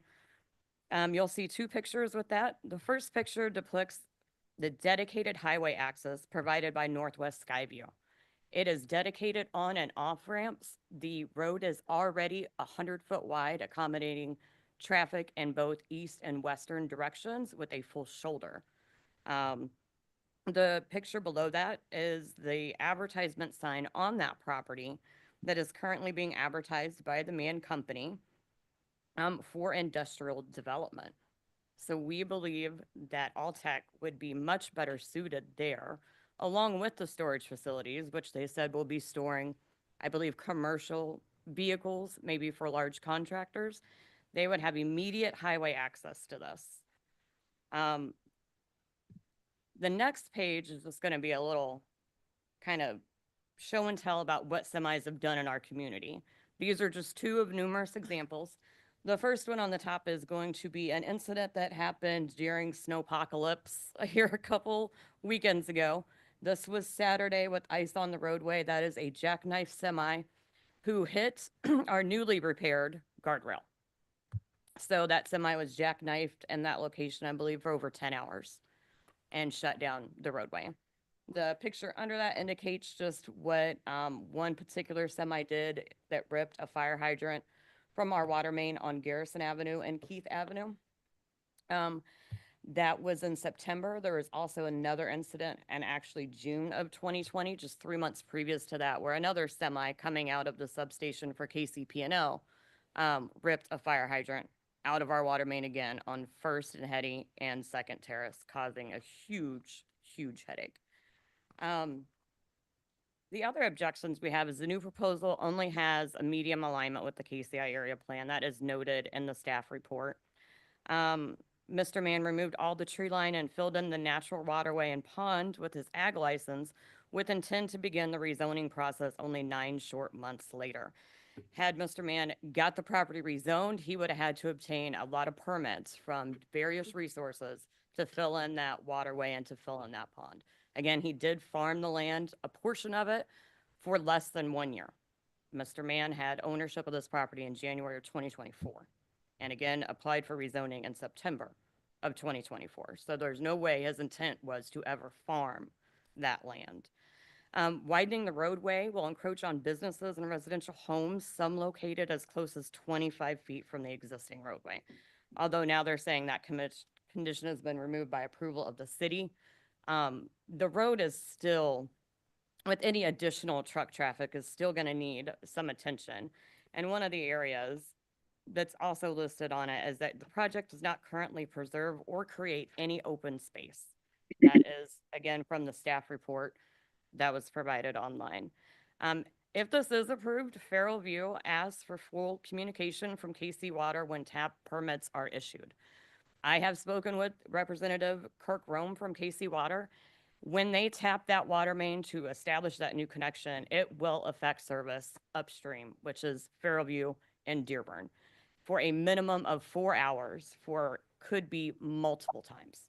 We ask for full transparency when these permits are issued and when the taps are going to be put in place, so that we can notify our residents that they will be without water service for an extended amount of time.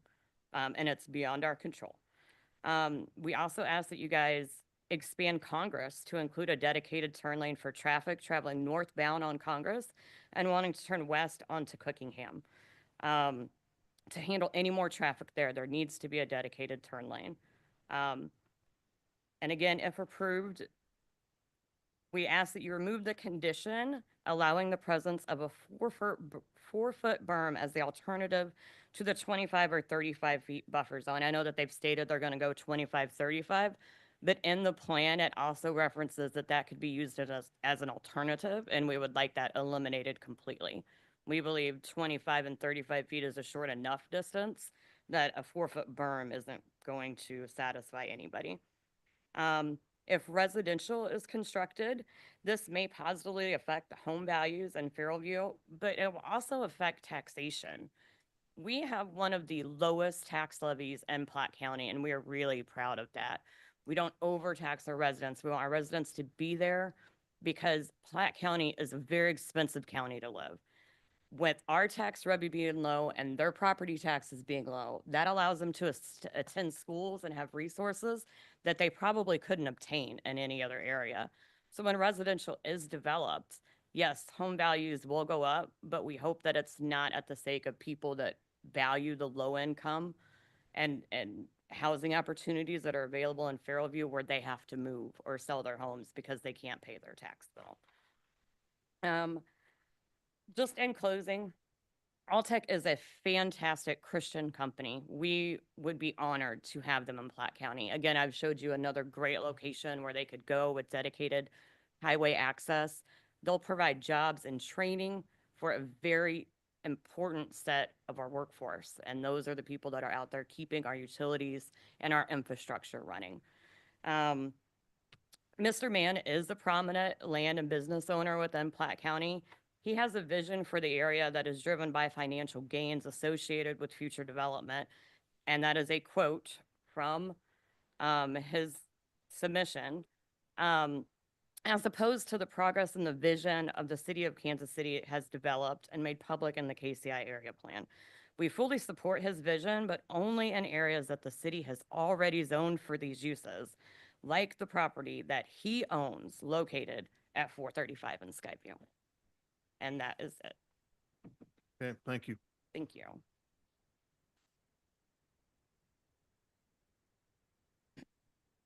Good afternoon. My name is Elizabeth Dahlm. I am the chairwoman for the Board of Trustees for the Village of Fairview. My current address is 324 North 6th Street in Fairview. Business address is 205 Hetty. As Ms. Baxter has delivered most of my points, I will not reiterate what she has said. At this time, we are not against developing the area, as we know that it is guaranteed to happen. However, as a board, as a community, we wish to keep the industry, that kind of rezoning south of 435 as a KCI area plan already calls for. We don't need this on our side. There's plenty of room over there. The residents are very concerned about the issues that have already been discussed. And I will note that I moved to Fairview because I had a job within the other side. I have personally witnessed what happens in those intersections with the increase of traffic. I do believe that the traffic study needs to go back and look at what happened when that very large employment was over there. I witnessed their fatality accidents at intersections around there because of the high amount of traffic. No, in the last 4 years, there have not, as their traffic study shows. But if you go back to when Harley Davidson was over there, you will find a very large amount of accidents in our area at all of the intersections. And I do believe that should be considered on this, especially adding in the turn lanes and that kind of thing. And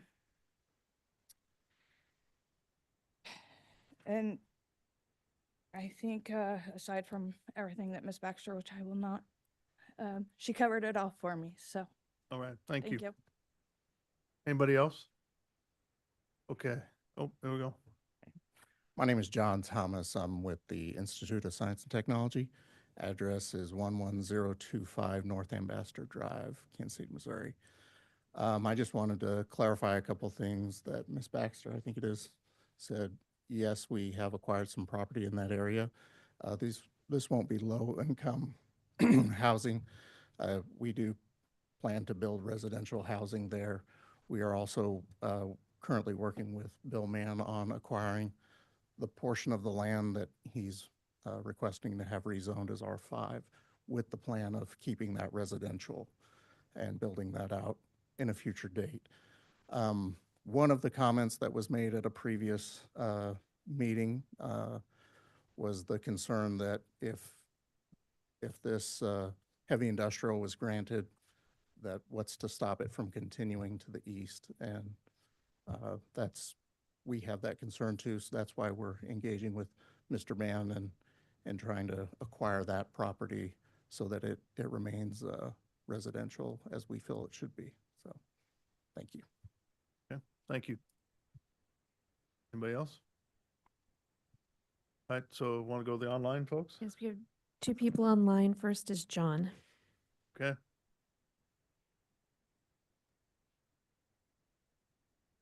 Hi, good afternoon. Can everyone hear me?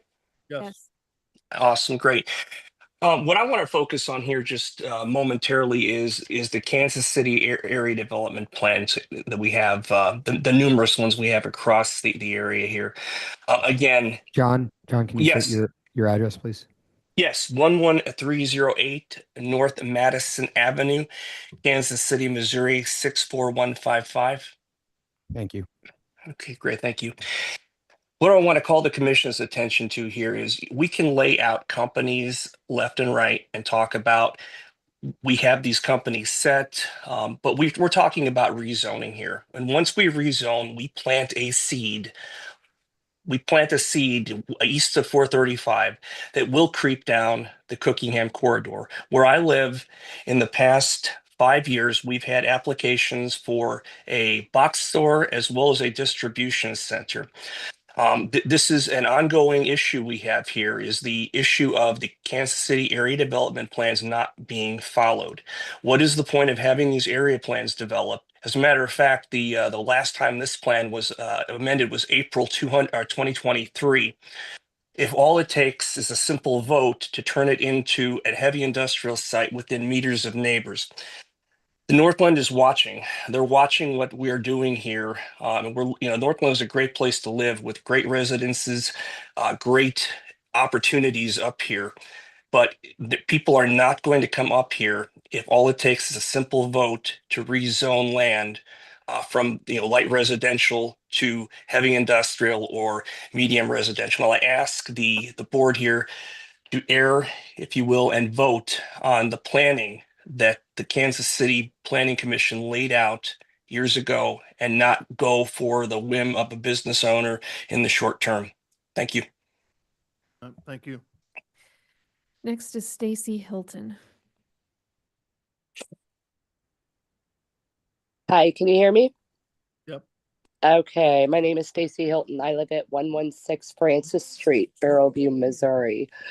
I just wanted to, I guess everybody else is, since I'm going last here, everybody else has already covered everything, but I am opposed to the rezoning period and also up to the manufacturing and business, but industrial area. Even though that one area is being slated now for industrial, it's actually on the top of a hill, and so it's right there in front of everybody's houses. There's no way any buffer zone or anything like that will ever help any of that area. Like April Baxter said, everything should be on the south side of 435, and especially when the 435 Skyview thing property is owned by the same person that's trying to do this property. So I do appreciate your help. Thank you so much. Have a good day. Thank you. Anybody else? There are no other hands raised online. Okay, so we'll go ahead and close testimony then.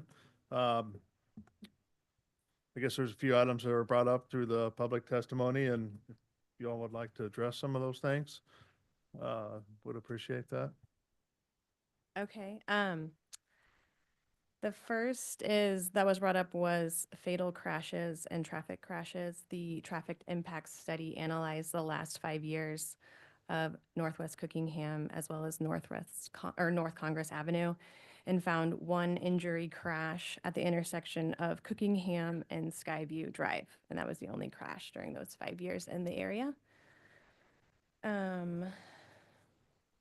Let's see.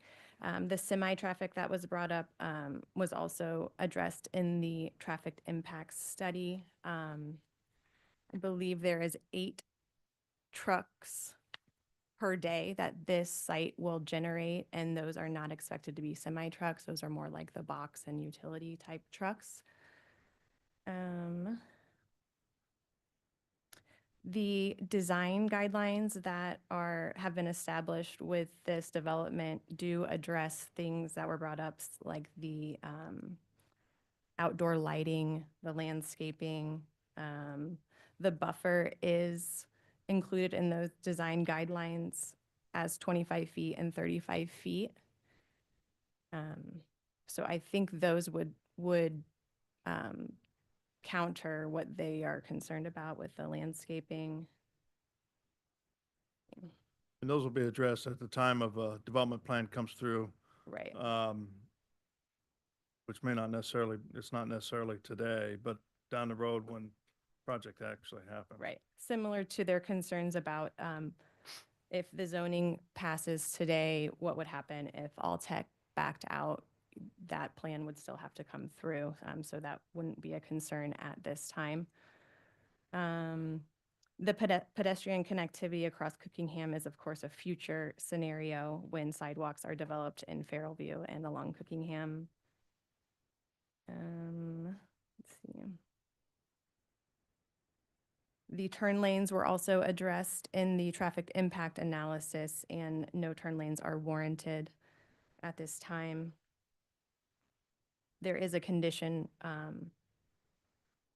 for the impact fees that will go towards the major street plan, which Cookingham and Congress are a part of that plan. The other property that was referenced that this property owner owns on 435 in Skyview has challenges obtaining utilities, so is not financially feasible at this time.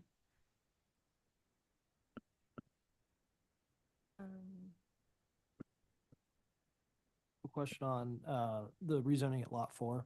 Is that in anticipation of selling, or why did you choose that zoning? Oh yeah, that was another thing that was brought up, that when we held the public meeting, the public engagement meeting on December 4th, the plan did still show that as ag. After discussions with city staff, we couldn't keep that ag, correct? We were approached, I think it was like 2 days of the interest in the residential component. So, yeah, So is that rezoning in anticipation of selling it? yes, Okay. yes, To the, he's yes. gone now. John Thomas. Yes, John, yeah. Okay. Yeah, because I don't know if members of the public were aware, because some members of the public had mentioned they were uninterested in attached residential dwellings, and R5 would allow for attached dwellings. So I just want to make that clear. That would also come through with another plan at the time that is further developed. Sure, I'm just Yeah. stating it would be permitted, or it would be allowed by right at that point. Right. I have a question on her response on the traffic study. Okay. I believe if I heard her correctly, she mentioned that their site would not have that many trucks, possibly 7.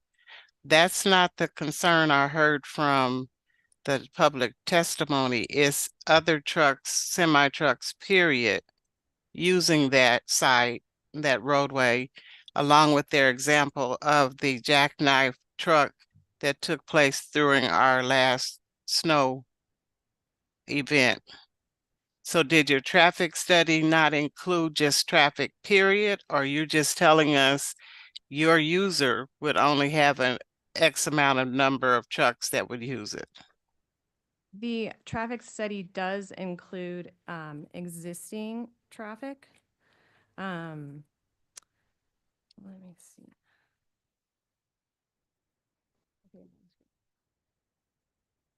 So it is broken down by route. That top, the table 1 shows the existing number of trucks per day in the area by route.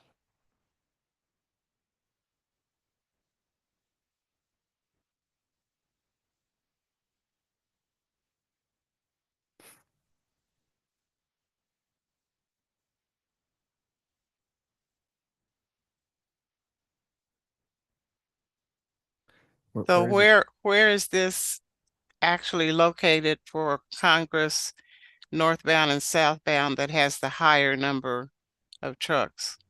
Where is that in relationship to this area we're talking about? Congress is the road on the western boundary of this site. So that would be the traffic that is going north and south on Congress up to Cookingham, which would be the northern boundary of the site.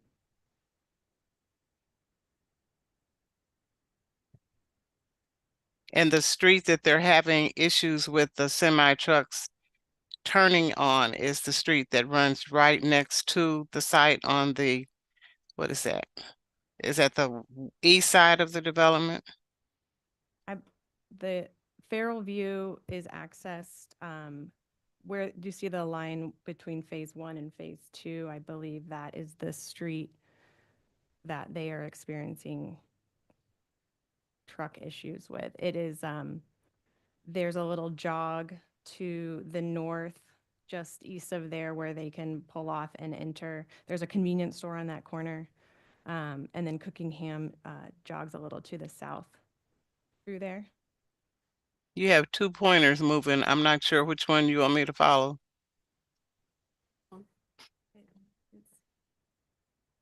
Right. Right there is a little triangle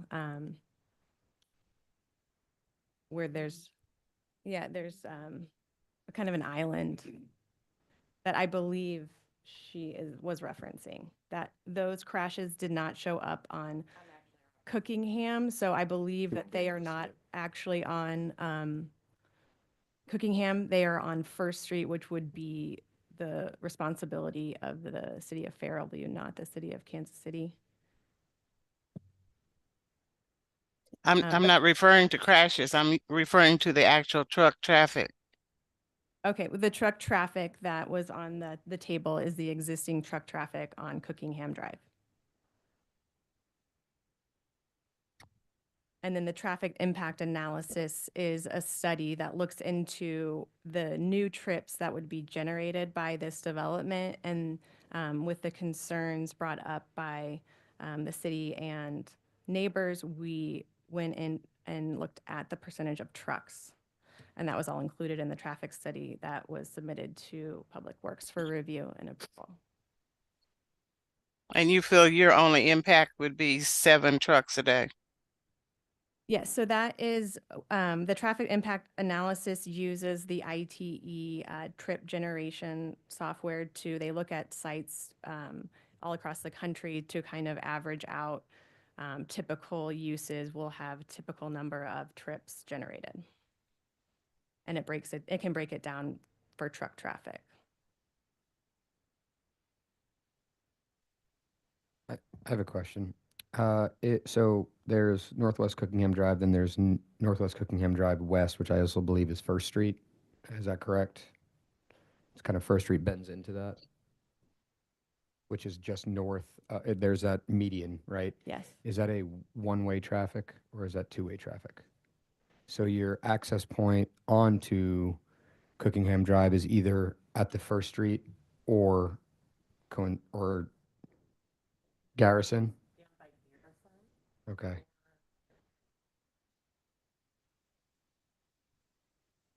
Odd thing, and not really a medium, it's a very high hill that our guardrail sets at the top of. Sorry, she can't hear you. Can you yeah, go to sorry. this microphone? So I can hear you. There you go. So the only access is going to be Northwest Cookingham is going to turn into First Street. It will Y off. That's going to be at the intersection of First Street and Garrison. If you go past that, down 2 blocks, you'll get at the intersection of First Street and Hetty. That's where our semi-traffic issue is. And if they could pull up a layout, it's because that center section where the mouse is, it looks like a median. It is a very tall hill, okay, that has stormwater retention at the bottom of it. And at the top of it is our guardrail there. And so the problem that we get is that North Hetty, if they're coming southbound, GPS software does not tell them that they cannot take that turn. And so semi-traffic traveling southbound on interurban that turns into Northwest Hetty gets in a position to where they cannot make a left or a right turn with the 53-foot long trailer. Oftentimes they're trying to get down to the warehouses located on Congress, but south. But if they're not familiar with the area, their GPS is going to take them that route and put them in a position that they struggle to get out of.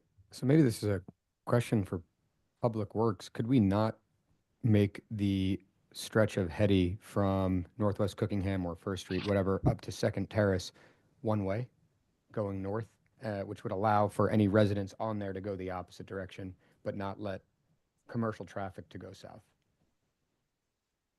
You got 2 different jurisdictions. He'll tell you that. Yes, sir. Nicholas Bossanetto, City Engineer for Public Works, Kansas City, Missouri.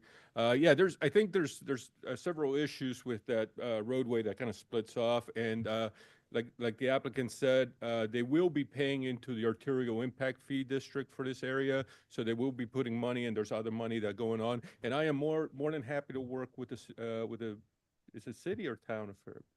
Village of Fairview.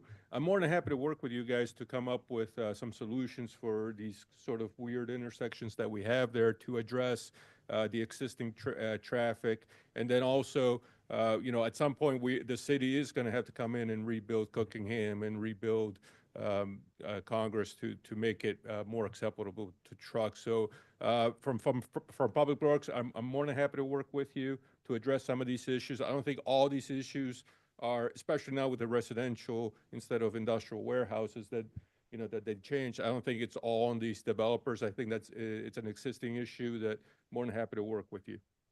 Add a side note to that. I understand that the mega industrial is going away and it's not on there anymore. However, when you build stuff, what do you bring in? You bring in big semis full of lumber, full of sheetrock to build houses, to build businesses. So for that development time period, that again is still speculative with no actual defined timeline or what would go in on a business side, what would go in on manufacturing. You still have to get the material there to have a construction project. So that would be a headache for however long it takes them to build that. And it could be 2 years, could be 3 years, could be 10 years or 30, as in somebody proposed earlier on your docket. Okay. That's all I wanted to add. Thank you. All right, thank you. I would just like to add the main access to this development. There is 435 and I-29 to the west, as well as the access off 435 and Skyview to the east. It would be unlikely that they would be using Hetty or First Street to access this development. Okay. All right, any other final thoughts from the commission to the applicant? Commissioner Beasley or Lynch? Okay. I gotta wait a second on Commissioner Beasley. No, I was checking. I wasn't sure if I was muted or unmuted. No, I'm good. Thank Okay. you.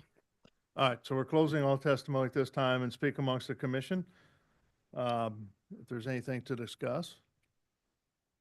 I'll just kind of air a comment here. I'm not exactly in support of the project. I don't think there's anything. My qualm isn't with the applicant. It's more so with how the city overall is planning industrial development in this part of town. Someone mentioned earlier that 435 would be a good dividing line for industrial development, and I actually agree with that comment pretty strongly.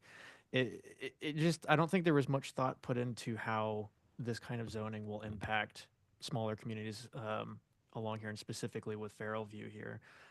I don't know why that zoning didn't stop south of 435 in this specific instance. And I know the applicant is just following the plan of the city here, but I find it hard to support a project that is so wildly out of scale and directly adjacent to an existing community like this. So. Yeah, I'm with you. It's, right now with what we have, it's noted as mixed use community. And so I really want to, as a city, try to accommodate someone who's trying to invest in our city, develop in our city, find the right site for them. I just don't think this is the right site.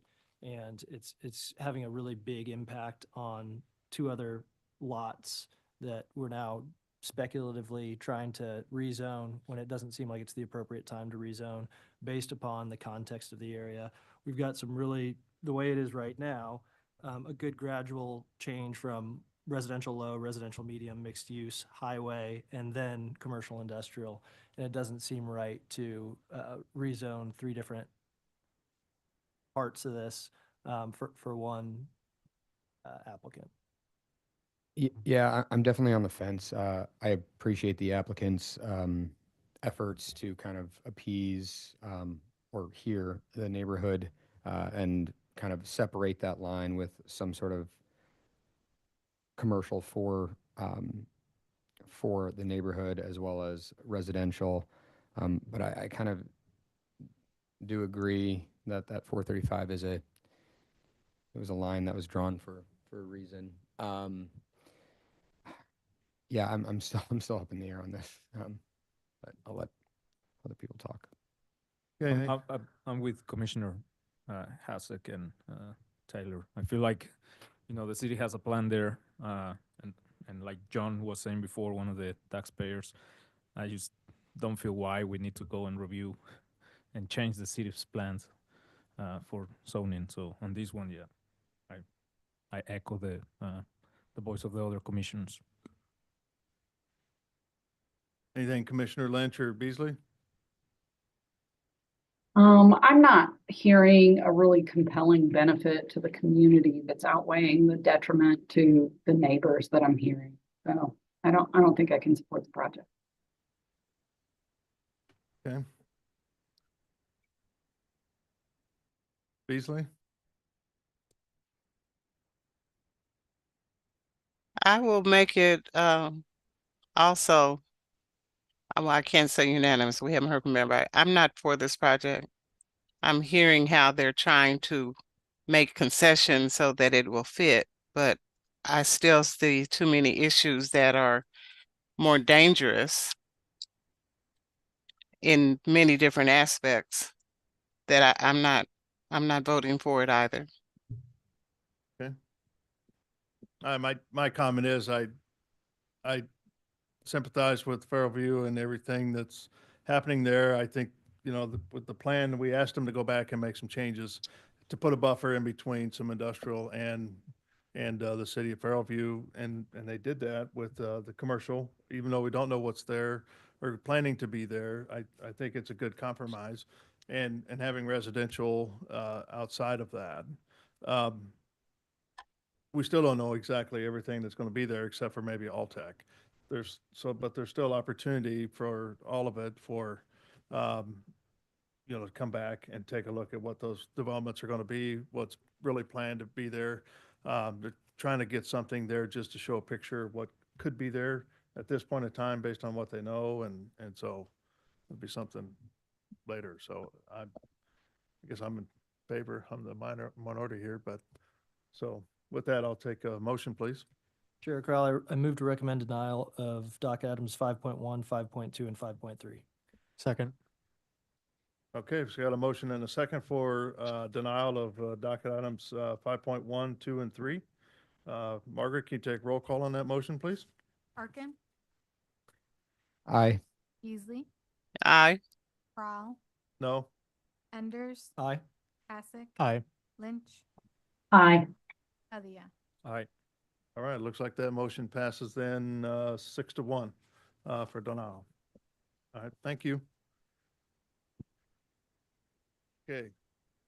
We're going to take 10-minute lunch break and then come back. I'm losing Hasek here. He's starting to pass out because he needs to eat. No.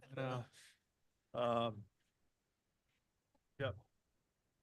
All right, so we'll be back in about what, 10 minutes, about 2:35, 2:40? And then all time limits are cut in half.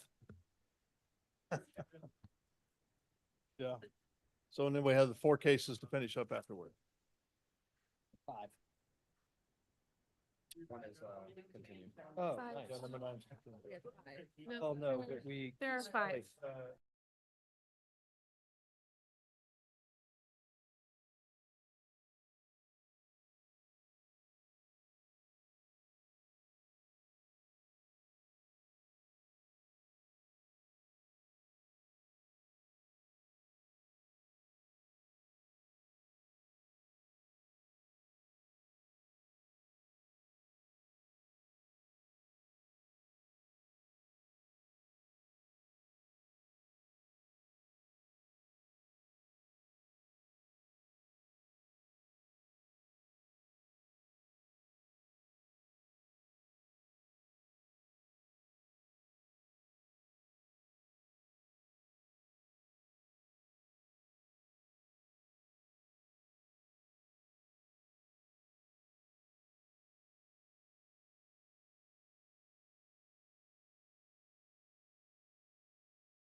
Yeah.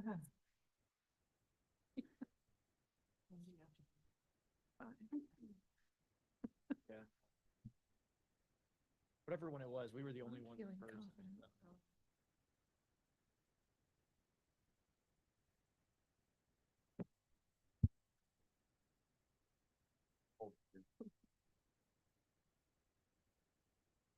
All right, are Commissioners Lynch and Beasley back? That's fine. No problem. 2 seconds. 2 seconds. 1, 2. I think we're, Alec, go ahead and do. All right, so thank you, everybody, for letting us take a little lunch break there. So let's move on with docket item number 7. Number 6. Oh, 6, you're right, sorry.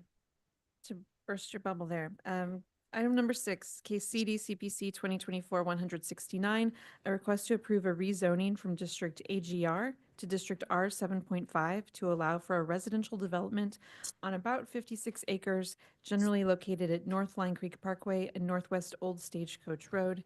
And case CD CPC 2024-164, a request to approve a residential development plan in proposed R 7.5 on about 56 acres, generally located at North Line Creek Parkway and Northwest Old Stagecoach Road. All right. Good afternoon, Chairman Crow, fellow commissioners. Before you are docket items 6.1 and 6.2.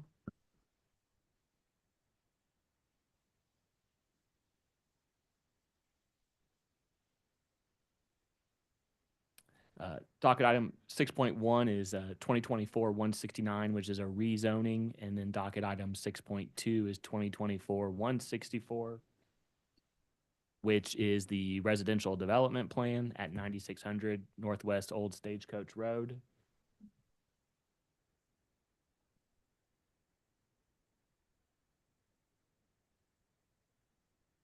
The site is located in the first council district. It is currently zoned AG-R, which is agricultural residential. The applicant does need to rezone to R-75 to allow for the proposed development and density. The site is 56 acres. It's directly next to what is Menards today, and then to the east is the Twin Creeks development. As you can see here from the west side of the site, Northwest 90th Street is a public street that terminates at the end of Menards. The applicant will be required to extend this street. And then here's a view looking southwest from North Line Creek Parkway, which is a parkway. So the applicant will have to comply with the Boulevard and Parkway standards related to setbacks. Just some quick notes. It's 56 acres overall, this one parcel. They are proposing 283 units. They will be required to extend Northwest 90th Street, and then they are rezoning from AGR to R75. Some features of the overall plan, highlighted in red, Menards never completed the sidewalk when they did their public improvements. The applicant shows on their site plan that they will have an off-site sidewalk extension. We see this a lot of the time where we have these missing gaps, so the applicant, I would have to say thank you for the attention to detail and doing something that somebody else did not do. Also on the far right of the plan highlighted, you can see there's a raised intersection. This was in coordination with Bailey Waters and the Mobility Division to make sure we don't have people speeding between Menards and Line Creek Parkway trying to get to Quick Trip. So we're trying to make this a safe street. This, another important element, north is to your right.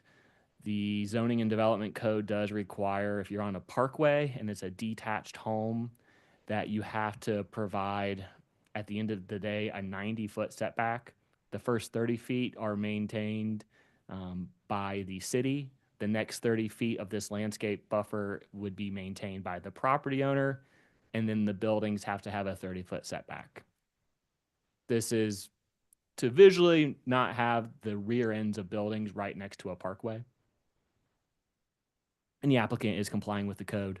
Also in the upper right-hand corner, something that staff is very appreciative of, and this is within the private part of the development on private streets, but you can see instead of doing a traditional cul-de-sac where you're cramming in 3 houses and you make it impossible for any on-street parking or plowing operations. By doing a hammerhead style, you can actually put more units in here and the parking actually makes sense. So I just want to applaud them for doing something that we don't usually see here. Tree preservation plan. This is a 56-acre site. About 32.5 acres are heavily wooded. There will be 29.5 acres removed, but the applicant will be having, they will plant at least 600 trees, a part of that mitigation plan, on top of the required landscape plan. That also they're also including a 30-foot buffer from Menards to the west for all those residences to provide extra separation. Staff also very happy that the developer is proposing 11 different types of units, and we're going from 800 square feet all the way up to 1,800. So the diversity in unit types is very much appreciated. And then here are just a few of the elevations of what the units will look like. It's quite refreshing to see traditional neighborhood design in a suburban environment. Promotes eyes on the street. We have front porches. The focus is not a garage or a driveway. And it really promotes walkability and neighborly characteristics. Conditions. The applicant does have some outstanding conditions that will be resolved by the time they come back to the City Plan Commission for a project plan. This is a very large scale project. And so the applicant at this point in time acknowledges these conditions and agrees to them, primarily related to parkland dedication. KC Fire needed some clarification on the hammerheads that are proposed. And then on top of that, a traffic impact study, traffic analysis just needs to be provided to Sam Akula with Public Works to make sure we don't need any other type of intervention at North Line Creek Parkway. Staff's recommendation for the rezoning is approval, as well as the development plan approval with conditions. And that concludes my presentation. Okay. Any questions for city staff on this one? My only question is, so it switched for 6.1 to approved because it originally had approved with, oh, no, it was, okay, never mind. That's me. I read it wrong. Okay. Commissioner Beasley or Lynch? Questions? I have none right now. Thank you. Okay. Go ahead and welcome the applicant then. Good afternoon. Thank you, Chair, for taking us and hearing our case. My name is Jacob Hodson. I am with Olson at 1301 Burlington Street in North Kansas City. I'm here representing my client, Next Chapter Neighborhoods, Andrew Melzer, beside me. We have been working very hard with staff over the last couple months to make sure this plan fit both our vision and staff's vision. And we ask that you approve this one. And we welcome any questions that you may have. Yeah, go ahead. I would echo that sentiment. My name is Andrew Meltzer, 2500 Evans Trade Center Drive, Evans, Georgia, 30809. I represent Next Chapter Neighborhoods. The developer hopes to build and operate this project. I think staff did a great job explaining and showing you guys. I have a lot of other information that I'm going to hold if there are any questions or specifics about the floor plans, the layout, just in the spirit of brevity. So I know you guys have been through a lot today, so. Will every home have a garage or somewhere to park cars? Yes. And then you have separate parking lots for we have a plethora of overflow parking. We call them our parking pods scattered throughout the neighborhood. We like to put them no more than about 150 feet from any house if they have guests or party. Okay. Can I put my golf cart anywhere in these and so I can drive it to Menards and back? Just use private roads. Okay. They're all public though, right? Only Northwest 90th will be public. Okay. Are these are for rent then, all of them? Yes. Is it one phase you're going to build all of these or? Yes. One phase, start to finish. Yes, sir. Do you know what the timeline is on that? Well, Jake's going to get our plans done in about 2 weeks, and then we'll start. And so once we start construction, which let's say is fall this year, Excuse me. Our typical timelines are no more than 3 years. So about 30 months would be a good average, start to finish. What's your rental rates? So we're a market rent. Sorry, I don't know where I should look to look Anywhere. at you. But we're a market rental community. So a good comparable that we look at, and I think everyone else could look at, is right across the street, the newly completed Trulo Homes development. And then the short answer to your question, a 2-bedroom, which is our bread and butter, looks like it's going to be projected between $1,800 and $2,100 a month. Is this all electric? Yes, ma'am. We have no gas. Some of your smaller units, the 1-bedrooms, are they 1 floor? Or Yep, are they and those are some of the most popular with the 55 and up crowd, as you can imagine, and that's Yeah, so old people. not necessarily, and this is all in my presentation that I'm saving you guys from, but we have quite a diverse range of people who live in our neighborhoods, and that's something we're pretty proud of. But yes, we do attract the 55 and up, getting into the retiree crowd, people who want to downsize from their 2,500, 3,000 square foot home. They're looking for that 1-bedroom, single story, no stairs. Yes, Okay. sir. So are you going to include the upkeep, snow removal, grass cutting? Yep. Is that on you or is that on Yes. the tenants? It's all on us, and that's another attractive feature of our neighborhood. So you pay your rent, and everything's taken care of inside and out. If your light bulb goes out, we replace it. If you need a new fridge, we replace it. All the landscaping outside is taken care of by us. I like to say it's a fixed, for those who are on potentially a fixed income lifestyle, it's a fixed expense living situation to match that. And it's something that's appreciated usually from the people who live with us. And also in the presentation, I could show you the laundry list of amenities that is included with that. Pool, pickleball courts. We're going to do such a network of walking trails in this neighborhood. I'm so excited for it. On our tree preservation plan, we actually show removing more trees than I think we're going to. We've worked our entire site plan around preserving as many trees as possible along the creeks that run through our neighborhood, because we're going to have walking trails along either side of them, and hopefully to line up and link up with the Line Creek Trail.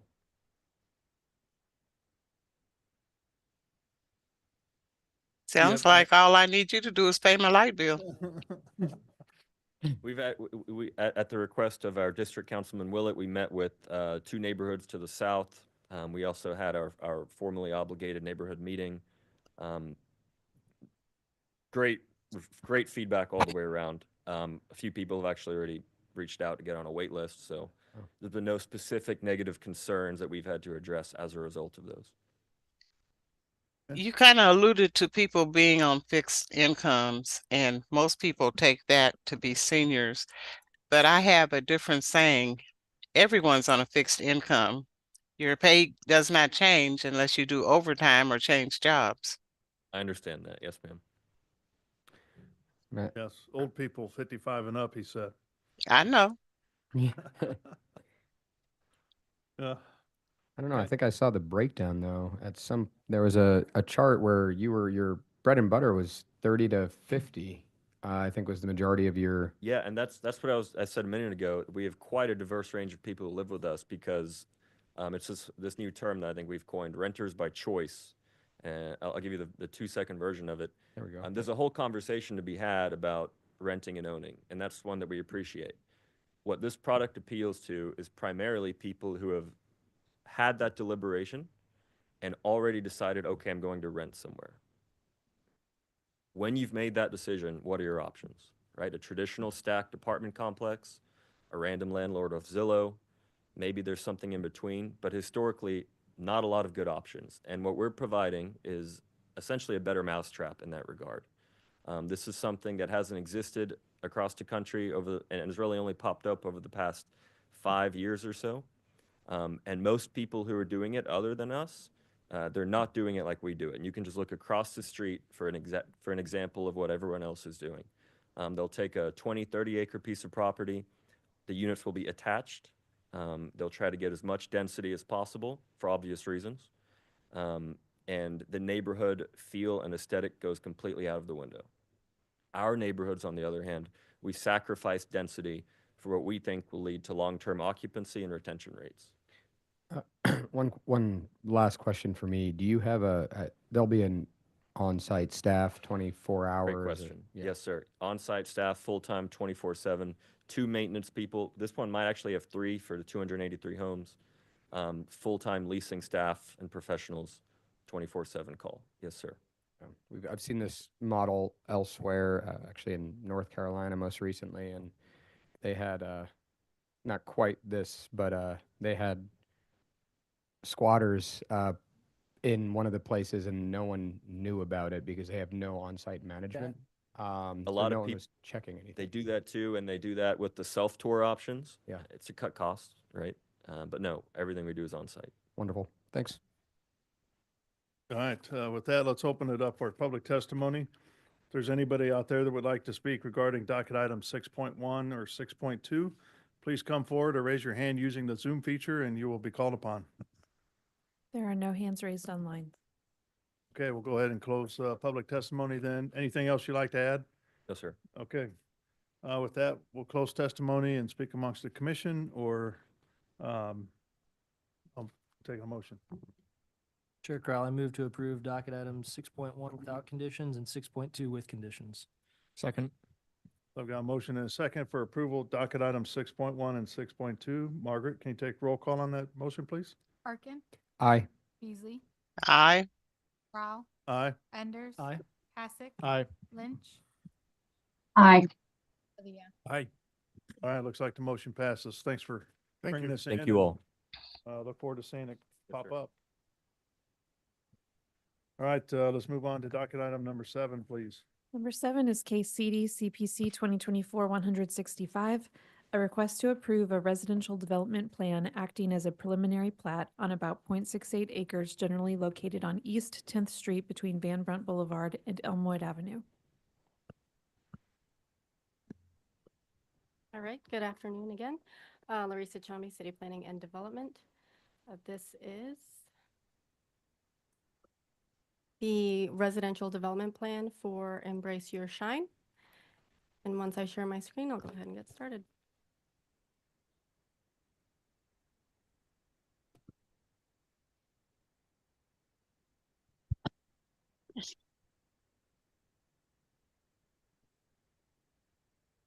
Okay.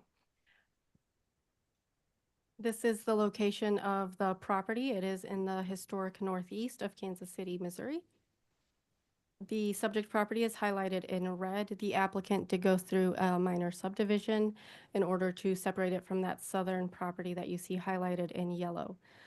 You can see the Van Brunt athletic fields to the east and some residential properties surrounding it on the east, north, and west, and then commercial and industrial properties as well. And then just an idea for the zoning, again, a mixture of residential, commercial, and industrial. This is the proposed site plan for the cottage house development. The applicant did work with staff to redesign the site layout into having one that was more conforming with the cottage house development standards. So I've highlighted how they've met all of those standards. As you know, the cottage house development does have its own standards, so there's about 5 or 6 that they have to meet. That first one is the distance from the front yard property line, and then of course the distance between buildings, which they do meet at 10 feet. The size of the porches, and they have to be covered, and then the amount of open space provided for each building. And so as you can see, they are meeting all of those criteria, and they are all facing that center sidewalk trail area that then leads to their proposed community garden and rain garden on the southern portion of the property. There is one access to the site, and that leads to the 4 parking spots and then the 2 accessible parking stalls for the property. The applicant submitted rough elevations, also in compliance with the cottage house development standards. They provided design guidelines in order to give themselves some additional time to look at more construction materials that could be more affordable for the development. And so they did provide potential construction materials and then prohibited materials as well. And all of those are to be compatible with the surrounding neighborhood. And staff did include a condition that this require a review from not only development management staff, but also long-range planning staff at the time of building permit to make sure that we both agree that the provided construction materials are up to our standards and the standards of the area plan. The applicant also worked very hard with staff to update their landscaping plan. So as you can see, it will be very well landscaped. All of the sides of the building that abut residential properties have enough screening, and as you can see, the rain garden is full of native grasses and shrubs. This is a view of the site from East 10th Street. This chain link fence will be removed from the property, and it will not be replaced. And then this is just a look at the property with the adjacent residential houses just across the street to give you some idea of what that neighborhood would look like. And with that, staff is recommending approval with conditions for the development plan. Okay, any questions from the committee here to city staff? Yeah, I guess I have a question. So there's 4 buildings, but I mean 6 buildings. Sorry, 6 There's buildings. 6 Sorry, buildings. so apologize. 6 buildings, but only 5 parking spots, or is that 6? There's a total of 6 parking spots.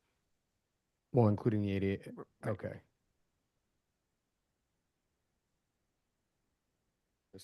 So parking is allowed on the street? It is allowed on the street, but with the development type of the applicant can go into more detail about it. This is proposed to be a more affordable option, and so with that, we took into consideration that there would be more bicycles being used as the primary mode of transportation. Understood. Any other questions from the commission? Commissioner Beasley or Lynch?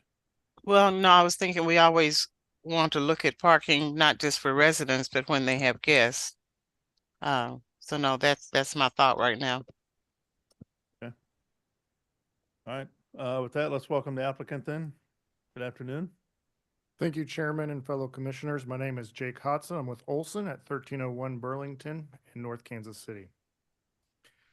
We have been working hard with staff for a couple months on this now. We take the impression that this is a non-for-profit called Embrace Your Shine that's looking to build transitional housing for individuals at high risk of being unhoused. And so as a firm, we're very proud of what we've done here and stand behind it. And I'd also like to introduce the Embrace Your Shines, Rosanna, to tell you a little bit more about her project. Hello, everyone. My name is Rosanna Polanco, and I am one of the 2 founders of Embrace Your Shine. And before I get into it, I'll let you introduce yourself as a second. You're gonna have to pull that microphone a lot closer. I'm sorry. And I'm Gary Hinkey, one of the other founders, along with Rosanna. So Embrace Your Shine is really for transitional stable housing, like you said, for upcoming leadership in underrepresented communities. I'm not sure if you guys are familiar with the Northeast Lycans area. It is definitely a tough neighborhood. And if most of the young adults that we are looking to serve are 18 to 28 years old, and these individuals are striving to turn their passion into a profession while they're facing hidden homelessness. So if we could really provide that stability and support for these young adults to get to the next level that they need to get to help fill some of these wealth gaps within these underrepresented communities, that's really our main goal here with Embrace Your Shine. Would you like to add something? Thanks. She didn't say real quick, but she is from the neighborhood and has experienced much of the similar aspects that we are looking to serve. I'm not from the neighborhood, but my partner and I had owned the property on the south side there, the commercial property. We built a 10,000 square foot commercial building, and then I just recently had sold my portion to his brother. The 2 of them are still willing to invest and support this project. These 6 homes are small homes. They're only about 420 square feet, but we feel like that's quite sufficient for an individual. I like to kind of refer to it as a dorm room almost because they will be involved in some program getting trained, some nonprofit that will be taking on the responsibility of helping train them and give them resources, be there to help guide these individuals. And we want to be part of that. But we can see that we, as a private investor, can really support and get this going. And so we're just looking forward to what it can teach us. If it teaches us a lot of good stuff, we'd like to see this kind of concept expand and find other private investors that would be able to join us. Our donations, one of the two. We're really focused on trying to get the community involved. We don't really want to depend on some outside sources. We want to be part of the community and see the community grow and see the individuals in that community have some opportunities that they may not have. That's kind of our purpose, but anyway. Yeah, on top of what he was saying, I am from the neighborhood, so I know how tough it is to come from poverty and really take that leap of faith of taking control of your own life, especially even having that belief within yourself. We will have personal development boot camps as well while these residents are staying at Embrace Your Shine. We are more of like an extension to other organizations that already exist. So our first partnership is with IC STARS and their high-tech workforce development program as well. They are also a nonprofit. And the type of skills that they're teaching their young adults are, you know, how to build websites, coding, apps, and things of that nature. So, you know, technology is taking over the world right now, obviously. So if we could just really help these individuals really build that belief within themselves and give them the peace of mind on the high cost of living so they can actually focus on applying their skill set and giving them that time to apply the skill set and become the best version of themselves, that's our goal. So, I feel like I'm forgetting something, but So what is the cost for them to live in one of your units? we are aiming to have it little to no cost. For example, the individuals with IC STARS, their program is 4 months, 5 days a week, 12-hour days, and they compensate them $400 a week. So we're trying to fit into their budget to make sure they're able to, you know, not suffer from the housing insecurity, food insecurity, and things like that, and work on additional resources to help them for the additional amount of time, because we're aiming to have them for about 12 to 18 months, depending on their situation. So with that remaining 8 months, we'll definitely have resources and services that could help them increase their income every quarter by at least 10%, so they can be able to reinvest into themselves or into their business venture or into permanent housing once they transition out of Embrace Your Shine. Because we're looking to support future business owners, entrepreneurs, and career-driven individuals. So it sounded like there's a set time limit in which they can stay in that unit. Yes, 12 to 18 months. Okay. And is this electric, gas? What's the utility composition? All electric. Okay. We're hoping to have it solar powered as well. And will Embrace Your Shine be the management company, or will Embrace Your Shine contract with the management company? No, we'll be the management company.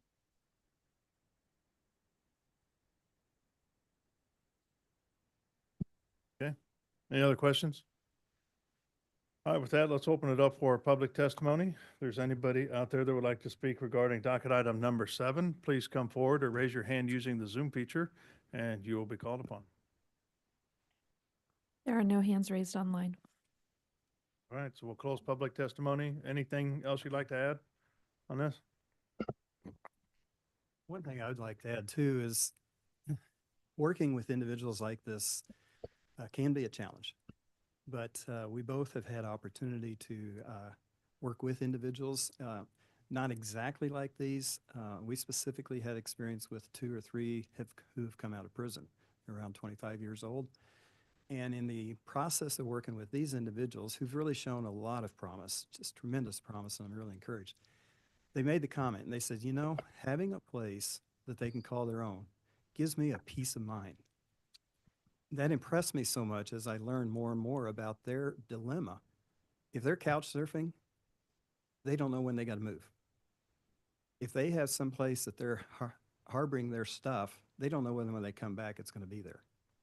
If they have some place they can sit and think, they can process their thoughts a lot better and be able to accomplish some of the goals that's been set before them. I found that comment when he made that to me, I just found it so amazing that that is what so many people face. And we feel that with these 6 individual homes, they're going to have a place that they can have a peace of mind. I would just like to add to that as well, because when you're in survival mode coming from these type of neighborhoods, you can't focus on growth, right? And Embrace Your Shine is more than just residences. They're spaces for growth, ambition, and self-discovery. So I'll leave it at that. Are you open to Thank you. sharing rough project costs? You stop sharing. Project cost is our dilemma. Because we're really trying to make these things affordable, it's a big dilemma. And so what we are trying to pursue, and this is one area that I'm really taking intense interest, is partnering up with like Housing for Habitat for Humanity, who has described and helped us understand how using volunteers to help build is really crucial. So that's going to be really one important aspect. Typical housing cost, residential costs that I've been quoted is around $230 a square foot. We're hoping to get it down under $100 a square foot. I doubt we get there, but we'd like to. Maybe 130. If we can get it to around 130, that gives us the opportunity with some donations and other support to give the kids, I'm going to call them kids, I'm one of the old guys, give the kids an opportunity not to worry about their monthly rent. Maybe they can focus more on developing their business and so forth. So truly affordable. 25% of their monthly income is what we want to hit as a max. And did you all evaluate prefabricated options? Prefabricated, from what I understand, is probably not going to meet the specs. Okay. I would love to explore the prefabricated because I've seen Amazon, for example, advertise really, really low cost. That does not meet the specs that the city is requiring at this point. Now, if I was out in some village sitting away from any municipality, I'd be right there. But I've looked at a number of those and they're really fascinating, but it just doesn't meet the specs. And you've seen the conditions and read through all of those as part of the project? Yes, we agree to all the staff's conditions. Okay. All right, with that, we'll close testimony and speak amongst the commission. If there's nothing to discuss, I'll take a motion, please. Can I ask a quick question? They mentioned that it's in the Likens neighborhood. Did you have a meeting with Likens and do you have their support? Yes, we did, and yes, we do.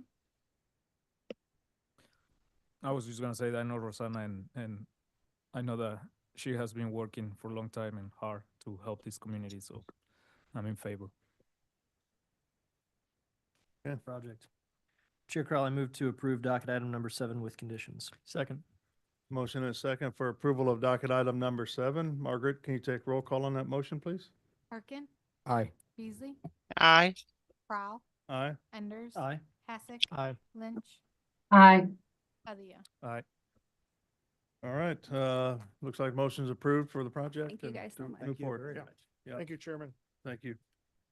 All right, with that, let's move on to docket item number 8. Number 8, case CD CPC 2024-184, a request to approve a major amendment to a previously approved development plan in District R 1.5, B2-2, and B4-3 on about 36 acres generally located at the northwest corner of North Indiana Avenue in Northeast Berry Road.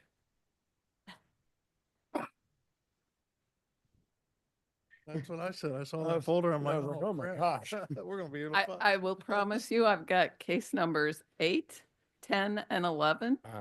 8 and 11 will be very short because we're all in agreement with everything. I really want you to hear a little bit more about 10 because it's a very exciting development in the Midtown area at Streetcar Lofts. That folder just scared me. I didn't bring up my whole file, so that should give you some indication. Roll in here with it. We're good. All right. I have no disagreement with any of the conditions on anything right now. Uh-oh, we need to mark that down. I know. Right now. I will plead to at least bring me up on the docket someday instead of having to sit for hours upon hours. Let's start with number 8 then. Thank you. Okay, number 8 is case number CDCPC 2024-184. This is a major amendment to a previously approved development plan, also located in the 1st District. This is in Staley Corners West, and you have seen a few cases from here. The original plan, or as you can see here, current site has been all cleared.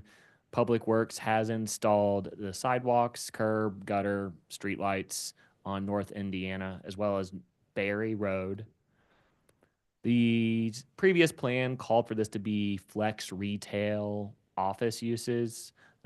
No demand for that as of today in 2025. The applicant is now proposing for an eating and drinking establishment and drive-through facility. Because the old plan was so specific on the use, that is what triggered the major amendment. That's why this is before you today. The proposed applicant is a McDonald's. I did tell them in early meetings that this is close enough to Berry Road that the chairman's going to want to see all brick. So we do have an all brick McDonald's within 100 feet of Berry Road. His side Thank of you. Berry Road. That paid off. Finally Yeah. got them trained. It's only taken 14 years. Sometimes they listen. The landscape plan north is to your right. Coordination with Public Works was to only have a right in, right out onto North Indiana as we anticipate more growth in this area. And then there's ingress, egress on the southern portion of the site. This landscape plan doesn't really do it justice in 2D. There will be future residential to the north, but as you can see, that is bermed the residential will be about 12 feet higher than the drive-through. So staff is okay with this use next door to residential with the screening and topography. Staff has been asking for landscape elevations. This is if I was on the bottom, if I was going down North Indiana, just to make sure that we're getting nice buffers along our major corridors, as North Indiana is the gateway to a lot of residential. So staff does applaud the applicant for working with us and making sure this is well screened. Commissioner Enders, if you want to start taking notes, this is the fun part of every case. The applicant has requested that condition number 15 be removed. That came from Public Works. This condition was also before there has been more discussions about the improvements at Indiana and Berry with the signal. The applicant is seeking that a traffic impact study is not required, as we are just putting one drive-through facility in here when it was supposed to be an office building. Conditions 23 and 25, Terry Thomas with Public Works, I spoke with him. He is okay to remove these conditions because these have already been installed on the site. These are just standard conditions that got tied on to this case. The applicant did reach out to me about revising condition number 2. The lot directly to the west of the proposed McDonald's is supposed to be office and flex retail. They are asking that we waive the project plan requirement. Staff asks that prior to ordinance request, we are provided with elevations of what the building materials will be. This would be very similar, I imagine, to what you saw on the east side of North Indiana. We had those 2 single-story retail buildings. Staff's just trying to make sure we have a consistent character over here, and the applicant has assured me that we will. So elevations will need to be turned in prior to ordinance request, but that is the revised condition to number 2. Revised condition number 31, I spoke with Luke Casper with KC Water. 31 talks about a macro storm study for the entire area. Water is okay with just a micro study for just this lot for the McDonald's to make sure all of the calcs are within city standards. So staff's recommendation for this major amendment is approval with conditions, removing condition 15, 23, and 25, and revising conditions number 2 and number 31. And that concludes my presentation. Okay, any questions from the commission to city staff? All right. No. All right, with that, let's welcome the applicant then. Mr. Chairman, members of the commission, my name is Patricia Jensen with the Rouse Fretz Law Firm with offices located at 4510 Bellevue. Here today on behalf of the applicant. Andy has summarized it well. This is a fairly simple amendment, which is really just putting the fast food McDonald's in place of the flex retail that there hasn't been a market for. And the conditions we worked together with, I would ask you to recommend approval, subject to the revised conditions as he has listed them. This will be right on a lot immediately north of the Dutch Brothers, or is it Correct. Correct. on the north side of the road? Okay, Dutch Brothers, okay. All right, any questions for the applicant? No. Don't say I'm always Yeah. lengthy. Commissioner Lynch, any questions? No, sir.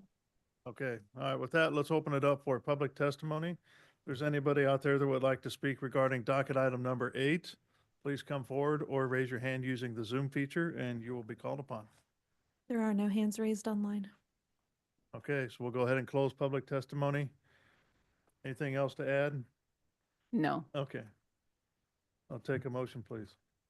Chair Crowell, I move to approve docket item number 8 with conditions, removing conditions number 15, 23, and 25, revising condition number 2, requiring building elevations prior to the ordinance request, and revising condition number 31 to read micro storm drainage study as opposed to macro. Second. I've got a motion and a second for approval of the project with amending the conditions as stated. Margaret, can you take roll call on the motion, please? Arkin, Aye. Beasley, Aye. Prowl, Aye. Enders, Aye. Hassick, Aye. Lynch, Aye. Alia. Aye. Looks like the motion passes. Thank you very much. So, Thank you. all right, so we're on docket item number 10. 10. I need to recuse. Oh, you do? Okay. Yeah, because you got. Yeah, that's McClure- true. McClure did. I'm, okay, Yeah. that's fine. But I was curious on these because 9, 12.1 and 12.2 are related. Those are gonna be dismissed. Can we open all three at the same time and then address them all at the same time instead of Sure. waiting till later? Yeah, That we'll work? call 10 and I'll call 10 and 12 right now. Okay. Commissioner So- Enders, it's all yours, bud. Yes. Item number 10 is case CD CPC 2024-190, a request to approve a major amendment to an existing UR district, also serving as a preliminary plat, to allow 5 multi-unit residential buildings in District UR on about 1.83 acres, generally located at the northwest and northeast corners of East 31st Street and Walnut Street, northeast corner of East 31st Street and Grand Avenue, and northeast corner of East 31st Street and McGee Street. And item number 12 is CDCPC 2024-136, a request to approve a development plan, which also serves as a preliminary plat to allow 5 multi-unit residential buildings in proposed District DR-5 on about 1.83 acres. 12.2 is case CDCPC 2024-135, a request to approve a rezoning from District UR to District DR-5 on about 1.83 acres, generally all located at the northwest and northeast corners of East 31st Street and Walnut Street, northeast corner of East 31st Street and Grand Avenue, and northeast corner of East 31st Street and McGee Street. I'll actually be making the presentation today on behalf of Genevieve since she is out of the office this week. So give me a moment here. I would say it's my very first presentation to you all, but really I guess it's my second. So this docket item, I want to begin by showing you this site is in the central area of Kansas City along East 31st Street, just to the east of Main Street. It is within the main corridor overlay, which is shown here with this beigey outline. And this is really going to be 5 sites that are outlined in yellow. First, a little bit about the timeline and why you have all of these cases. This application was originally submitted last September for a rezoning to downtown residential with a development plan. As the applicant held public engagement meetings, the neighborhood indicated that they were supportive of the project, but not supportive of rezoning out of UR. They were very concerned about setting a precedent for other development happening in Union Hill, leaving their original UR district. So in November, staff met with the Union Hill neighborhood board directors to discuss this issue with them. And then we discussed with the applicant, and they indicated that they were willing to go along with this idea of changing this application to a major amendment to the Union Hill UR plan instead of pursuing the rezoning and development plan. We had a special meeting with you all on January 2nd, and again, I thank you for your flexibility in doing that with us. And at that time, the applicant in Union Hill requested a continuance to allow them time for further discussion of these plans. This shows the Union Hill UR plan in these various hatched overlays with the subject site outlined in the dashed darker line there on the south side. This is an area that's shown as mixed-use residential, but the Union Hill UR plan is very specific about buildings and layouts, and so this major amendment is required. So the site plan proposes really five buildings, on what would be 5 lots. This is showing also the vehicle parking planned for each of these lots. Typical floor plans, this would be a mix of 1-bedroom and studio units in each of these buildings. And here's an elevation of the building that would be most western at the northwest corner of 31st and Walnut, showing the materials there. The applicant has revised these quite a bit since originally submitted, and we really appreciate them working with us on the overall look of the building. This is an elevation for the next lot to the east between Walnut and Grand. And then this is a view of these lots as they are today. This is a street view from last June. This is the subject site. Again, the westernmost lot that's currently undeveloped. The next one to the east is currently a parking lot. You can see it again here at the corner of Walnut Street. Another parking lot at Grand, and then the final undeveloped lot that's on the east side of McGee. Staff recommends approval with conditions. I believe that Patricia has more presentation for you all. And so I'm happy to answer any questions that you might have. Otherwise, I will turn it over to her. Thank you. Are there any questions for staff prior to the applicant's presentation? Seeing none, we'll welcome the applicant. Thank you. Let me stop. I'm going to ask Sarah to help me pull my little presentation up, and I won't go through all of what's in front of you, but I do want you to see the end. Patricia Jensen with the Rothschilds Law Firm with offices located at 4510 Bellevue, here today with Jason Swords with Sunflower Development and the developer of the proposed building. It has been a long process since we filed this application. Jason has been working earnestly with the Union Hill Neighborhood Association and their board of directors. So we're pleased really to be at this point. I've included in this, and the letter that was handed out to you is the agreement with the Neighborhood Association, where they now support the development that's in front of you. Which file am I It looking was supposed to be. Dog cleanup stations would make the list. Yeah. It was important. I wasn't here in person, but I was with you guys in Solidarity earlier today. I was listening about 2 blocks away. So I'll give you a little bit of history while they're pulling that up. I'm 52 years old, and 30 years ago, I was the first employee at the Martini Corner. So I've worked in that area and whatnot for a long, long time. So all of these sites have been vacant since before I started there 30 years ago. So this is kind of an exciting deal for me to go and look at it in Midtown. I think that you're good. Yeah. So I'm going to go through especially the front half of this pretty quickly. This is the plan that's in front of you. Sarah has explained the lots that are covered by our plan. I got to get up closer so an old lady can read the screen.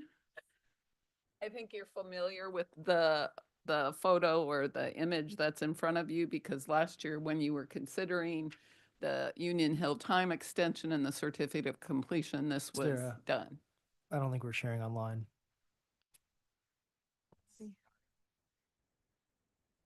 I'm screen sharing.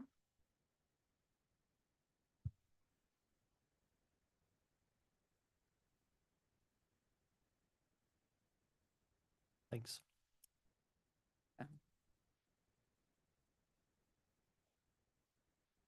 So it's an image you've seen before last May, I believe. You can see how successful, and we went through the history with you back then about how the Union Hill area needed attention. It fell into decline, and it was in decline through the 1970s. There were a group of developers who came in, including Bob Fry, who ultimately started the revitalization of this area. Jason's plan will continue this revitalization and really kind of finish this corner that is very much in need.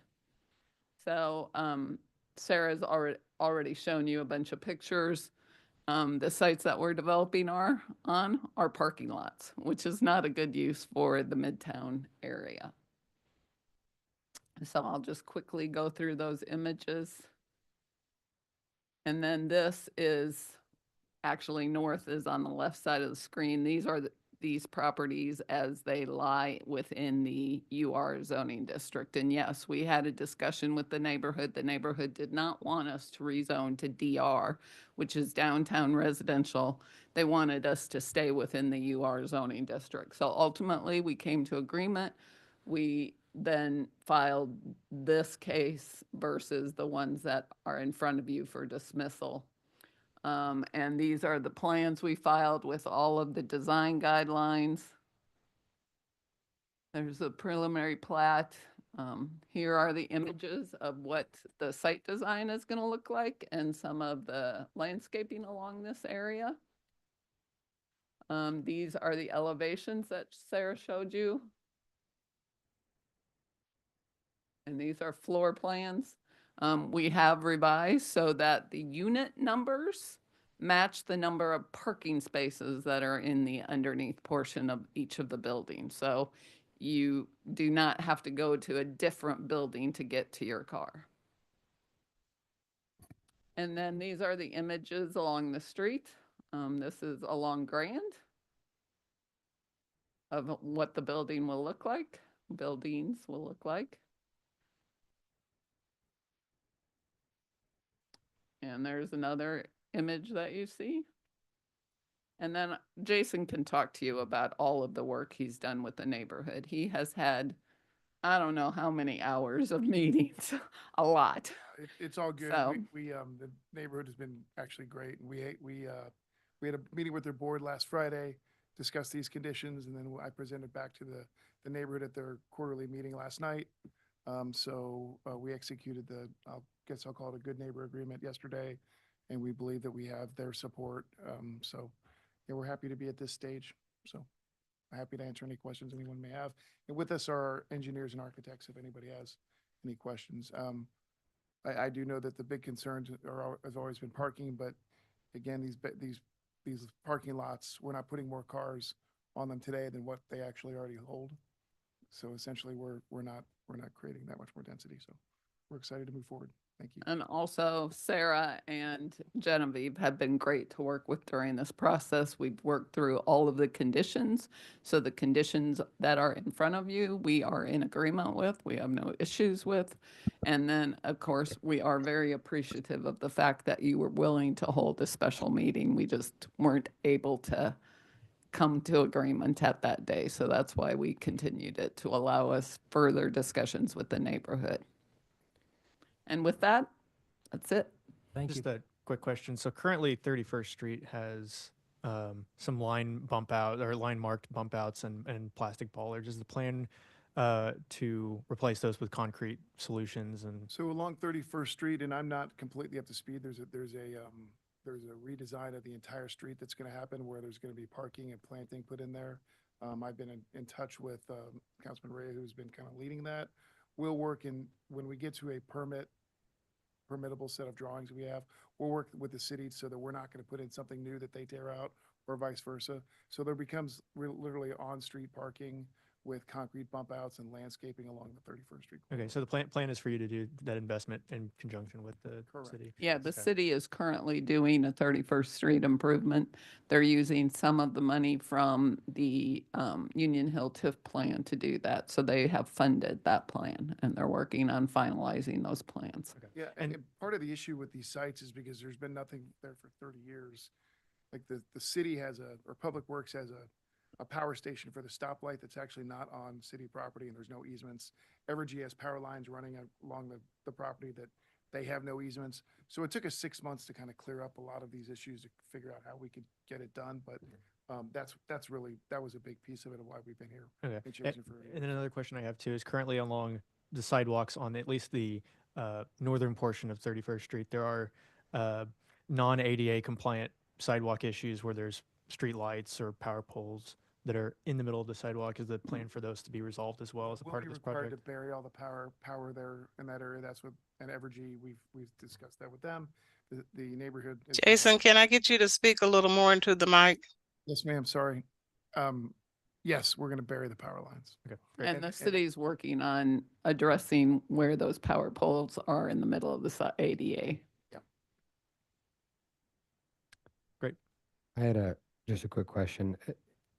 So I just want to clarify, it doesn't really matter, but is this an association with the Union Hill development just to the north on 30th, or is it completely separate? This is totally separate. This has, Okay. this is just Mo- street. The only reason I bring that up is just that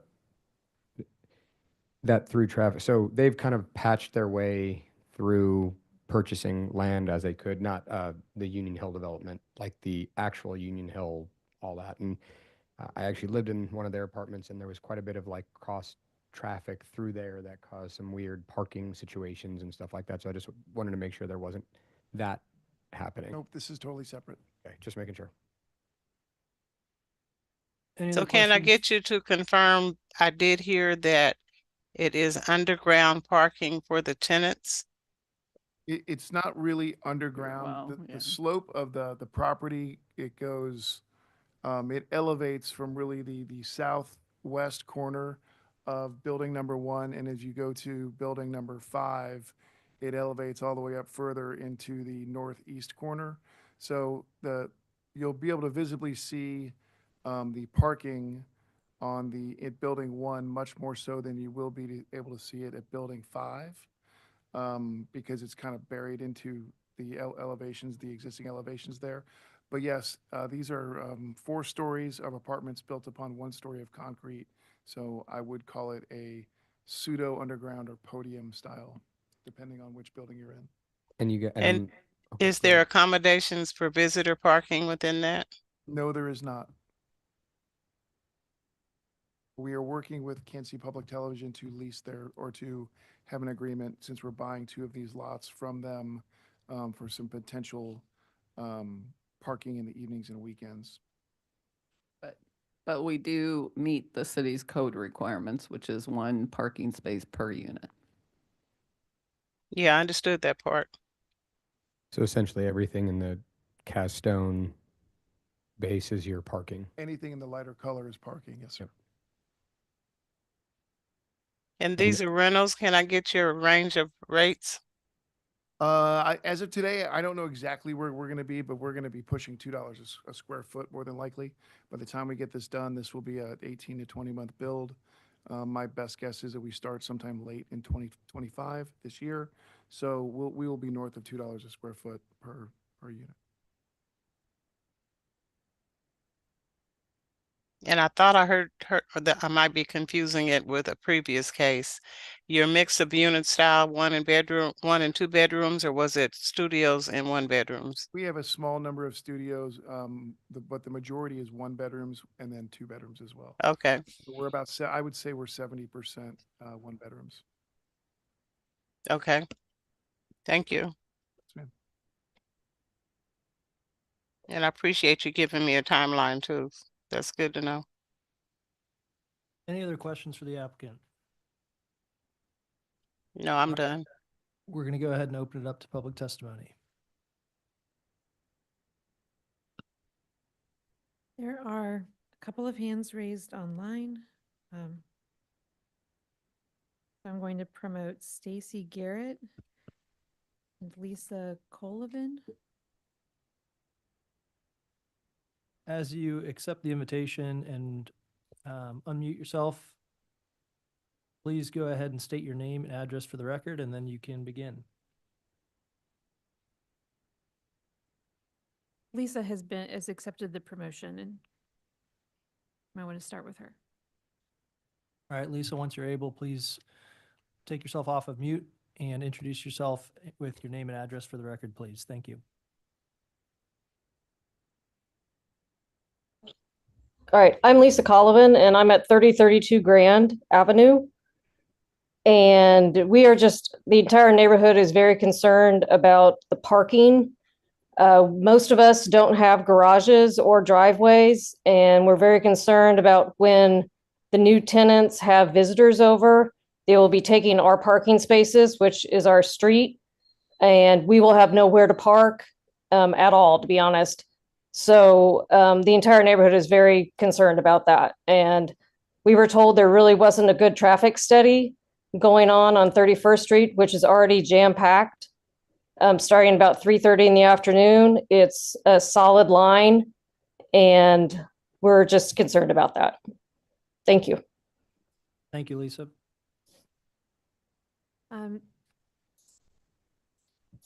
Well, I will remind people joining us, you do have to accept the promotion to panelist. The next person to provide testimony is Jim Edson.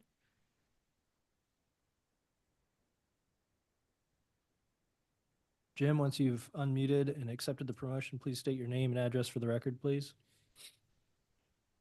I thought he had accepted it, but it doesn't appear that way. Well, Stacy Garrett and Jim Edson both have their hands raised, but need to accept the promotion to panelist in order to speak. All right, Stacy and James will wait about 30 seconds see if either of you can accept the promotion to add your public testimony. Hello, it's Stacy Garrett. I figured out how to accept. Wonderful. Please give us your address for the record and you may begin. Yes, hi. I'm at 3022 Oak Street in 64108 in Union Hill. And I'm the president of the Union Hill Neighborhood Association. And I concur with what Jason said and also what my neighbor Lisa had said about the project. And so we, the board, I represent the board, we support the major amendment request. Jason's been wonderful to work with. Thank you. And we as a neighborhood are working on discussing the parking.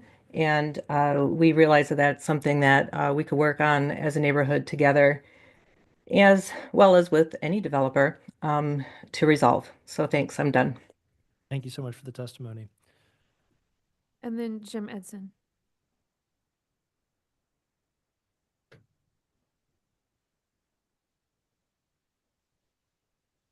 Can you hear me?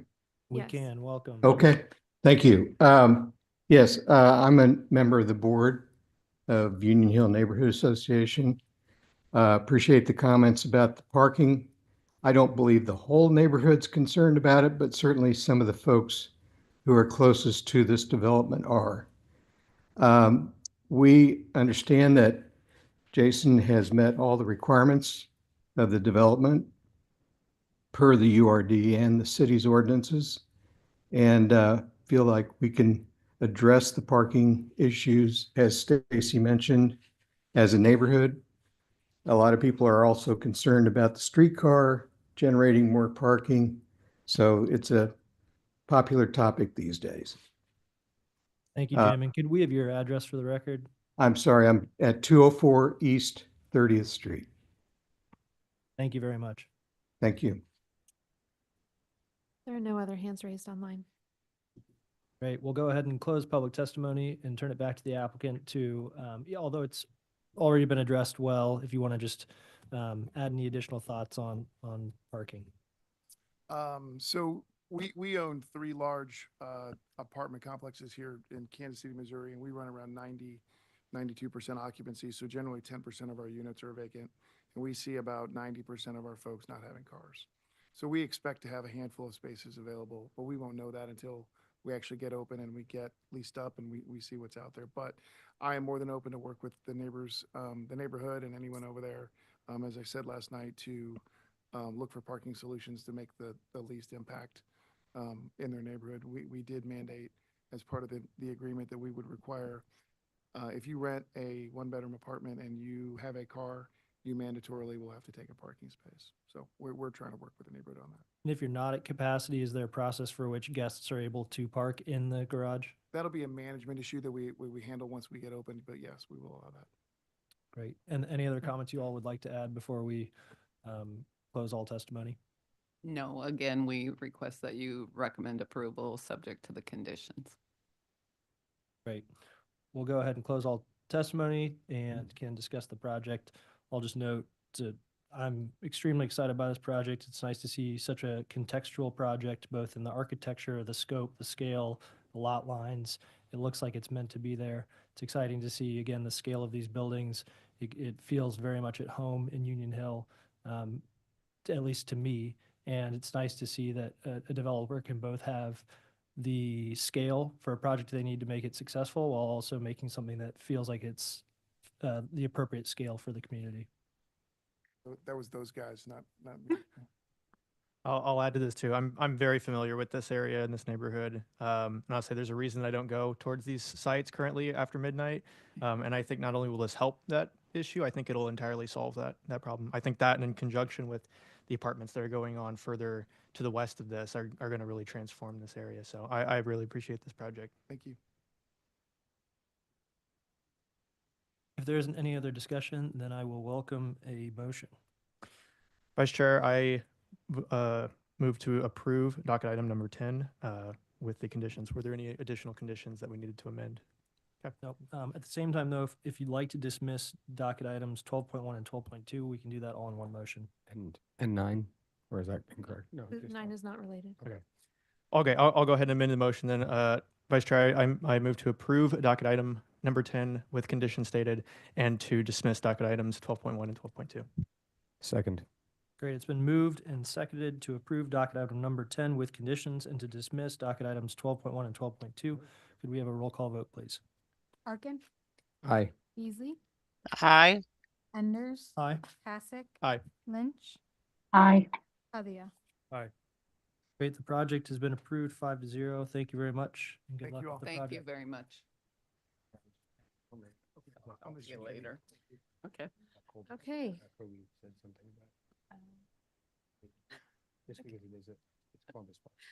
Okay, we're on to our last item. Item 11. It's case CD CPC 2024-187, a request to approve an area plan amendment to the Gashland-Nashua area plan to change the future land use recommendation from residential low density to residential high density on about 16.3 acres, generally located at Northeast Berry Road and North Cleveland Avenue. 11.2 is CD CPC 2024-186, a request to approve a residential development plan and proposed District R 1.5 on about 16.3 acres, generally located at Northeast Berry Road and North Cleveland Avenue. And 11.3 is CD CPC 2024-185, a request to approve a rezoning from District R 80 and R 7.5 to District R 1.5 for a residential development on about 16.3 acres, generally located at Northeast Berry Road and North Cleveland Avenue. Sarah, would you mind promoting Brian Mertz and Matt Schlick? Yes.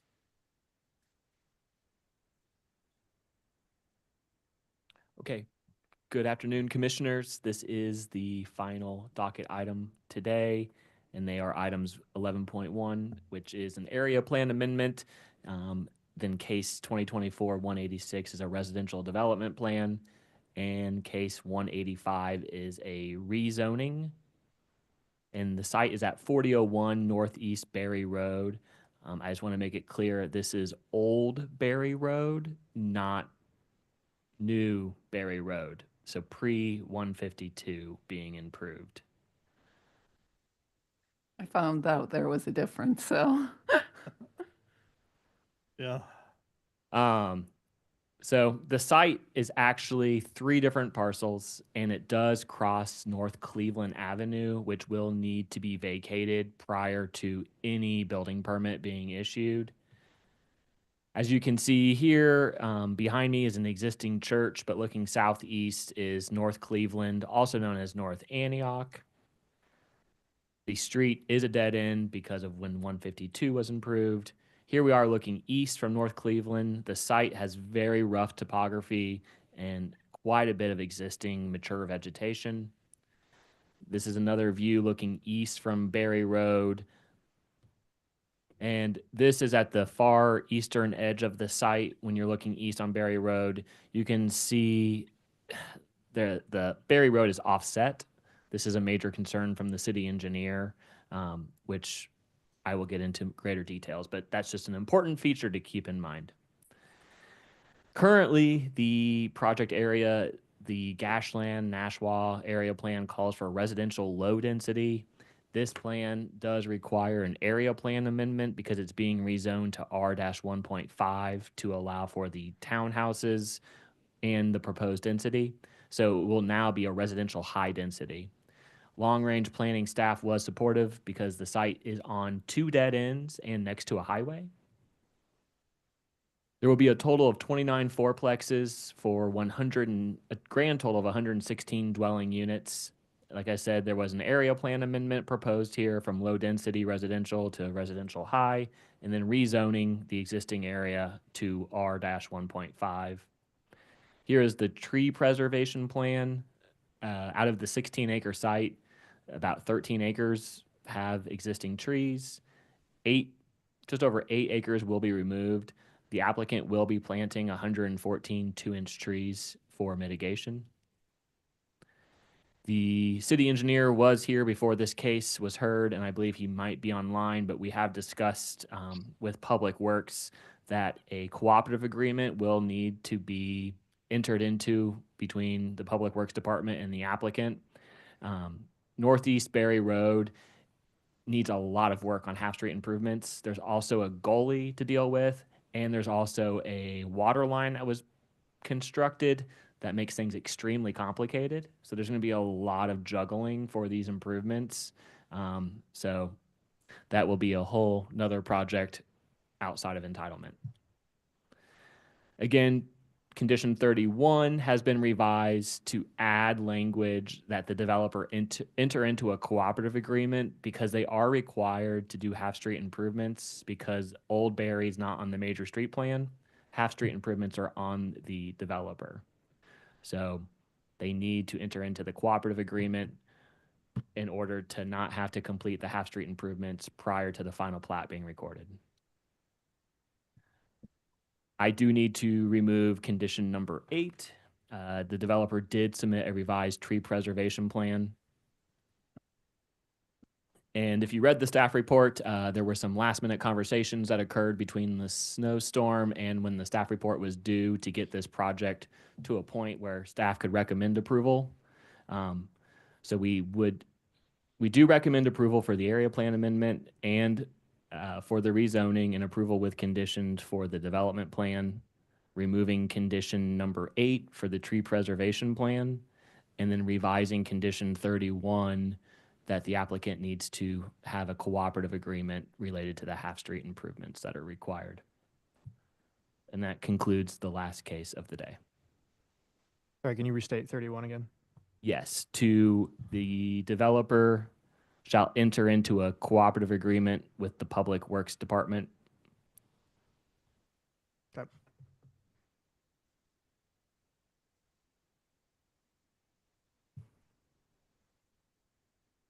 Okay, any questions for city staff? Beasley or Lynch? No, sir. Okay. All right, so let's welcome the applicant. Hello. Mr. Chairman, Patricia Jensen with the Rouse Fretz Law Firm with offices located at 4510 Bellevue. Here today on behalf of the applicant, who is PC Homes, and Mr. Brian Mertz, of course, is the principal of PC Homes. He is online if you have any questions, as well as our engineer, Matt Schlicht. This, as you know, you've seen Brian Mertz several times Brian is building very good townhome products in the Northland, which fits a need that we need in the Northland. And we're continuing to do that here. As Andy stated, we are working with them to really discuss and fine tune what improvements of Berry Road can be addressed with this development plan, and we'll enter into an agreement at such point as those discussions have occurred. So those are discussions that are ongoing with Councilman Willett, and will be occurring with both Nicholas Bosanetto and Michael Shaw. So we're in agreement with all of the conditions as Andy has revised them. I do have a PowerPoint presentation, but I don't think you want to see that at this point. So I don't think so, Zane. And the commissioners want to see it by chance? There's your opportunity. Okay, so we would ask you to approve subject to the revised conditions. okay, thank you. Any questions for the applicant? Commissioner Beasley or Lynch?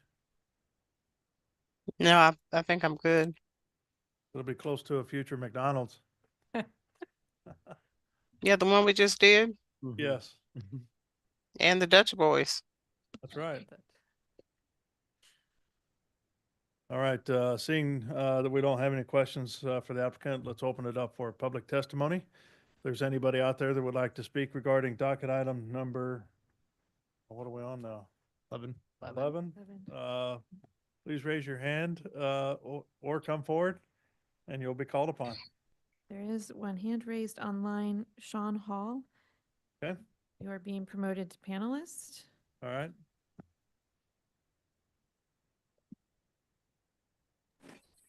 I don't really have a question for them. I just wanted to know what happened to docket number 9. And I just thought this would be the only chance I get to ask that. Number 9 was continued to the February 5th docket. I have been online for 8 hours. That's fine. I just don't understand. Thank you. Yeah, if you look at the docket, it'll state if they're getting continued down below, just for future reference to save you time.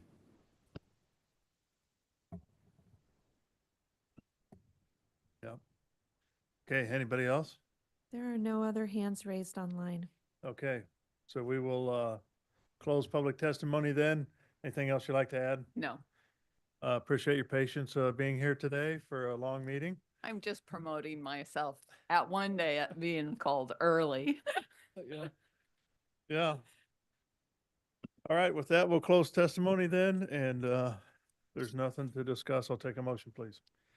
Chairman, I move to approve docket items 11.1 and 11.3 without conditions and 11.2 with conditions, with the removal of condition number 8 and the revision of condition number 31 to enter into a cooperative agreement with Public Works Department. Second.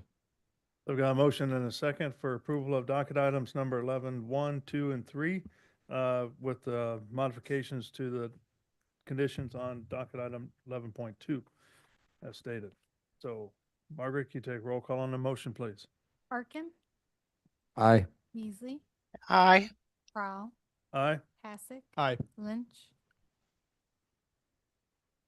I think she has departed. She had to leave.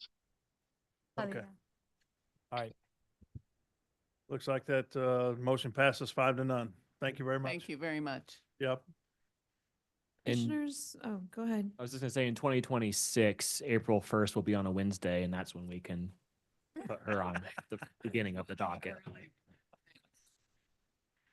We had an additional discussion item on today that we are not going to do. We will provide you with some written materials about this project and then bring Ashley Winchell in next time to answer any questions that you might have at the beginning of the docket. And we would also like to get a photo of you all for our annual report before you leave. After a day of Yeah, you sure you want that? I mean, because we're down to. could have done this in the morning. Retake the photo at your next meeting, but I've been told that yes, we do want to get your photo before you leave. Yeah, we probably should do that first thing versus last.